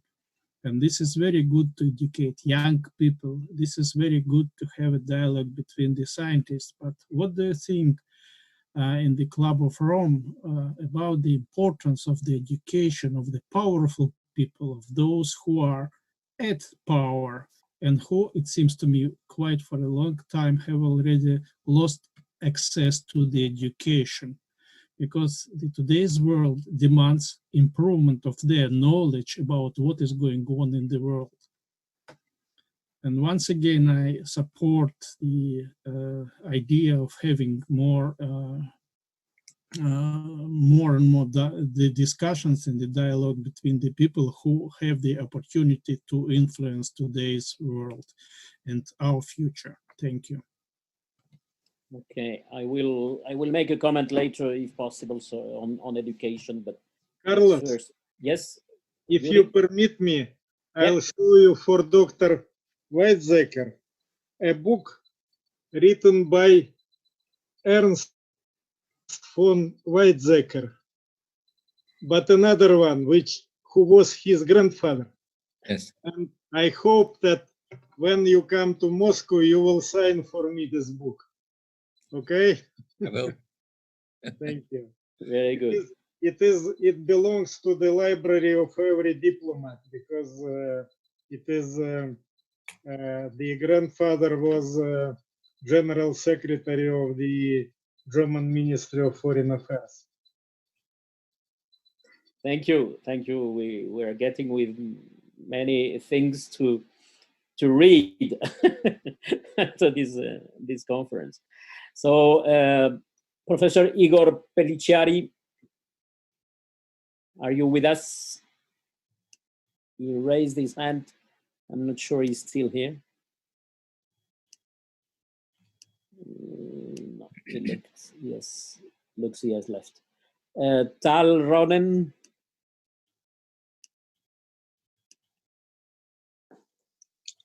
Left as well. Tal, yes? Yes, can you hear me? Yes, go ahead. Hi. Around the issue of education, we are firmly believers that as a result of the domain of transformation, there needs to be a combination of education and coaching as a profession to educate, the Janos Korczaks of the future. And we believe that if you deliver education that is thrived and designed around 4 dimensions, we call it dimension, which is economical education, environmental education, social education, and consciousness, humanity education. You can bring it in education in a format of coaching models. And we think that in the arena in which we have very little time to impact many people, and as a result of a very extensive trial out we did with the state of Colorado, if we want to connect between younger education, K-12, young generation, the Greta generation, and our institutions, we need to intervene with decision makers, connectors, mavens, and coaching people. And this gathering, the World Academy of Arts and Sciences, the global experts, can be the cloud of knowledge for those new coaches, educators that can be brought forth. They will also be able to introduce the complexity of a four-dimension world to the young generation. So we are looking into a trim tab in education, and I think we are able, and if we be smart enough with the World Academy Art and Science, there's a pathway for transformation on a very grand scale. Thank you. And now I see also Marcel van der Voorde. Yes, you are here. The floor is yours. You are muted, Marcel. Please unmute. Is that okay? Yes. It is a great pleasure being in this meeting. I've learned a lot. And a more important meeting with the problems within the United Kingdom and Europe. But at the end, I decided to stay here at this meeting. It was very interesting. Also, thank the organizers for that meeting. I only would like to make a very few points. I would like to make a story, but first a very few points. The first one is there have been many problems put on the table, but at the end, not really solutions. How to go from the complex world where we are today, to the next world, what we would like to see as the ideal one. And by solving problems, you will not arrive at this ideal. It is not from top down that you have to approach these problems, but more from downwards to the top. And there are a number of pillars. I would only like to mention what has been taught today in detail about the education. My present experience are as follows. I'm still thinking on a world type of university. I have close contact with Tokyo. I'm still advisor to the rector of the university. And how far Japan is away from Europe is enormous. But the same thing when I am at the Tsinghua University in Beijing. That is an enormous distance here. But when I was professor and the visiting professor at the University of Moscow, the state university, about 15 years ago, I also felt that the way from Moscow to Brussels is enormous. So I really feel that a long way had to go. We have no institutions anymore to do it. If you look, and it is a pity that the representative from the UNESCO is not there anymore, who gave a lot of speeches today. I disagree. I cannot agree with all of those. But we cannot rely anymore on an institution as UNESCO. Without power, it was already mentioned that there was a lot of problem with the power of the institution. In addition, they don't have any means anymore. The United States dropped out, and all the young people of the UNESCO, people with the great brains, are not there anymore. The UNESCO had also set up of the United States, set up in Tokyo, the University of the United Nations, but this is not known by practically nobody, even by professors and universities. So education is, to my field, one of the pillars to go from A to B. Now, in the case of education, you should, and you can only do it to set up something worldwide, or what I personally am thinking, as member of the club of the WAS, the World Academy, where the president gave also a very nice speech this morning. The point is here that we cannot count on many institutions in order to create the so-called world system. What I did in my life, that is to create in Europe a European system with the Bologna Declaration, where all the countries got the same system, and afterwards with the Erasmus. I think we should have a same Bologna for the world, and we should have the same Erasmus for the whole world. It is impossible to solve, it is impossible to solve the problems if you are sitting around the table and as I see it on the level of the European Union, each body is looking for himself, that are all egoistic kind of approaches, national kind of approaches. And in many of these cases on a world scale, if you don't know the people or the language, not only the language itself, but the language, if you don't know the culture of your partner, it is very difficult to find an optimum solution with it. So it is very, very difficult to go from A to B. And I think what is vitally important, what has not been discussed too much today, that is, what is the roadmap in order to do it? And the second point, who is going to do that? Not only in the education, but also in a number of other areas.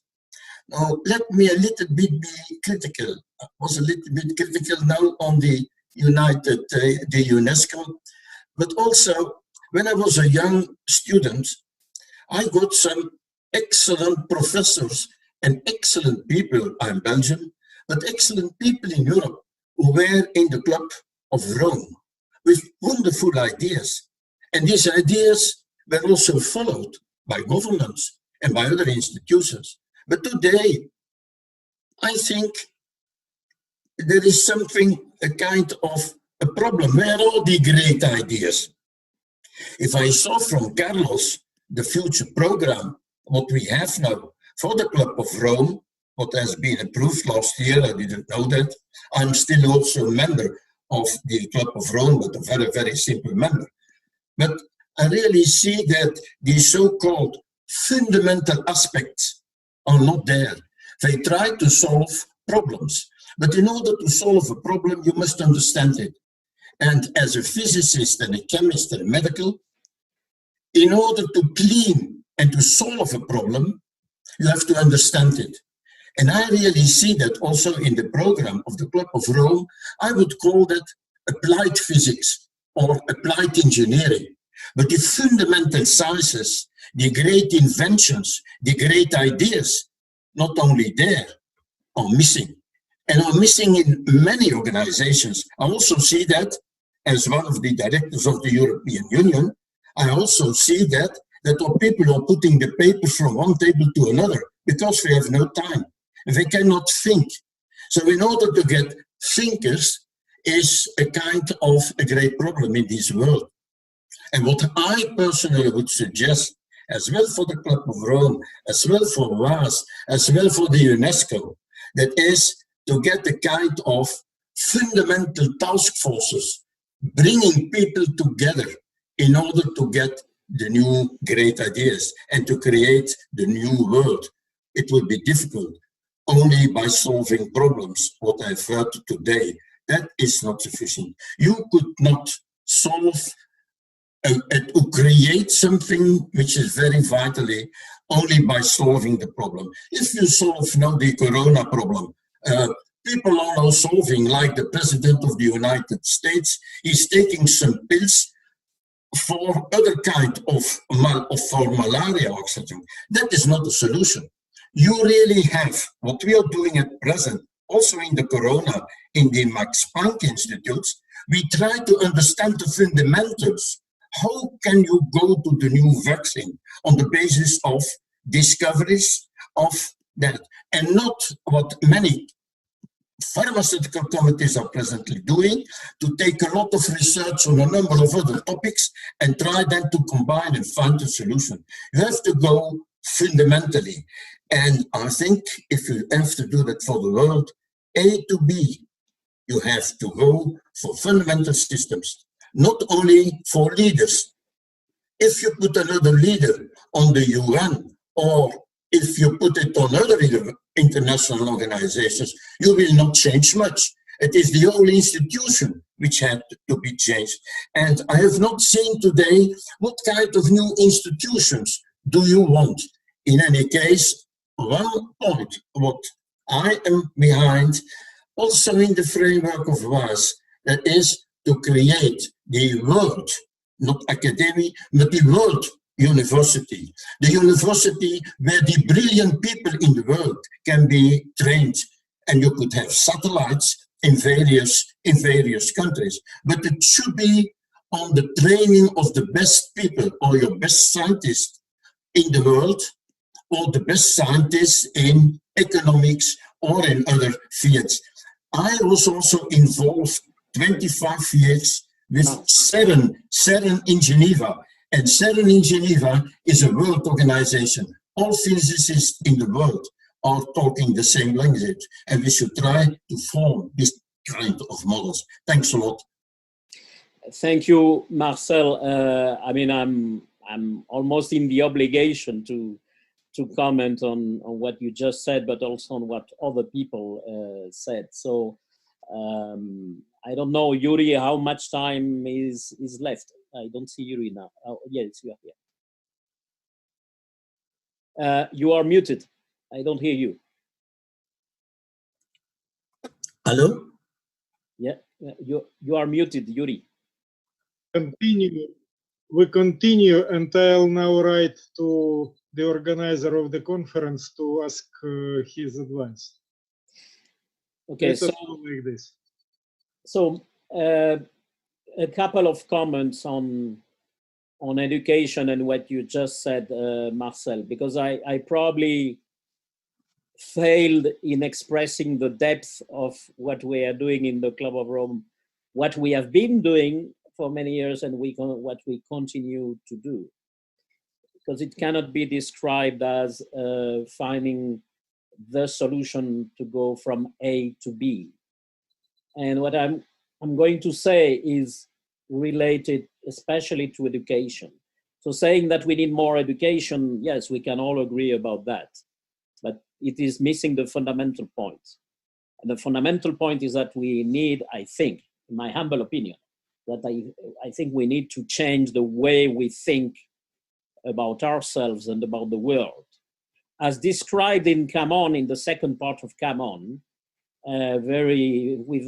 with clarity, the mess in which we are is a consequence of the conceptual frameworks we have been using for the last 2 or 3 centuries, of the mechanistic framing of all our disciplines, you know, and not only classical mechanics where it is justified, but biology as well, and social sciences and economics.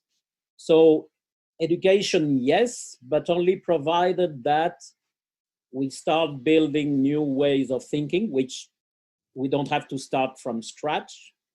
A good number of thinkers have been working on that and have been working on complexity. Complexity is a completely different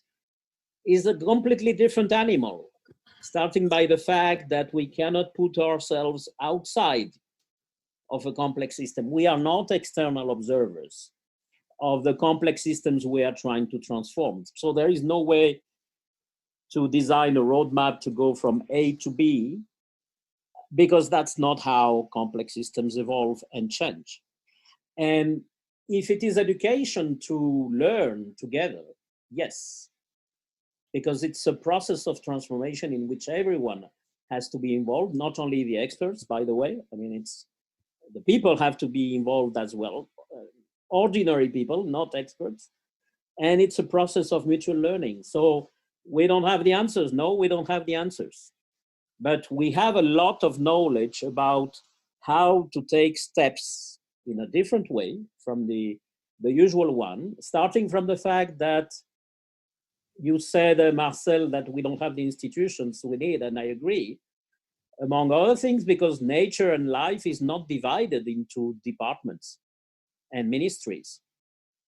Go to nature, you will not find a ministry of this, a ministry of that, etc. That it doesn't work that way.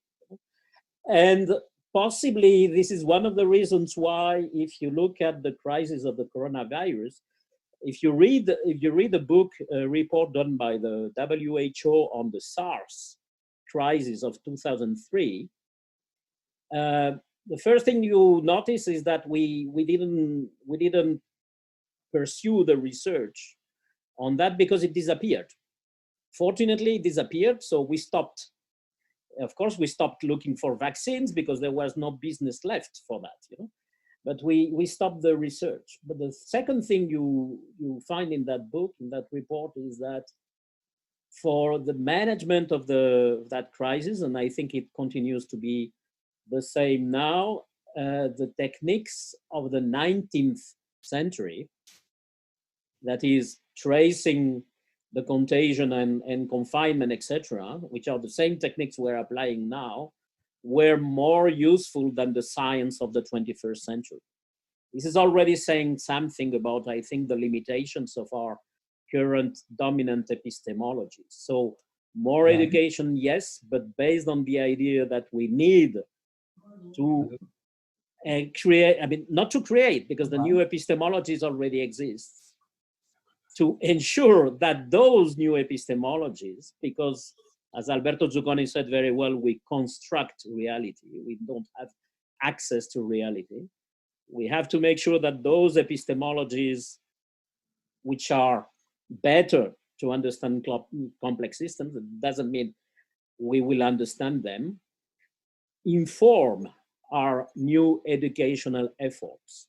If we continue educating, and I finish with this, if we continue educating people in the idea that sustainability is a combination of three different things, which are environment, economy, and society, we fail. We fail. Sorry to say, there is no way that you can separate economy from society, from environment. All of that is intertwined, and of course intertwined with culture. So for sure, more education, yes, but let's make sure that it is from a different way of thinking, and there is nothing more practical. There is nothing more practical than changing the way we think. Carlos, may I inform you that the organizer said we can continue till we decide that we stop.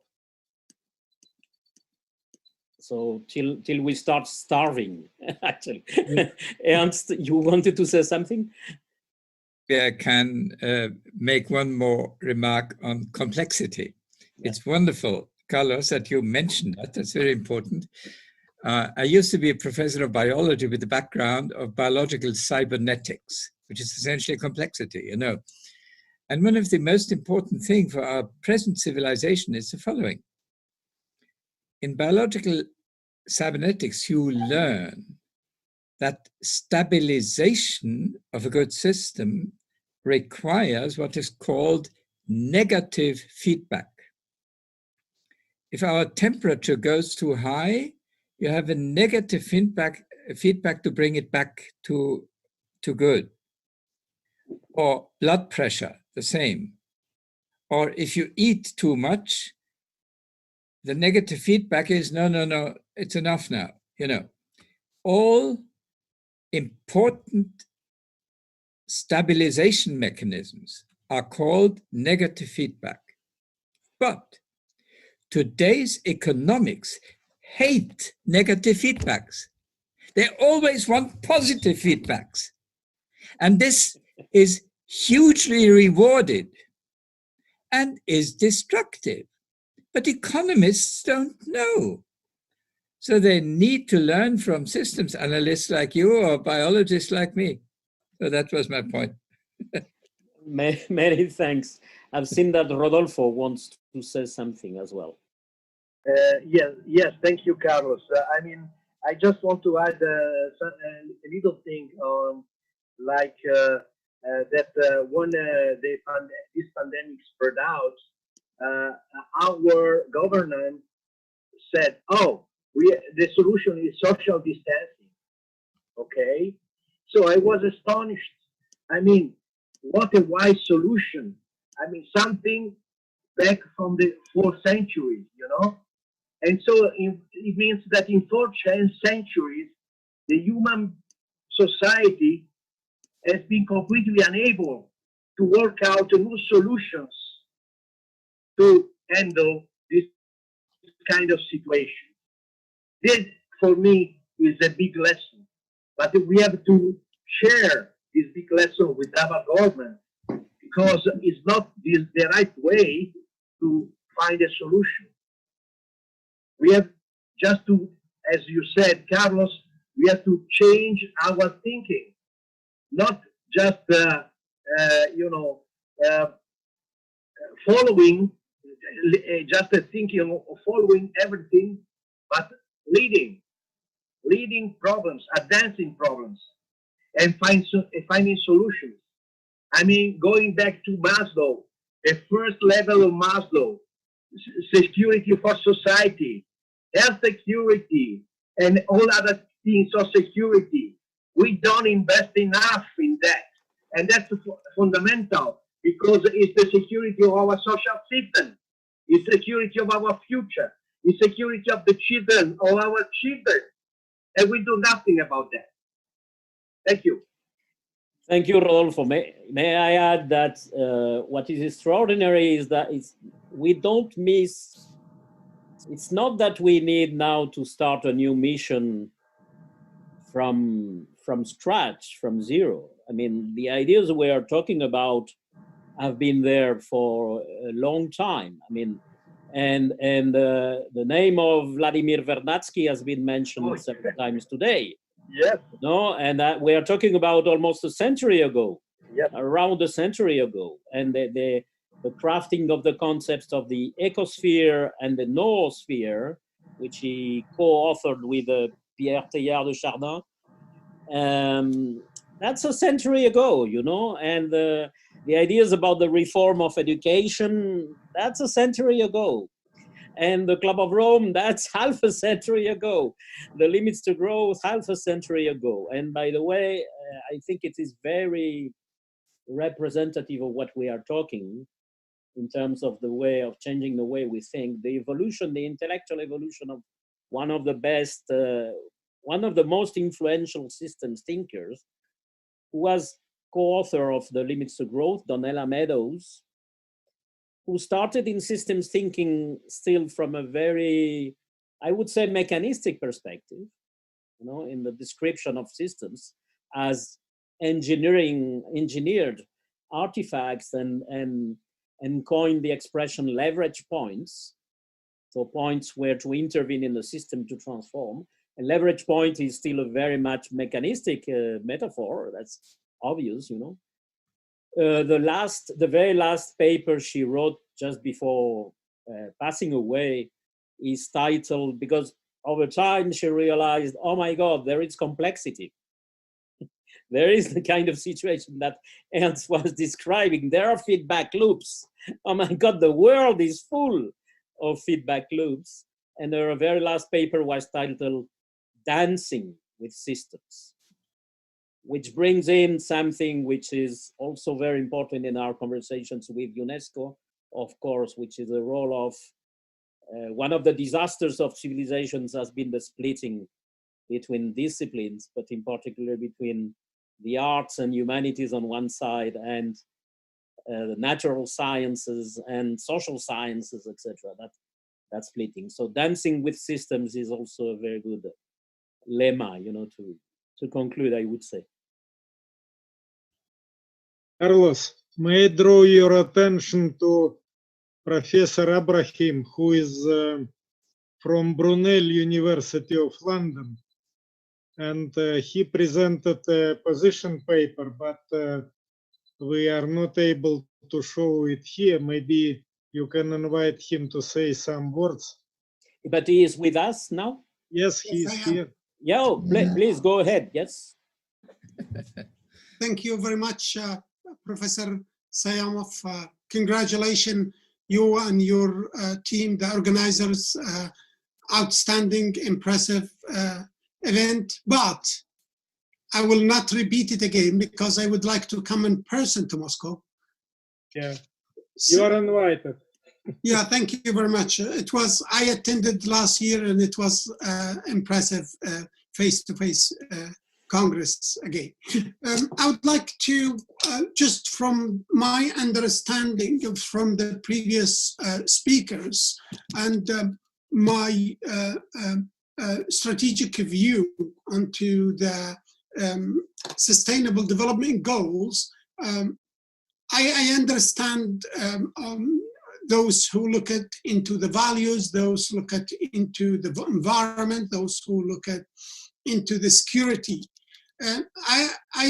From personal view, I believe there are more important issues. Yes, the sustainable development goals are extremely important, yet there are more important issues that United Nations have hands-on, yet not been strongly tackled, i.e. corruption, also the leadership in some countries. I've been to UN programs that I was really surprised. It's almost United Nations promoting corruption. It was highly corrupted. Hundreds of millions of dollars being wasted with a very poor system and corrupted system. Please don't understand me. I'm being negative, but we're looking for an improvement. Also, the issue of leadership, state leadership, and diplomacy, collaborative diplomacy into improving states. These are, I think, from personal understanding, these are fundamentals, and it's impossible to do it one organization or one nation by itself. This needs a high level of cooperation and collaboration. Thank you very much, all. Thank you to you. So, Yuri, what if we think closing? Sorry, yes. There is also, I would like to introduce to you Professor Gilbert Hammer from Austria, who has changed now from the university to Bundesumweltamt. It means he is now a state functionary, but I think his heart belongs to science. Maybe you can invite him to say some words. Please go ahead. Thank you, Yuri. This is very pleasant, and thank you, dear community, especially of the Club of Rome.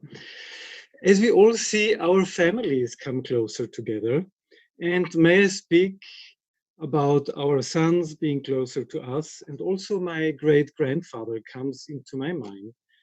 He actually was a deputy in the Austro-Hungarian parliament, and we see on the map of languages that this maybe empire, which is gone for 102 years, consisted of 10 languages. So how did this form and shape our Austrian soul? We were brutally forced to understand the other. And this is actually my content, my pledge in this maybe last minute. Let us learn again the discipline of understanding the other. Today we saw an introductory film, and within the first seconds there were pictures of war. And if we look onto the fringes of existing empires, there are occupied countries, and people are not dying from coronavirus, but from another virus, which is called human brutality and war. Today we talked a lot about this. I'm very modest in my approach, and my approach is always people speak to each other and understand and go to the very normal people on the street, as Professor Jagdish Khatri said in India, or Madame Bina, we look for those who are suffering. We have our concepts in mind, but how often do we use our human ability of reflecting? So let's go from Russia to Ukraine. Let's go from Ireland to Northern Ireland. Let's go from Israel to Palestine. All this is just a footstep ahead, and if we walk on foot, and if we pass some days more in these countries, this is certainly an advantage. And in this respect, this conference today and this week is certainly a great achievement. And I will be happy if the degree of understanding actually the other, which is not us, which is actually not our, if you look into a luster of Swarovski, maybe shining beautiful light in a palace, it is the different color of the overall white light that we are on the planet as a human race. Thank you very much. Thank you. Thank you so much. Yuri, is there anybody else that we could... Just, Carlos, in order to show that we are not alone in our middle and older age, I would like to show that we have here some of our students and masters. And maybe I would like to shortly introduce to you one of them who just recently wrote her master study on social violence. If I see her now or not. Yes, she is here. Miss Olga Katasonova, maybe you can give her just for 3 words the floor, in order that all her life remembers that she was speaking at the Club of Rome and World Assembly session. Taking into account that she is the only representative of the younger generation, she deserves much more than 3 words. So please, Olga, go ahead. Thank you to give me the floor. Well, I think that it is important to consider the Sustainable Development Goals as a tool for global social transformation and for the elimination of social inequality, which creates plenty of problems worldwide. And I want to mention that the concept of the noosphere, introduced by the great Russian scientist Vladimir Vernadsky, we mentioned him already, and the concept of noosphere unveils potential of the sphere of interaction between society and nature, where the human intelligent activity may become the determining factor of development. And the transition to the noosphere requires a change in the mentality. We mentioned it already. A change in the mentality of people, a departure from controversial thinking to thinking aimed at inclusion, aimed at solidarity, at collaboration. And the concept of the noosphere is, for me, very close to the future that the Sustainable Development Goals are aimed at. So the SDGs offer a new approach to stratification, introducing a number of new factors. The goals identify vulnerable groups of people, not only on the basis of their access to property, but also not ignoring their functional importance in the given economic and political system. The goals are aimed at equalizing started opportunities through equal access of all people to clean water, adequate nutrition, energy sources, regardless of gender, and right to inherited property. And to conclude, the Sustainable Development Goals are a new a new tool in the fight against social inequality. They has no analogs, and they respond in various aspects to existing sociological approaches, and they demand at the same time a new global look on the situation we are in globally. And I think it's highly likely that the goals will not be met by 2030, and the coronavirus can affect them. And I think it's unpredictable now how it could be, but the SDGs are playing a very important role as the vector of development, forming the global agenda. So I think that's all.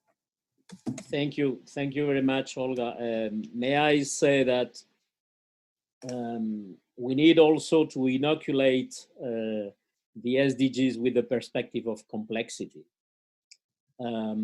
which comes out from life, actually. So it's interesting to see that Vladimir Vernadsky and Pierre Teilhard de Chardin, when they imagined this idea of the noosphere, they were anticipating by many years the concept of the Anthropocene, which has now become frequently used, the idea that we humans are able to shape the future of the planet. We have so much capacity of influence that we are able to shape what will happen with the planet.